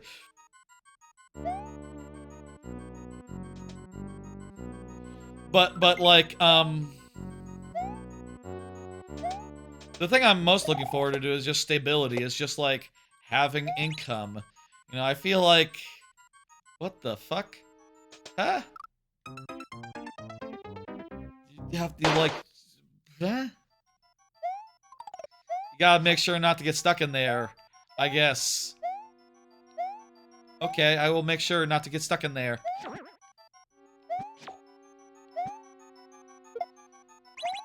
It's gonna be good. I have ideas for what to do as far as, like, to go to Cedar Point or something after, you know... I'd love to have some nice time once I know everything's cool. Well, everything's good to go. And, once I know everything's cool, I can relax and like, you know, take in a nice vacation before new work starts. But until then, it's like unease, uncertainty. And also in this economy, oh my god. Like, on some level, it's like, we're so far from midterms that, like, okay, so the Iran war isn't going to end anytime soon, so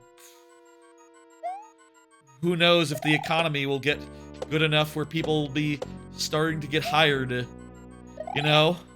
Like, that might not happen for a while now. Dang. What's the clear rate on this? Is the clear rate low enough where, what's the clear rate? Can you check the clear rate real fast? I feel like maybe we're entitled to 2 more tries here. I should have done that at the top, but I don't think I did. I feel like it's going to be lower. I'm gonna... Around 9 out of 100? Okay. Right. I remember saying 9 out of 100. Yes, okay. So the clear rate is like 7%. The heads we had is what we had. Thank you for the level. That's all we can do for now. Thank you. Let me hit dismiss. And, pull up the next. By Divine Nut. Go ahead and confirm. Divine Nut. And, the queue is still open, by the way, so feel free to get more in there. I have, like, 4 cards left, I guess, at this point. 4 cards left. Here's one. I'll say, I probably can't go full-time streaming or like an independent type thing. You know, like, the obvious example is like, oh, you know, I make Mario Maker levels. Could I try my hand at, game design? Could I try my hand at an indie game? And the answer is no, because I need money to live. You know, I need money to live, and, neither of those can pay the bills long term, you know. I'd like them to be able to, you know, like long term, like it would be nice, but yeah, no, I need to get a job that wherein I make a lot of money, and then I can buy a house, and that wouldn't be possible on like full-time streaming or like some sort of skunkworks project out of left field. As cool as it would be to say like, oh, you know, self-employed, all that, you know, like, oh, I do my own thing. It's like, no, well, I need health insurance. I need health insurance and I need money. So, hobbies stay hobbies, basically. I will say, like, maybe in this meantime, I could, you know, the next couple months, I could try my hand at that stuff, mess around a little bit, and soon as, like, something comes through, you know, something comes through. It could be the case where it's months or, you know, I have heard horror stories of people looking for, like, years and years and years, you know, like, a year and a half, you know, long-term unemployment, which, that is a concern. Maybe in the meantime, I could just try messing around with the tools available and see what I can do. As someone who makes really good Mario Maker, I mean, I think I could do, and as a software engineer by trade, I think I could manage a lot of the stuff that's involved. But, you know, I don't know how to make good graphics. I kind of just get by with, you know, what I can do, which I enjoy doing, and such, you know, like I said earlier, like the country girls, I make do, but that's not, you know, it'd be cool, like, to get a posse, you know, or to, like, get a, you know, like, I know that there are indie developers out there, and I know that there are teams of them, and it would be cool to, like, work on a team on something that was cooler than, like, you know, working for a big company, but all that stuff is pretty unstable. It's pretty much a roulette. You know, it's either you win big or more likely it's just nothing. You know. Okay, let's see. So we have a low clear rate, but it is a puzzle level. What you see is what you get. Nothing is hidden. Okay, and that includes like. Does that include like pipes and whatever? Like, is this pipe... Okay, so that pipe does have a turtle in it. That much you just mean there's no, like, hidden blocks or anything. You don't mean that there's, like, nothing. The one-screen puzzle. There's turtles there. Okay. Let's do this. I do have a lot of ideas for games. I will say, you know... I was looking back at one of the old streams as I was saying for like purposes of content, and I remembered I was talking about an idea that I had at the time that I was toying around with, which was that it would be really cool if someone made like a Metroid Prime type game, but it played like Ocarina of Time, you know, something like an Ocarina of Prime, a Metroidvania, but with the gameplay of Zelda, of 3D Zelda. And it's like, that would be cool as a project, you know, as something to mess around with. But, like, low-key, that's probably like 5 years of work for an uncertain reward. That's not exactly, you know, not exactly, stable. Not exactly safe. That said, like, if I have nothing but time, like... I could try stuff like that, you know? I guess I could. And messing around with more programming languages, more whatever, would look good on a resume. Though then again, like, how good would, like, game stuff look for, like, more serious non-game people, you know? Like I said, obviously, getting into, games is not exactly a way of, like, ensuring success, you know? There's layoffs every year. Unless you did manage to get an indie hit, in which case, like, yeah, okay, there you go.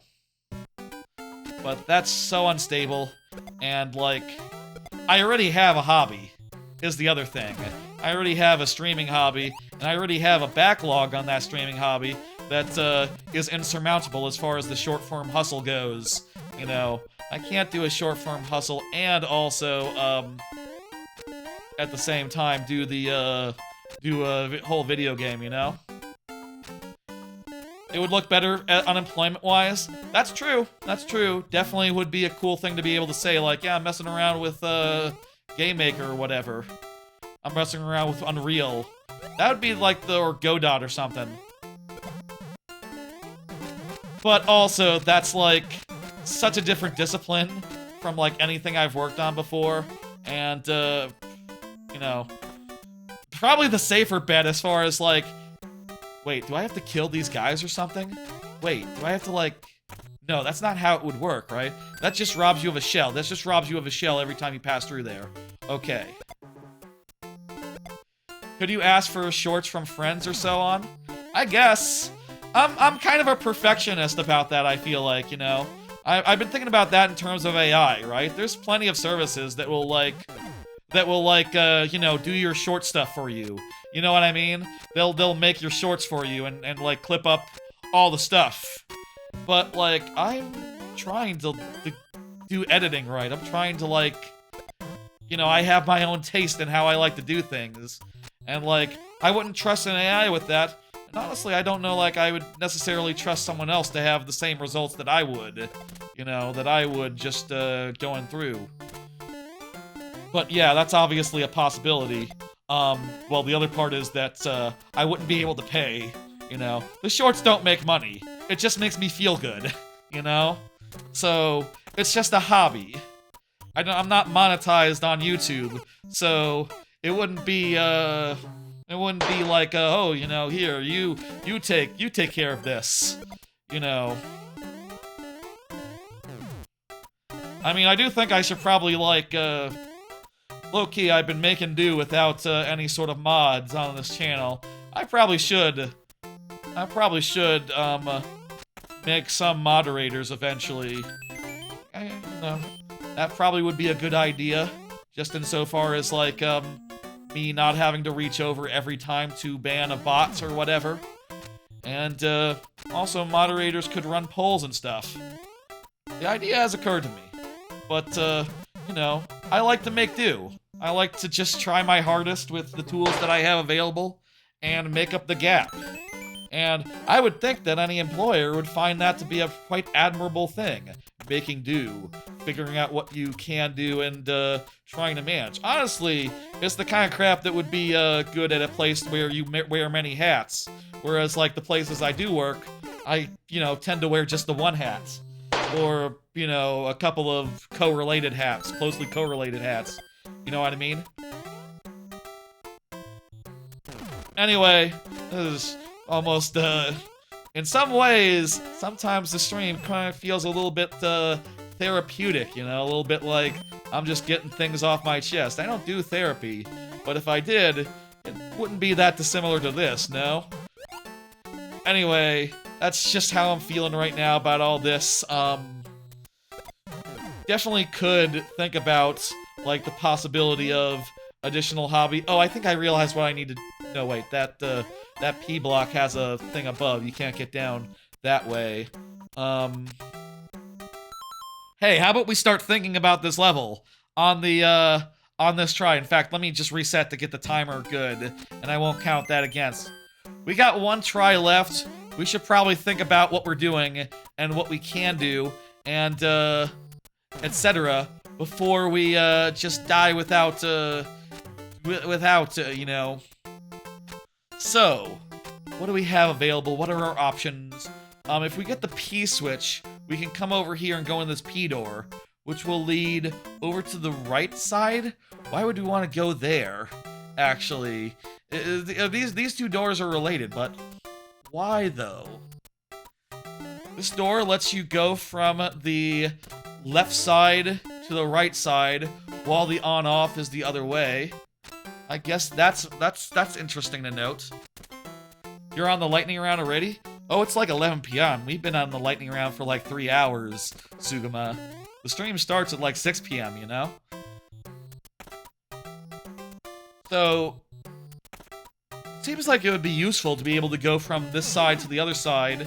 Oh, I guess I will say that, this POW only exists when, only exists when the on-off is the other way. So we have to come from the other angle.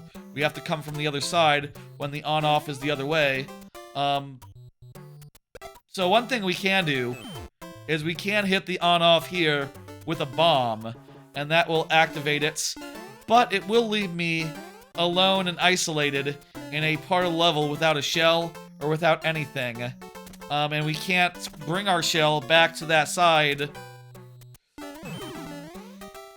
So, we could bomb this thing here. That would, I don't think that would do anything for us, honestly. We can... Once the P is activated, a shell will do the trick. But that's only once the shell is activated. Like, before then, the P is activated. Before then, it's nothing. Also, like, how do you get the shell right in there? Pretty sure, like, getting up here wouldn't do anything for me anyway. Uah! I held the shell too long. Dang. And that was the last try, too. We should have started thinking a lot sooner than the last try. I'm sorry, there's a lot going on in my life right now. Hope you enjoyed the talk anyway, and all the talking and the less so much puzzle solving. Easy level is the name of the level. That still I haven't quite figured it out yet. I'll say thank you. I'll say the queue is still open, so you can submit again, and if you want me to play that level again, I am more than willing to do that. I think after this level, we should do sudden death. We should go to last call. Not sudden death. We should go to last call. We should start wrapping up. I think we're just about done. By the way, if anyone's wondering about the title of the stream, originally I came into the stream thinking like, yeah, it can be called like the Super Mario Galaxy movie is fine, is perfectly good as a subtitle. But now I'm thinking, I've said, like country girls, I make do. I've said that so many times that it's gotta be the title, and also it's very funny, and it's if you understand what it's a reference to, which I will not make explicit. Ask people who have been online for 20 years, 10, 20 years, 30 years. Ask them. Ask us. Other than me. Not gonna say it. It's a good image. You'll know it when you see it. It makes sense. Just for curiosity, you toss the hardest level in the queue. More curiosity. Okay. We'll see. I think there's like 2 more cards that I have here. Here's $1 million idea. Okay, here we go. I have $1 million idea, actually. But it's something that obviously I cannot do for a variety of reasons. But let me just lay this on you. You know Galshi, right? You know Galshi, how it skirts gambling laws in all 50 states and basically legalizes all sorts of degenerate gambling? Well, I have a similar idea for a similar thing. I call it Galshi.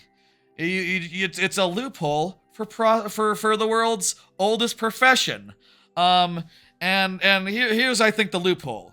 And tell me if I don't know if this wouldn't work or if there's a reason why no one's done this way, but pornography and filming pornography is legal. So couldn't you just have a service for hiring pornographic actresses to work in amateur pornography? And then say like, okay, well you get the footage and it's above board. It's a film shoot. We're making movies here, but that's allowed. And you're the director. Would that not be a loophole that got around such and such laws in 50 states or so? Other than 49. Nevada obviously already exists, I guess.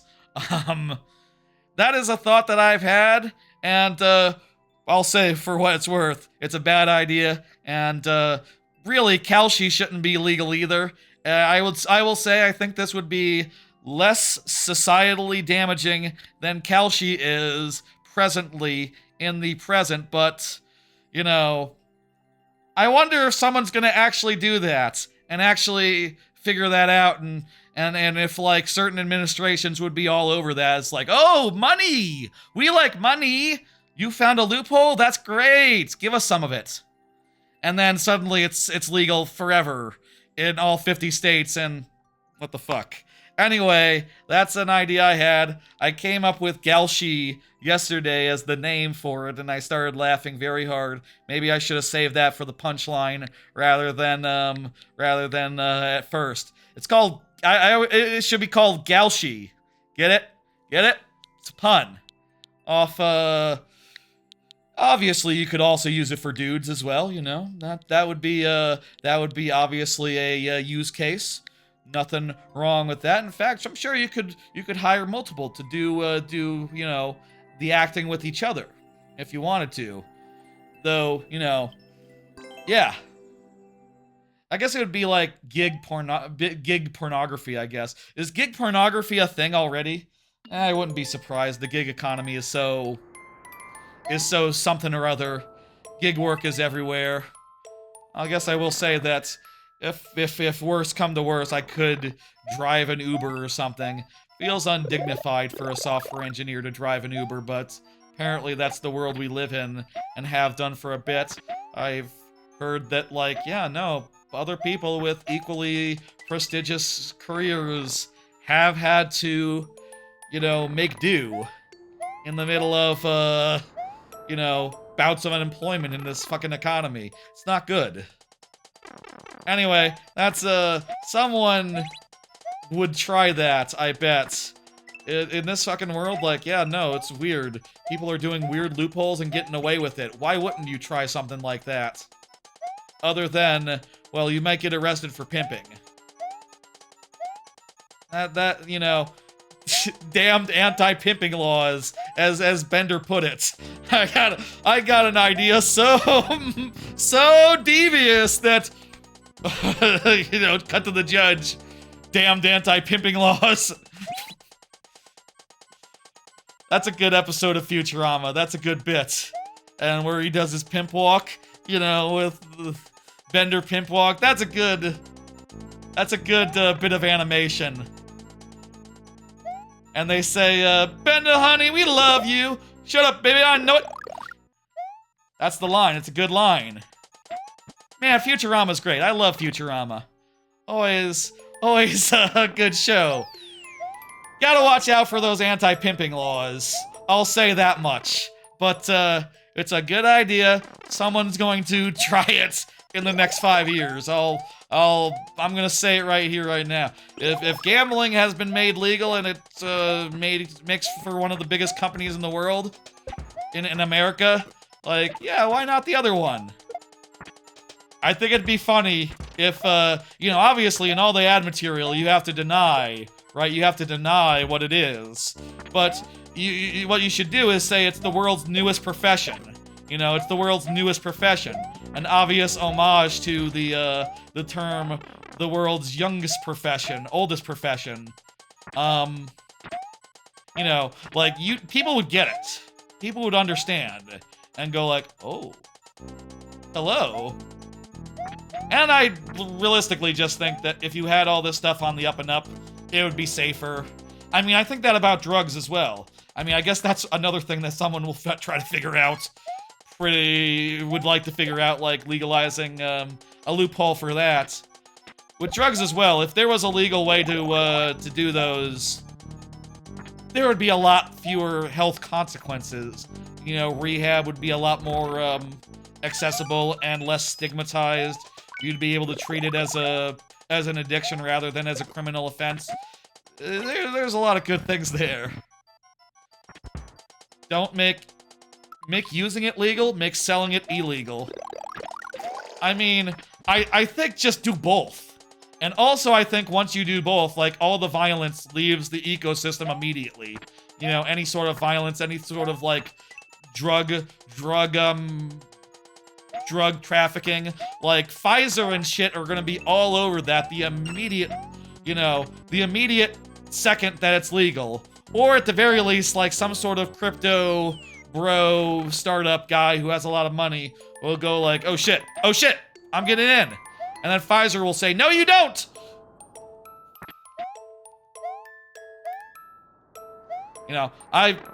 If they decide not to, which I don't know why they wouldn't, like, that's free money, once it is, shit will get cleaned up pretty nicely. You could also, here's another idea for drug trafficking. You ready? Here's the idea. You have a whole, stop me if you've heard this before. You take a part of your city, and you make it legal to sell drugs in that part of the city. You know what I mean? And then you police it and stuff. Hamsterdam, like from The Wire, people know about, people have watched The Wire. Just do The Wire, I don't know. Anyway, that is probably the closest thing I've ever had to an idea that would actually make me, and it's not easy to have an idea that, would actually make money out there.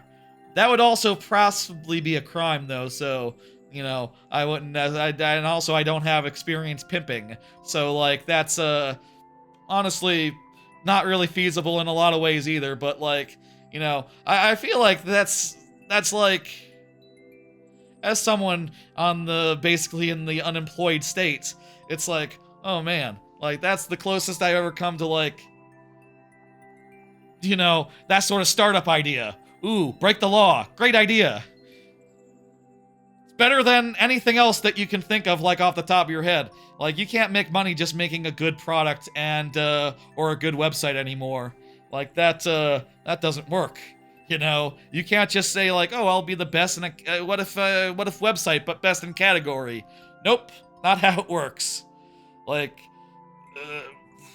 You could try a scam, like drop shipping or something. That's, or AI garbage, a scam or some sort of piece of shit. But all the good ideas are taken, most of them. Anyway, make a really good game and have good marketing. That's the other thing that might work, but it's 1 in a million.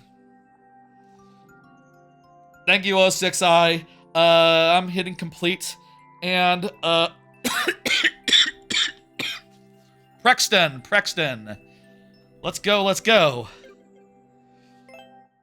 Would make it so that the buyers would be less guarded, and the sellers would have to be more cautious, so maybe it'd be easier to catch the sellers, I guess, but, I think it'd be safest if just, Pfizer or real pharmaceutical companies handled it, and you knew you were getting the good stuff.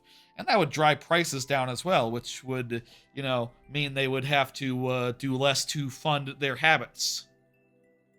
Have you considered opening up the #1 restaurant in Idaho? I've heard that's hard. I've heard that restaurants is really hard. Also, I can't cook. So, jot that down. You could sell potatoes. I did hear... Anyway. Yeah. Oh, also, by the way, folks, I think we're going to last call. Do you know what time it is, folks? That's right, it's time for last call for levels. Time for me to play some of my own levels and show y'all what kind of levels that I make in my free time when I have the energy and the wherewithal. Honestly, I think the time that I was unemployed last was probably the nadir of my making progress. Just didn't have, honestly, made less than I would have otherwise, weirdly enough. I guess I was busy, stressed. The stress was probably the main bit, but, let's see something good. What's a really good theme? What's a really good theme we haven't seen in a minute? Let's see now. Let's see, let's think. Looking for levels that we haven't seen in a minute, that have themes that are cool and good. How about from the Super World specifically? Let's just look in the Super World. What level have not we seen in a while? I feel like low-key it's been a while since Frosted Forest, actually. So, let's just play Frosted Forest, and then I'll think about a theme later on. Enemies on rails. Significant use of enemies on rails. That's too broad. That's too generic. This is a vines level where it's very nicely themed to be a winter forest, and you go through doors and you drop down big long tree shafts in between bits of climbing. I think that climbing levels are a cool niche in any sort of platformer. You know, Mario World, the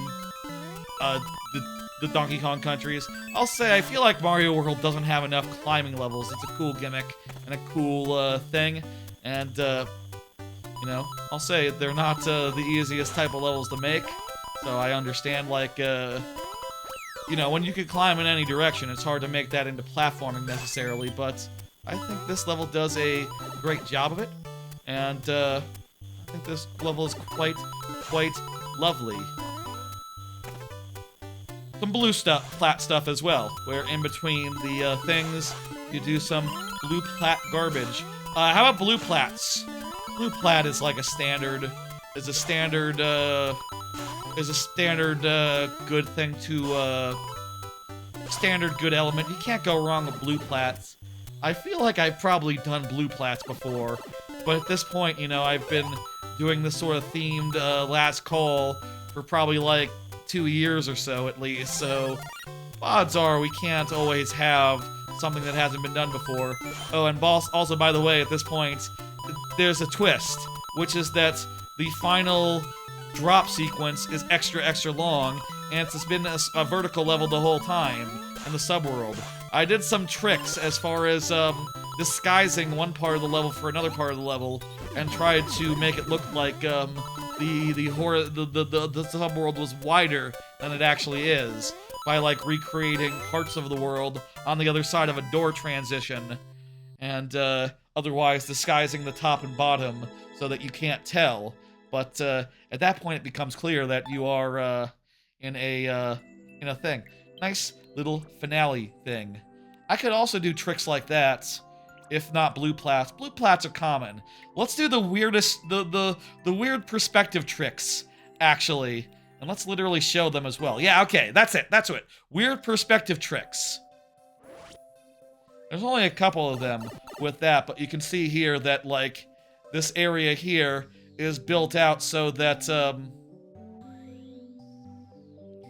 here's the checkpoint, for instance, right? The checkpoint has the top of the screen accessible. Well, on the other side of the tree, the part of the level that's before that is, like, built out as a duplicate of that, so as to give the illusion that it's there, even though, like, once you actually go, it, you know, it's not actually there, and it's actually a different whole area, and that's the same with, like, previous transitions. The first time in the level is the only time where you actually see the bottom.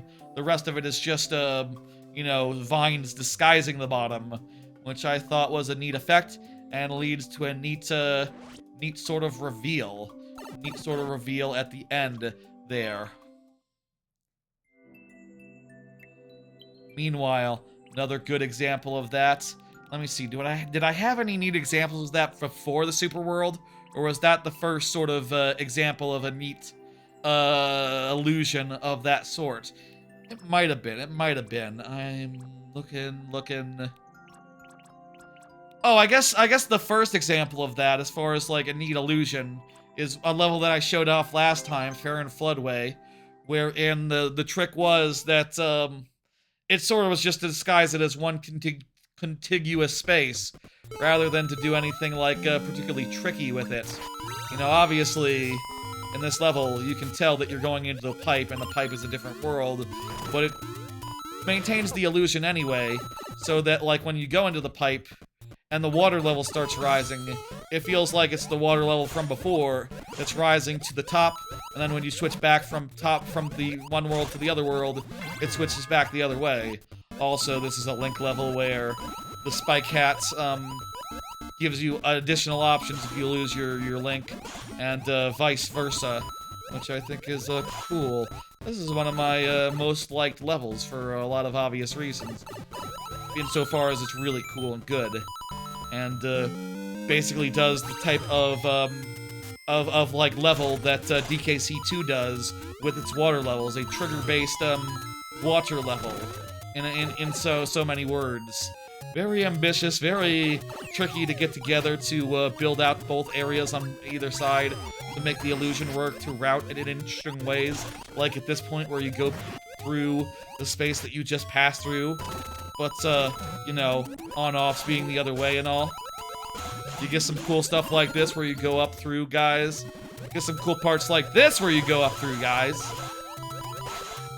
And also you get to hit switches, which is cool and good. And going downwards requires different moves than going upwards, so it's cool. Rising, falling water is nice. You're right. You get this point where you can swim up.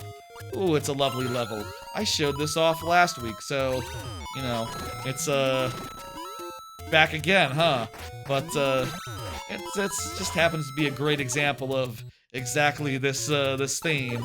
And probably the first time I did it in, I forget if I did this at all in Mario Maker 1, actually, if I did anything like this in Mario Maker 1, but I think I might have done on occasion.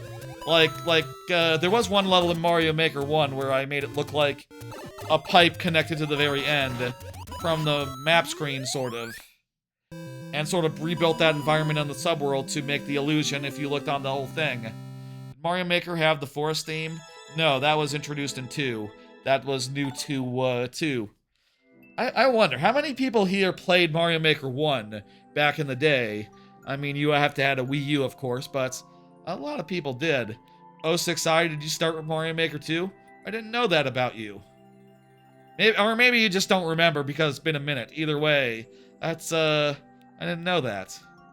Your old levels are gone now? Everyone's are. Everyone's levels are gone now on that. It's a damn shame. Illusion-wise, other levels that I had that did an illusion would include, and I'm not talking something like a bit of theming or something, I'm talking like literally a trick that makes it look like one area is a different area. Here's a good one, Snorkel Speedway. You played Mario Maker 1 but never uploaded stuff? Gotcha, gotcha.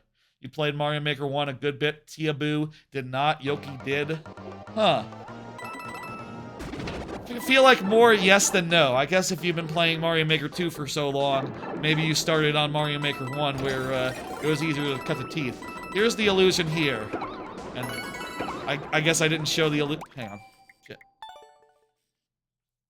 Didn't show the illusion with I mean, I think you get it, but it is just what it looks like, really, which is that the level extends for a bit beyond the wall there. You know, I build out like half a screen's worth of additional play space, and yeah, it just works. It's just clean, and you know, a lot goes into making sure that there's enough enemies and material and all that. This level is basically just butting up against every limit that you possibly can do, because I remade whole sections of the level, you know, extra that I didn't have to do because you wouldn't see it. So that's all very fun. That's all very cool. Yeah. Okay, get out of here. I think the final one that has a trick like this, though I will say I think that there is some perspective stuff, I guess, in like there's some decent like theming and like spatial type stuff in some of these other levels, but and like routing and things of that nature, and like making sure that you can't see the other side of whatever from one side of the stage or the other to sort of build an illusion. But as far as or that the theming isn't broken or whatever, I guess you could consider Unmodern Mines 3 an example of this, but I would consider that more really clever routing than anything. The other example, really, then, is Snorkel Speedway, where I do think this one is a little bit less, it's not done to fool the player at all. It's just done to make the underwater feel wider than it is. And even it works a little bit different as far as the scroll stop goes. Like, here's the illusion in Snorkel Speedway. This is a horizontal level, so it can only go about this far.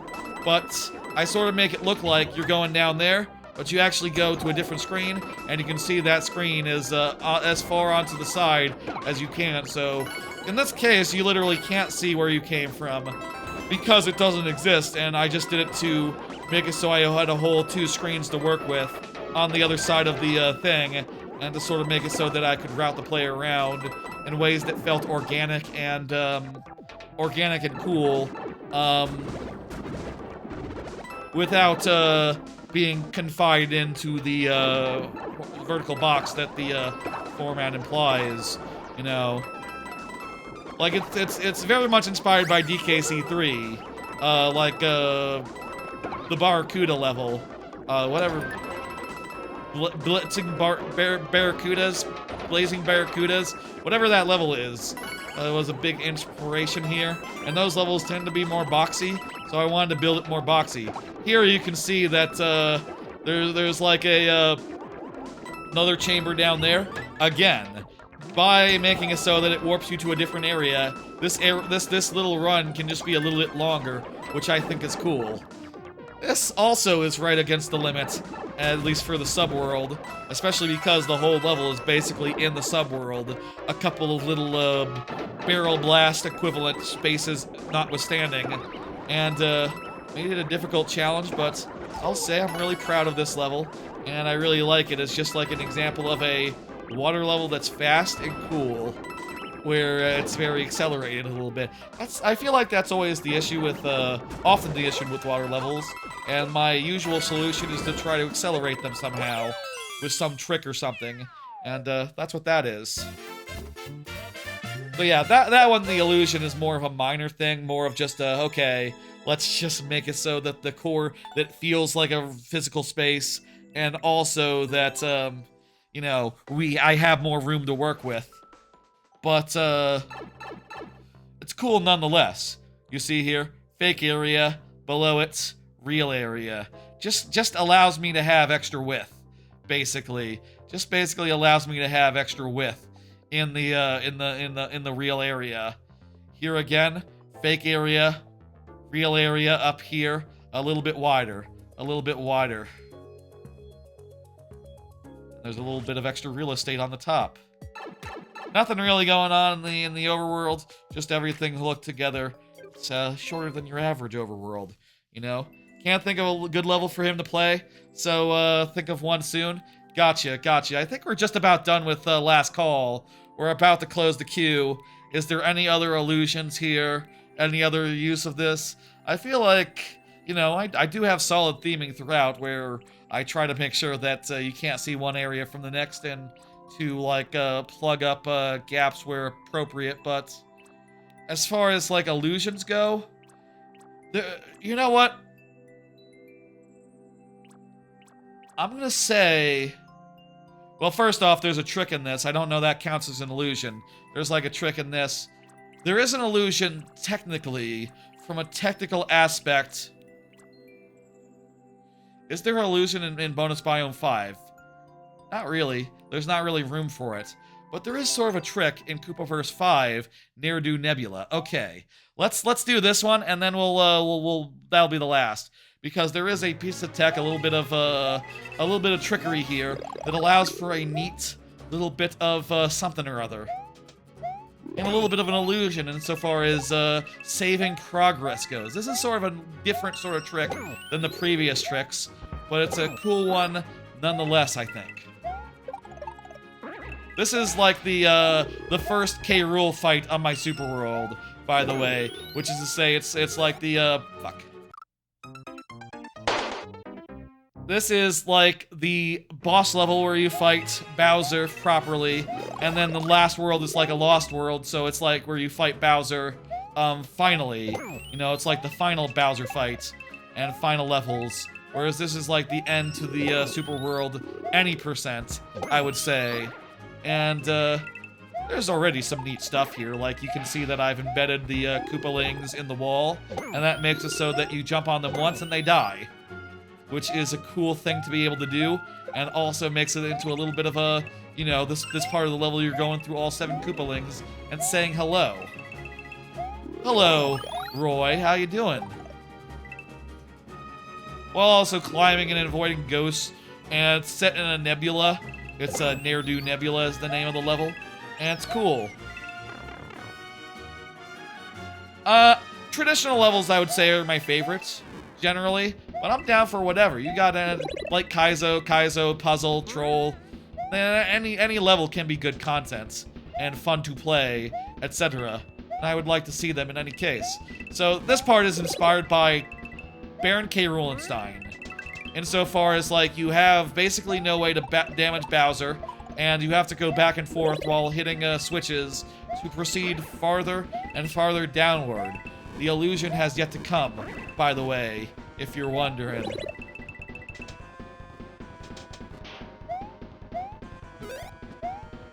Ooh. This last one, you have to go over and then come back while, oopsie daisy.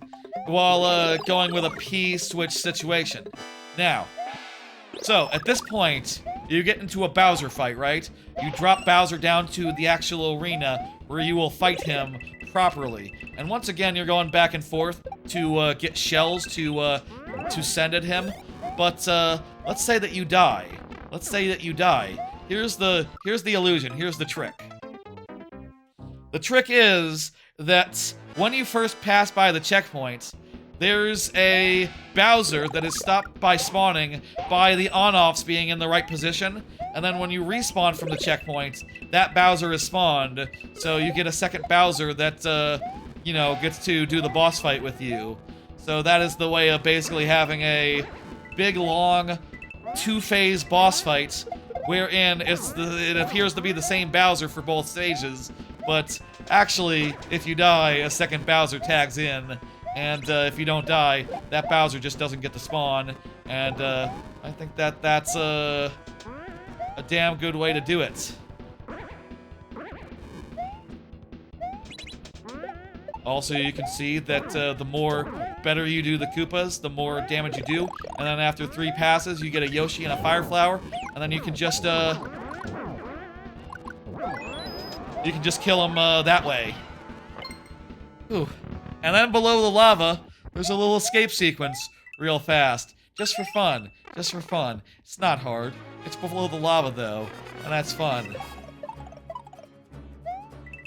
And that's the final level of my super world. Any percent style. There's also the Lost World and 5 more levels after that. Good trick. Good trick. Very straightforward. Do you even need to see it? Sure, I'll just show it real fast. Yeah, only lost 1 life. I'll say, earlier iterations of that Bowser were tough as hell. There's a good YouTube short. And also, you know, part of that stream where I hacked it out. Where I, you know, beat him for the first time and then got hit by my own shell. Find that YouTube short somewhere. It was like 2 years ago. Year and a half ago at this point. You know, something, it's been a while since this level was made. So yeah, see here at the top, there's Bowser. There's the first Bowser. Oh, there's also a thumbnail Bowser, who is blocked from spawning by a red block that's under his foot. See there? And then there's third Bowser, who is blocked by spawning by these blue blocks that are here while you're doing the platforming over here. And then spawns when you respawn from the checkpoint. Nice and normal style. Pretty straightforward, pretty fun, and, you know... Yeah, nothing much else to say here. It's good shit. And a fun little piece of tech to cap off my super world. Other than that, you know, the only illusions that I can think of are things like breakable walls and things of that nature. Let me just check one more time. Is there anything else that would qualify? I don't think that there is off the top of my head, but let me scroll real fast. And I will say, by the way... I'm not counting like a breakable wall, like a hidden wall or like a secret passage. That's more of like a clever type of routing, I would say, than like an illusion. You know, basically this is trying to disguise one thing as another thing and making it as believable, as credible as possible until the moment that it reveals. Whereas like a routing thing is different. That's a different kettle of fish right there. Now, I think that about covers it. I think that other than that, levels are well, they're good levels, and you should check them out. But there's not any such and such illusions, and there's like good theming as well. There's stuff, but and things of that nature, but not like out and out theming that is trickery. Illusions, Michael. Okay, yeah, I think that's last call then. Thank y'all for getting your levels in. I am closing the queue. We are now closed for business. I will say during when the queue is closed, I do tend to let new viewers get a level submitted. I'll open it just for them. But you know, y'all who have been here, I appreciate y'all, and you know, this was the last chance to get in one last before the end of the stream, etc., etc. Also, it's a good opportunity to show y'all what kind of stuff I do and talk about it, which I think is cool to do. I'll say my levels do take a lot of time to come up with, and honestly, at this point, I did start making a little bits recently. Thank you, DivineNet, for the follow, the Twitch follow. I did do a little making recently, but I think, really, I'm waiting for Mario Maker 3 before I get back into making big style. Or, I don't know, maybe I could try, like, a side project while I'm in between jobs or something. Honestly, I'd rather try something, like, more different from this. You know, as much as nice it would be to make, like, a 2D platformer, DKC style, with some of the ideas I've had for, such things. I'll say I've had some good ideas for such things, like, here's my killer idea for, like, a 2D platformer. Also, wait, did Prexton confirm during that? I don't know that I saw Prexton say anything during that whole last call. Prexton, you here? Prexton. I need to know, which do you like better, Windows or Linux? Well, I use Windows, but I will say it's been really a piece of shit recently, so I don't know. If Linux gets good enough where it's like, you know, anyone can install it and you don't have to like think too heavily about it, and it's not like high maintenance, I could be down for that, but you know, I'll take the low maintenance one most days. Here's the idea that I have for a 2D platformer, I'll say this, which is that I would love to do a 2D platformer like DKC style, one of those DKC inspired games, you know? But the gimmick would be to have a system wherein, like, okay, the system would be this, right?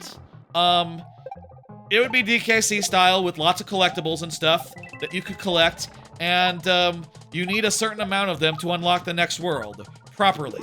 But if you didn't want to do that, you could take a risk and go to the next world prematurely, and then you could, the gimmick would be like,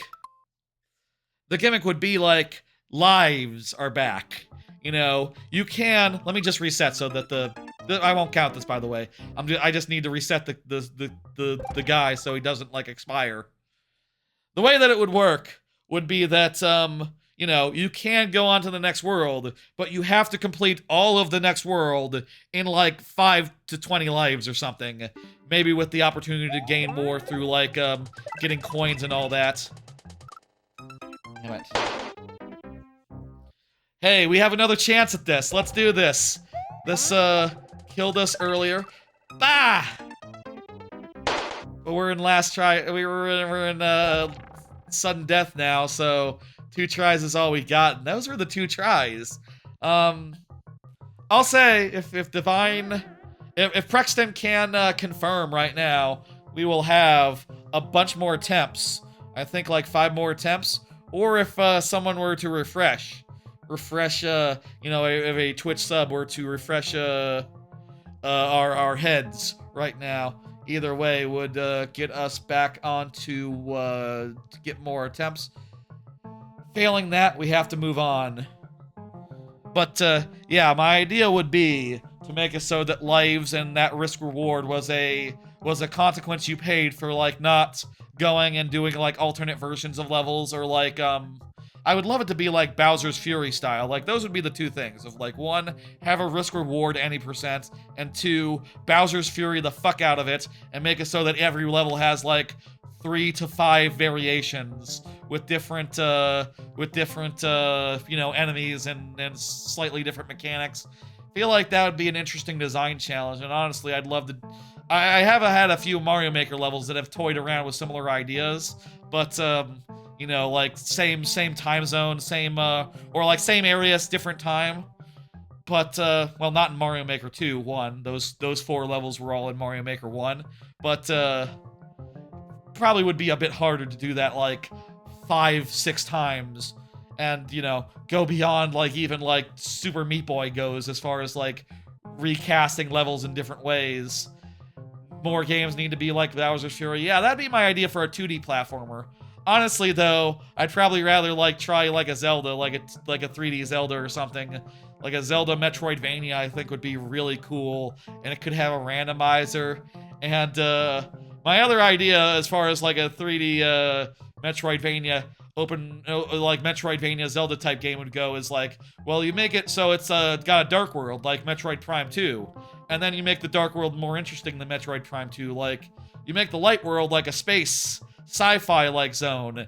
And then in the dark world, you should literally just have Dracula. You should have Dracula be there. Castlevania does not own the rights to Dracula. Anyone can do a Dracula's castle. And I think it'd be pretty cool if you didn't know. Like, just like popping into the dark world and being like, all of a sudden the music is sort of Castlevania-like. You totally ape that style a little bit. You get that sort of feel, and that would just be so cool. That's something that I wish someone would do, and I have a little bit of time, I guess, assuming that I don't get a job. But that's probably beyond me, realistically, and would take like a small indie team. And I don't have the contacts or means to put that sort of things together, so what are you gonna do? What are you gonna do? Okay. Make do, I suppose. Probably the more realistic thing would be to try hand at 2D platformer. And, I already have all the level design experience. Honestly, I don't know what you would do, even. How you design 3D spaces. I see like Kirko doing all those 3D mods of Banjo-Kazooie. And I don't even know how really you get started on designing a 3D space like that. I'll be very curious if ever they do a Mario Maker 3D, Mario Maker 64. I mean, I know that Mario Builder 64 exists, but I'm curious if there's like ever an official one, if ever I would be able to manage that. At which point, like, yeah. One of the biggest mistakes of indie game dev is trying to go for some crazy large scope. True, yeah. I already made a super world. That's basically the size of a full 2D platformer. So, I can do it. Also, it took me like 5 years to make my super world, so jot that down. Jot that down. Not exactly something I can do like in between jobs, I guess. Still would be cool to try and be cool to have that as a side project and ideas, ideas. Probably should do something. The smart money would be to do something stupid with AI, because that's like what employers are looking for right now, I think. But I have too many principles for that, and also, like, I low-key don't believe that, the best you can do. It's very hard to find an actual good application for AI. If I were to say one, like, if I could make an AI thing that used image recognition to find Mario on the screen and track him so that, like, short-form content could track Mario in a level where you go to the left and the right side of the screen, that would be dead handy and really good for my short-form side hustle. But, like, I don't know how to do that. That sounds like a lot of work to do that, like, as a plugin for, like, for like an existing video editor. Like, that sounds like it would be really, really, really hard. And I don't even know where to get started there. I know where to get started on, like, game development. You get Godot or something, and then just figure it out. Generative AI is just a tool. How good or bad it is depends on how it's used. yeah, if it's used to make, like, you know, soulless slop, like, that's one thing. If it's used to, like, you know, obviously, like, image recognition, like Siri, or like, not Siri, but like face, like unlocking your phone using Face ID, that is a kind of AI, a kind of like machine learning, but it's not pernicious, it's not destructive to the world. I would agree that there is a difference between AI and AI slop. And AI, you know, what you call it? AI, what the hell do you call it? AI, when you're making the words. Generative AI. There's a term for it. Generative AI versus just like machine learning, image recognition, transcripts. Like a lot of that stuff is really good, and you know I definitely look at the transcripts that they make for me sometimes if I want to find a good moment or check like how I phrased like country girls I make do. Um, I often am checking the transcript to see how that is, and that's a kind of AI, but it's not like ruining the world as much, you know? It's not, and a lot of that stuff you can run locally as well, so that is, you know, it's not like it requires oodles and oodles of electricity, it just requires a normal amount, because it's not generating something from nothing, it's just recognizing Mario in center of screen, face go over here, face go over here. My camera already has that. My camera has some facial recognition that's able to adjust and aim it. It's a really good webcam from Insta360, which I hear is like the sort of I hear Insta360 ate GoPro's lunch and all that. They're like big in the space, and I'll say they make a good product. I like their webcam a whole lot. I love it. In fact, it's a hell of a thing. Fully recommended. Pick icicles, snowballs, or etcetera. We could do snowballs. That sounds fun. Clear rate is 4%, so 5 is what we get. Computer vision has been a thing for many years before ChatGPT. Yeah. Like, there's nothing wrong with computer vision. And, like, yeah. You know, like, that sort of thing would be, like, probably the smartest thing for me to do with my free time, right? Would be to try to learn how to do a DaVinci plugin that would also make my side hustle, short-form hustle easier. Which is to say, whenever I have a YouTube short of Mario, having to run Mario around, I don't have to spend a 10 to 30 minutes, like, move the camera left, move the camera right. Mario just moved left, okay. Try to keep Mario in the same place regardless. Okay. It's kind of really tedious and a pain in the ass. I need to, it'd be really cool if there is a plugin that already does that, let me know, because I don't see like an option for that by default, and the tracking options in that I've tried haven't really done the trick. If it's a pro feature, if I'm not really interested in paying a monthly for editing software, I don't really like paying monthlies in general, much less for well, I don't know. I pay things for my hobby. You know, I paid things for this stream, for this channel, but you know, it's you gotta be a little bit selective about that stuff. You know, I can't be paying $10 a month. You know, obviously there are Twitch subs, and that would go towards that, but I feel like just like money in, money out, that's not a good thing. You would pay. What about pay once, not monthly? Oh, I've done that. I've done that a couple times. Bandicoot is that. I paid for Bandicoot, and I've gotten a lot of use out of it as a really easy way to like clip videos together to like split. Basically, it does some stuff where it's able to take two videos and just like not re-encode them, just like sort of Frankenstein them together, just like Human Centipede them together, and that makes it really fast for like appending videos together, provided that the YouTube doesn't choke on them or something. Sometimes there's a bug with that, and it doesn't really work, but you know, you can just encode mode if it's a problem. You know, it just takes longer. This is a cool bit. I love what you've done here with, oh crap, what the hell are we doing? We got checkpoint, so we refreshed, and then, yeah. What are we trying to do here? Oh, there's on-offs on the roof. Wait, there's on-offs on the roof? Oh, snowballs falling from the thing. Wow, that's so slow. Okay. Snowballs falling from the roof, from the pipe. Stay centered. Catch the snowball when it falls. Come on. Come on. Is it not gonna fall when I'm below it?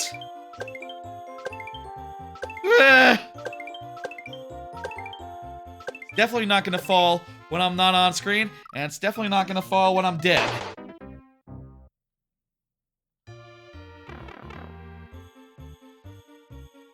Okay, here we go.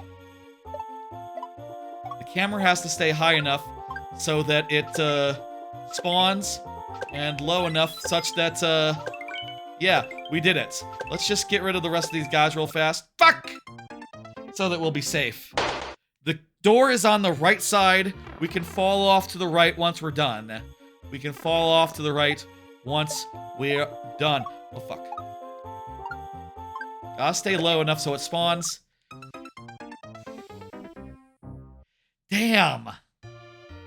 And 5 is all we get, considering that that's the amount of things we got. That was close! We should have had it. We should have had it. I'll say, we can always give this another go another week. You know, next time, feel free to submit it again. Yeah. Let me hit, it wasn't complete, it was a miss, whatever. I hit the wrong button, don't worry about that. Divine Nuts, Divine Nuts. Just missed my favorite part, the city. Dang, I would have loved to see the city. Divine Nut was just talking about computer vision, and also says good luck as far as this goes, so is present. Excellent. I believe I do have, by the way, 1 or 2 more cards. Follow up on foot. Okay, I have 2 more cards. Last week, I was saying I thought I stepped on like a splinter or something, and for like a few days there, every time I stepped on it in a certain way, it would hurt a little bit, because I think a splinter was lodged in it. But I did not go to the emergency room, I did not go to a podiatrist, and over the last week, it stopped hurting, and I think it's now fine. I don't know if I can reproduce the thing where it hurted.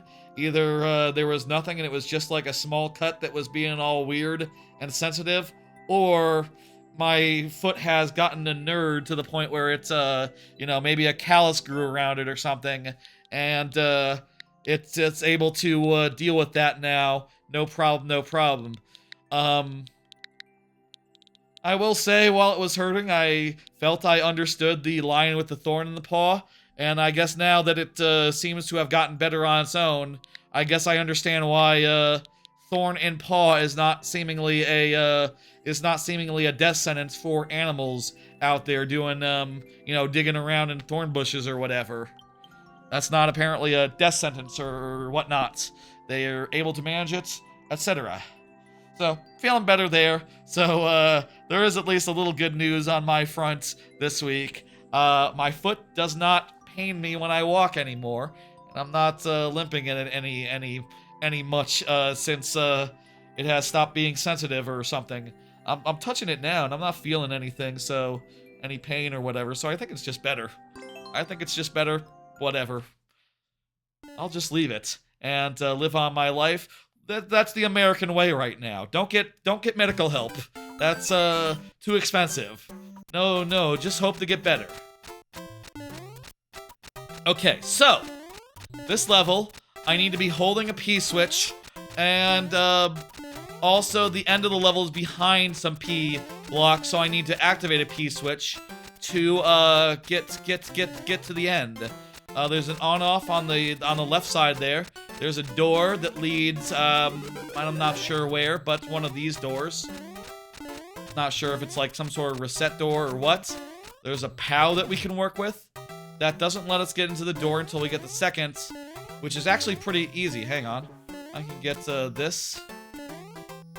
The door is a reset door. Okay.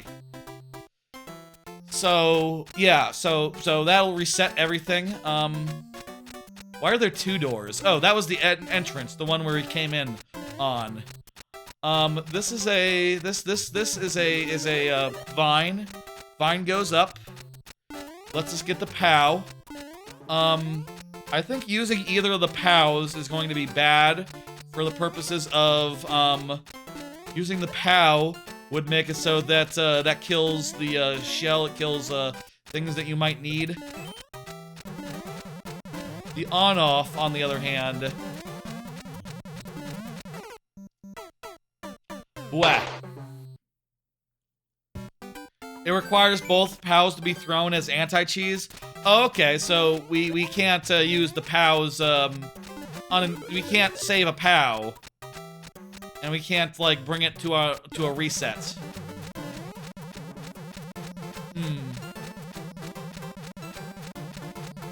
So then. I can't get up here. Whoopsie daisy. Probably not right.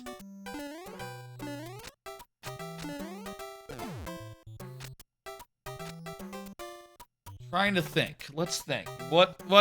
I'll say, if anyone has any ideas, wants to help, who doesn't know, or hell, if Divine wants to give me answers, I won't mind that as well. If anyone has any ideas, I don't mind that sort of backseatery, that sort of, suggestion, that sort of cooperation. Down for all of that.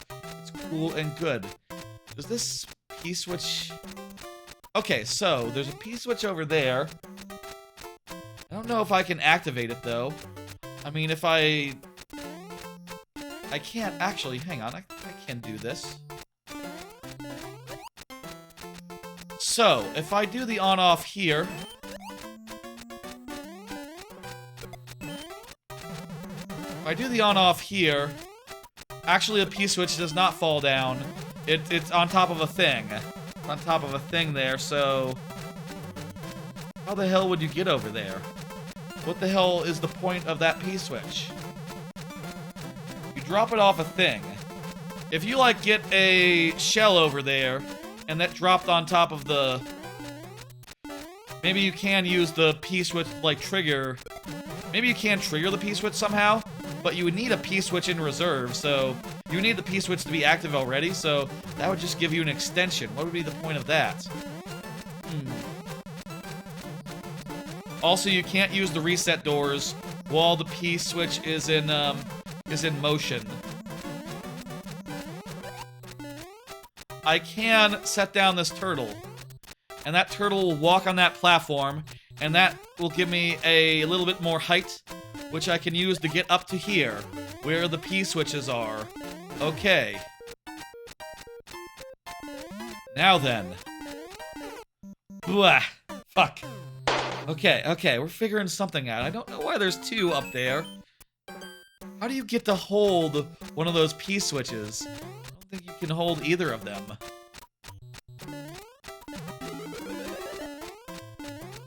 Maybe I can take the POW and use that to set up the note block.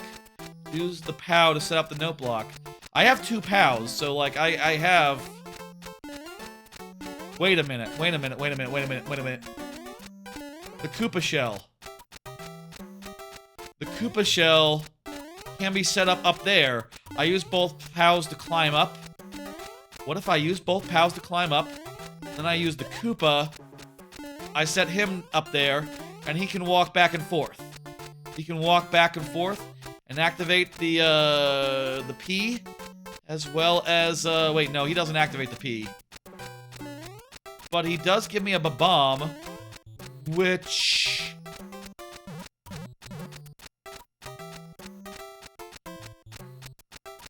The hell uses of a bomb? I can blow something up.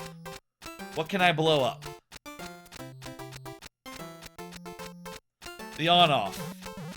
I can get a delayed on-off, which, what would that let me do? That would let me get here. That's useless. It would let me...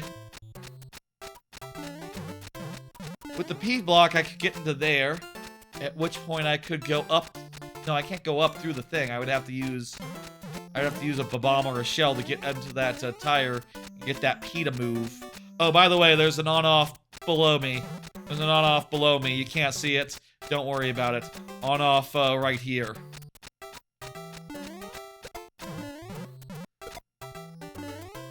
That's not right. Not it.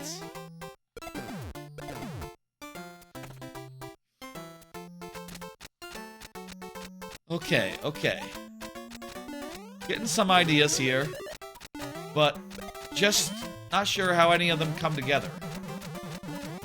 What? The note block can only be activated by a POW or a shell, and gives us access to the bomb. Okay.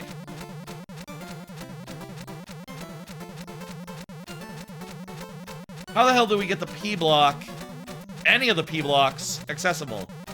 The first part of the puzzle level is figuring out both your goal state and the option of things you can do. True. True. I'll say, by the way, in the case of a timeout, count for all of our lives. Puzzle levels, you know, and levels where you don't typically die, do require different, slightly different, rule sets as far as, lightning round goes, but, it's cool. Okay, let's try, let's do something. Switching on off there. Okay, jumping up into the P switch is useless. That does not help. Wait, what if I line it up? Can I grab it from below like that? Can I grab from below, or is that impossible? Or also, will I be bounced invariably into the spikes once I hit the tires? The donut will push you into the spike, yeah. No, that will always happen. That's no good at all.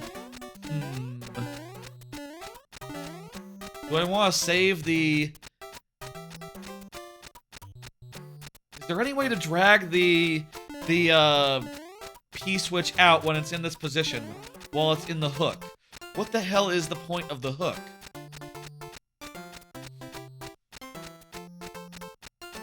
I can't throw up in Mario Maker 3, or in Mario Brothers 3, so I can't throw the shell up and have it, like, untransform in there and, like, carry a POW on its head with a P on top of that. Also, there's not room for, like, a stack of 3. Nothing is intended as a red herring. Okay, so I need to do something with the hook. I need to do something with these two P switches. This is a really good puzzle. It's intended of the, everything is part of the puzzle solution, or the reset door, or anti-cheese. Okay. Nothing is superfluous, basically. Yeah, this is difficult. Very, very difficult.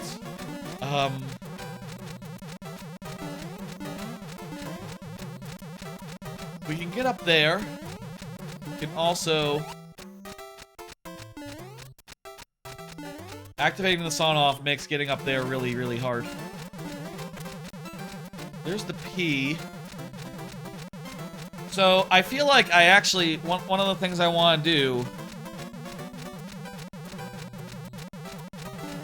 Okay, hang on.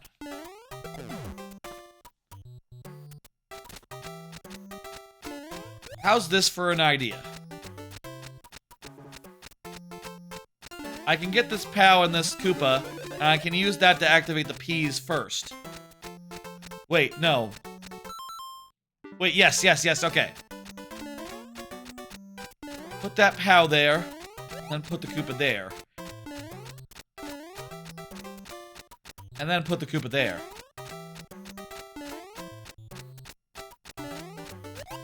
Okay, now activate the thing. Set the Koopa aside. Take this. Oh fuck, I forgot to do the on-off.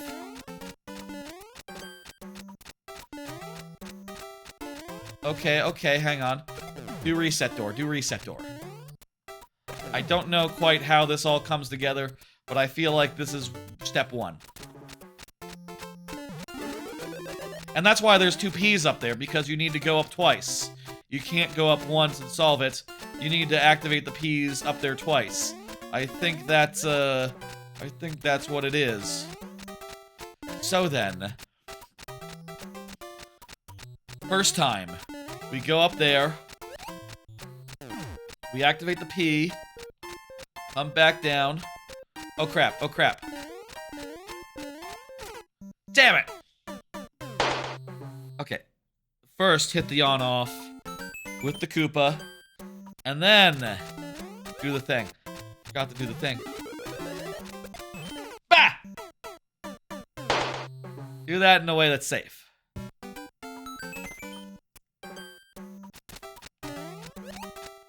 Okay.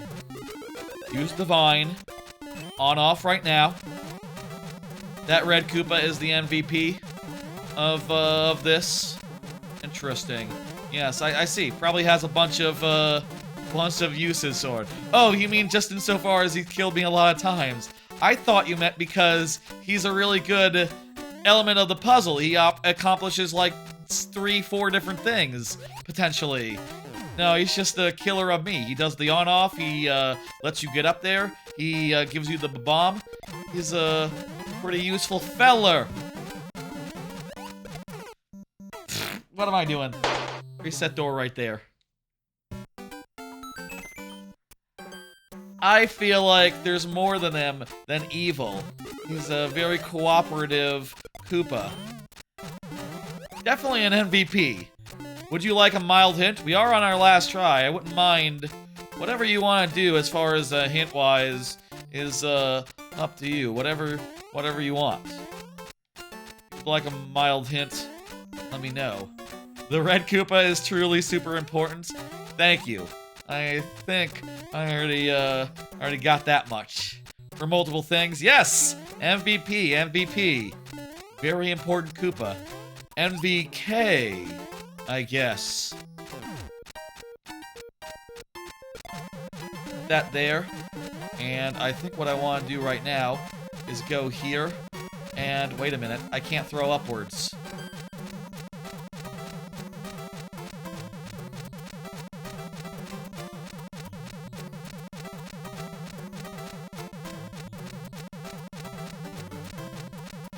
What the hell is the point of coming over here then? What the hell can you do here? You can die because there's a spike behind the tire, even if you just expect to hit the tire. Okay. Yeah, that's a real stumper. I don't got it. Maybe another time. Good tries. Yeah, I feel like we spent a while trying to think that through. Divine Nut. Maybe for the... it has been said before that maybe some levels in the lightning round deserve an additional timer, you know, just to keep things nice and quick, lightning round style, but, you know, I don't mind thinking a while on a puzzle level like that, and if we did time out, that would be, you know, we already have a rule for that, for things like getting over it type levels and, all that, but, we did die 7 times, and, that's what it is. Barnstormer, you're up. You're up, buddy. Barnstormer, go ahead and confirm. I have, hey, Barnstormer. How you doing? Another card here. Last card of the night. Did y'all hear? Shit's fucked out there. World's real bad right now. Man. You know, picked a hell of a time for my company to do head count reductions, but also it seems like just the thing of things right now. Just things are hurtling into a recession, you know?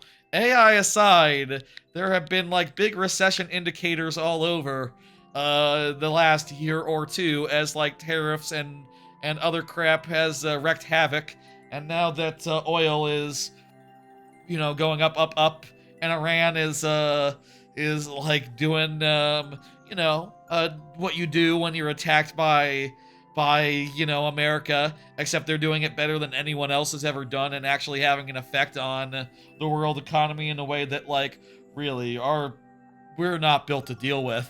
The world, America. It really seems like the only thing to do is to either send in millions of troops, which, God, that would be a disaster, huh?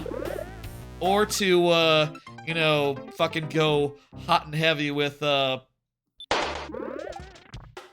things are shit out there, and I don't know what to, I don't know what to think. I don't know, like, I mean, I know what to think. I think it's terrible, and I feel like mistakes upon mistakes have been made so much the last year or so.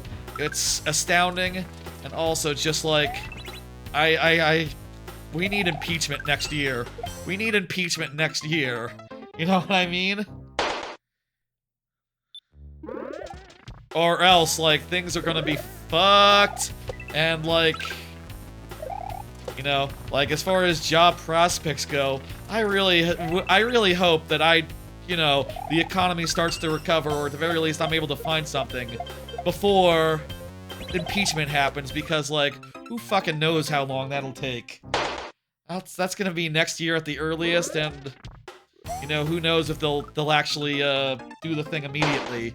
They might wait. They might wait. It's all fucked up. I continue to be worried. We can't talk about this every week. We can't talk about it every stream, I think. I am enjoying a number of videos talking about it, though.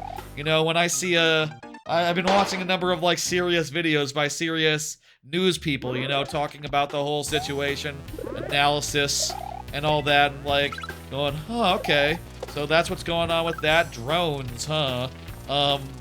It's really interesting. And also, like, oh man, it seems low-key entirely unwinnable, huh? Oh shit! The timing on like a Z, the note block jump is a little bit tough, huh? It's been a rough couple years. That's true as well. It's been rough generally. It's been rough generally.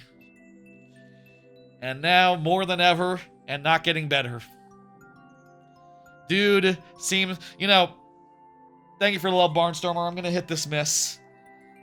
I'll say the president seems to be living in his own world.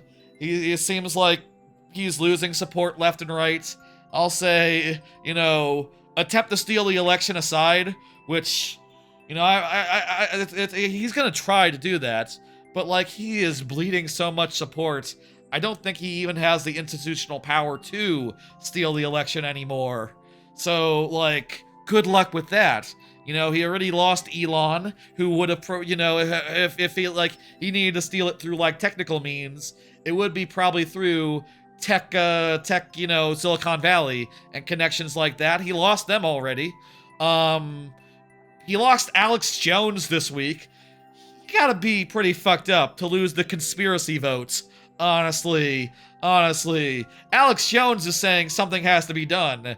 And when Alex Jones is saying that, oh my god, man, he's your guy. You're his guy. It's hard to know how much support he's really had from the news alone. One would think that he wouldn't have won to begin with. Yeah, it definitely seems like, from what I hear, people who are known supporters are becoming known unsupporters, and that's about the best indicator that you can look for, I think. Fact is, Iran war is the opposite of what he campaigned on, and people know that, and they actually don't like it. You know, I really get the impression from like, the way he has talked about this, and the way that he, like, you know, previously during, like, Obama's administration, he was, like, talking about, like, oh, look for Obama to start a war in Iran. His numbers are dipping. Like, he really thinks that starting a war in the Middle East is just a secret cheat code to get approval ratings up. But that only works post 9/11, and also, even then, it was a bunch of bullshit. It's just that everyone was really crazy then. You know, really just driven mad by, you know, the sort of things we're doing to the Iranians, like, every day now, you know, like with their elementary schools and all that. Really, like, once you do that, you just know you're just polarizing the whole thing, and any like on-level negotiations is just immediately out the window. Really, it's all fucked up. One good thing about the election system is who you vote for is not known by anyone. That is good. Definitely have questions about, like, you know, certainly some people have said, like, well, we don't know if, like, Elon Musk hacked the election or anything. Like, there is some people saying that there is evidence towards, like, you know, the other sort of electioneering, the other sort of, like, stealing election, like, previous cycles, but I don't know. I think the simplest answer is just, like, well, previously, you know, the epidemic, he was very unpopular on that front, and then gas and stuff ruined Biden's chances. Also, Kamala ran a really bad campaign. Those were the two factors that made it work that way. You know, people were unhappy, and she ran as an incumbent, which is not what you want to do when people are unhappy. You want to be like a new blood. Hey, this is the music from that movie. That's nice. That's cool. Good, nice little thing to go out on. It would be really hard to steal an election. Yeah, I don't know about any of that. Honestly, I just think that, you know, incumbents were losing all over in 2024, and it's just what it was, you know? And also the fact that they ran a really bad campaign didn't help. Run a good campaign next time. Promise, you know, say good things, and don't side with the time for siding with Israel is over on Palestine. That's done. Popular opinion has turned now, officially. Even if it hadn't done then, now it's officially turned, pretty much. You gotta get off that crap now. It's a bad idea. This is a really cool auto-scroll level. I think the theming is quite lovely, and it's cool to go down into the water where there's a bunch of shipwrecks. Very good shit. Very good shit, 06i. You chose a good one.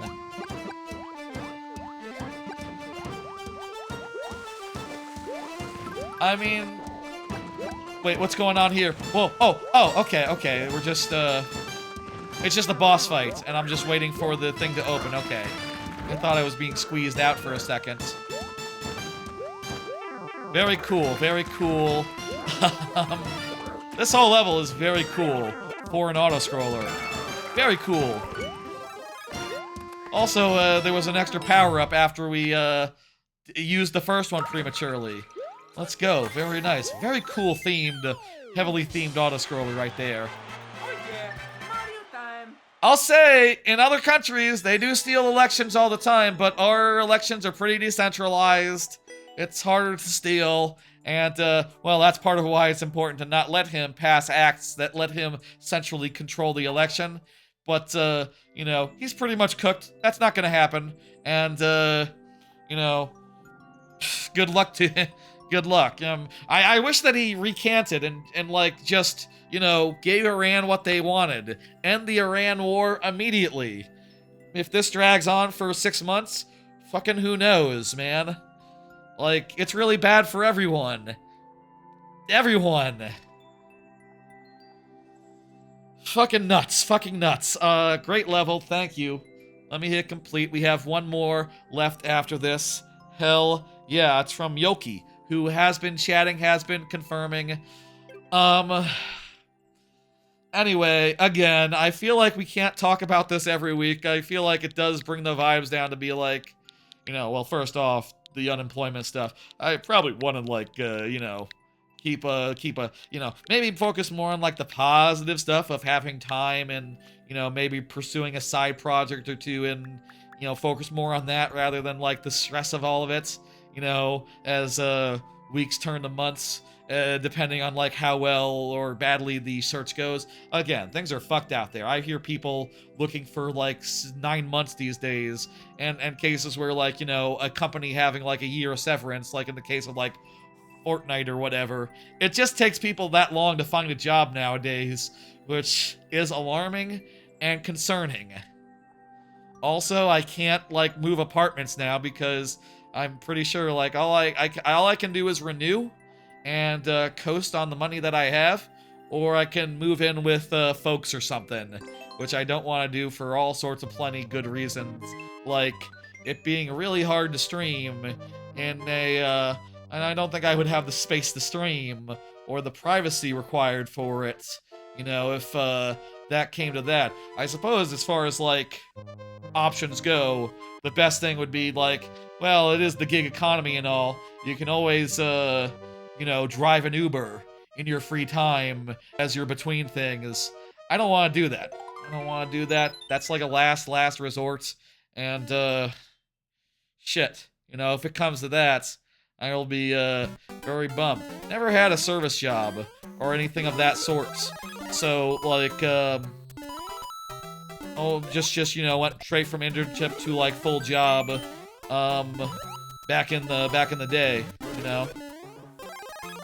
Let's play this level. Last level of the night. Let's make it a good one. Looks like a nice traditional one.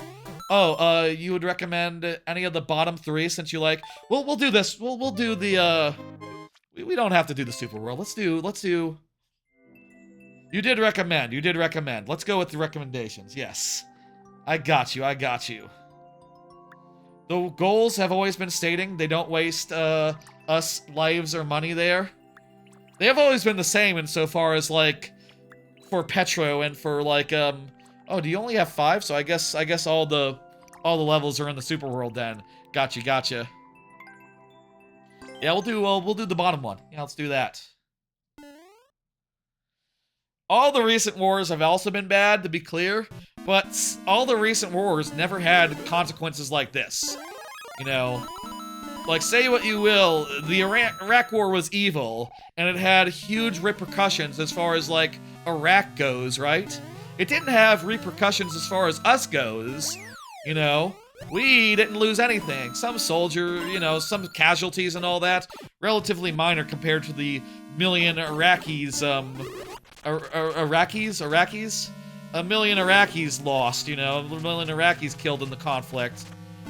But, like, here, everything has gone wrong as far as economy goes as a direct result of the war. And also, it looks like they need to either commit heavy or pull out entirely. I think they need to pull out entirely. There's no occupying Iran without, like, literal millions of people, millions of troops. They will have to do a draft if they want to hold down Iran, and that's not happening. I'm sorry for getting the very nice, lovely level here. Traditional and fun as all hell. Thank you, Yoki. Next time, well, I'll leave the politics talk out, unless there's some news story like OpenAI does a bunch of shit. OpenAI makes a, you know, unless there's like an AI news story or something big happens. Who fucking knows? Maybe next week we will have declared victory, and then nothing will have changed again. And the stock market will love that. The stock market will love that. Absolutely. Okay, I'm hitting dismiss. Or did we finish that one? Yes, we did. That's level complete. I'm hitting cleared, making it so that, yeah. And that's all the levels in the queue. That is the stream, done and dusted. It's like past midnight, so this has been, turns out, an extra long viewer level stream. We did have a ton of anime to talk about, and honestly, a real good amount of other stuff. I had a good time and enjoyed all of y'all's levels and stuff. Let me pull up the old schedule and tell you what's coming up next. Now, all these things are also on the calendar that you can see here for a second. Let me have this on screen for a second. Which is to say, like, yeah, viewer levels will continue being on Fridays for the rest of the month. There's TTYD Randomizer on Sunday. Look forward to that. Shadow the Hedgehog, how long does it take to complete one measly route? Basically, where I try to do a route of Shadow the Hedgehog as fast as possible and hope it's really quick. That'll be on Tuesday. And a bunch of other stuff will be coming in the future. Like Resident Evil 4 Remake. We can change away, and Mouse PI for the first time, Sorrows for the first time, Rethawed, the mod of Tony Hawk's American Wasteland that adds a bunch of stuff. All that is coming in the future. Look at the calendar. Okay, now look at it in words now for the immediate future. For the immediate future, we have the TTYD randomizer second time around on Sunday. That'll be 4 crystal stars and also first attack only, no bump attack. So I'll have to do a little more skill to get by without getting into battles here, there, etc. I think that'll be fun. Shadow the Hedgehog Tuesday at 6 p.m. Central. Viewer levels also 6 p.m. Central every Friday, including the next one. And then there's a bunch of stuff else after that, like, let's see, what's next again?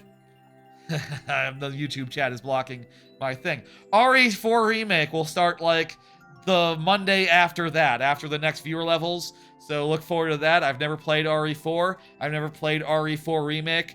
I thought a bit about whether I should do RE4 or RE4 Remake, and I decided on RE4 Remake, just because it's a little more modern, a little more, normal, and should be a little less of a learning curve. Maybe eventually should wrap around and try some of RE4 regular as like a side thing. That'd be fun as like a big long stream or something, but not at the same time, not at the same time. And we'll be starting with Remake, basically, and then Mouse PI will be shortly after that. Bunch of things coming up in the next month. I have some time, with the situation being what it is, and I hope y'all will join me for that, and such. Let me send the Twitch people out on a raid, and see who's streaming right now, who I can send y'all to. Let's go ahead and do that. And let me see here. Let me see who's streaming, who I haven't sent y'all to in a minute, and streaming something I think is interesting and cool and good. Let's go with Ultra Mentality, who is playing Donkey Kong Land 2. That's interesting. I need to do Donkey Kong Land 1, 2, and 3 as like a switching games every 5 lives stream one of these days, one of these months. Maybe next month I'll find time for that gimmick idea. Next month we'll also have a birthday stream and many other things as well, I'm sure. We'll see, we'll see. Anywho, I'll see ya on Sunday for TTYD Randomizer. I'll see ya on Tuesday for Shadow the Hedgehog, oh god. And I'll see ya on next Friday for more viewer levels and various times in the future for various more streams. Give your love to the VOD and also the short form content if you please. Alright, take it easy. I'll see ya on Sunday. Good night.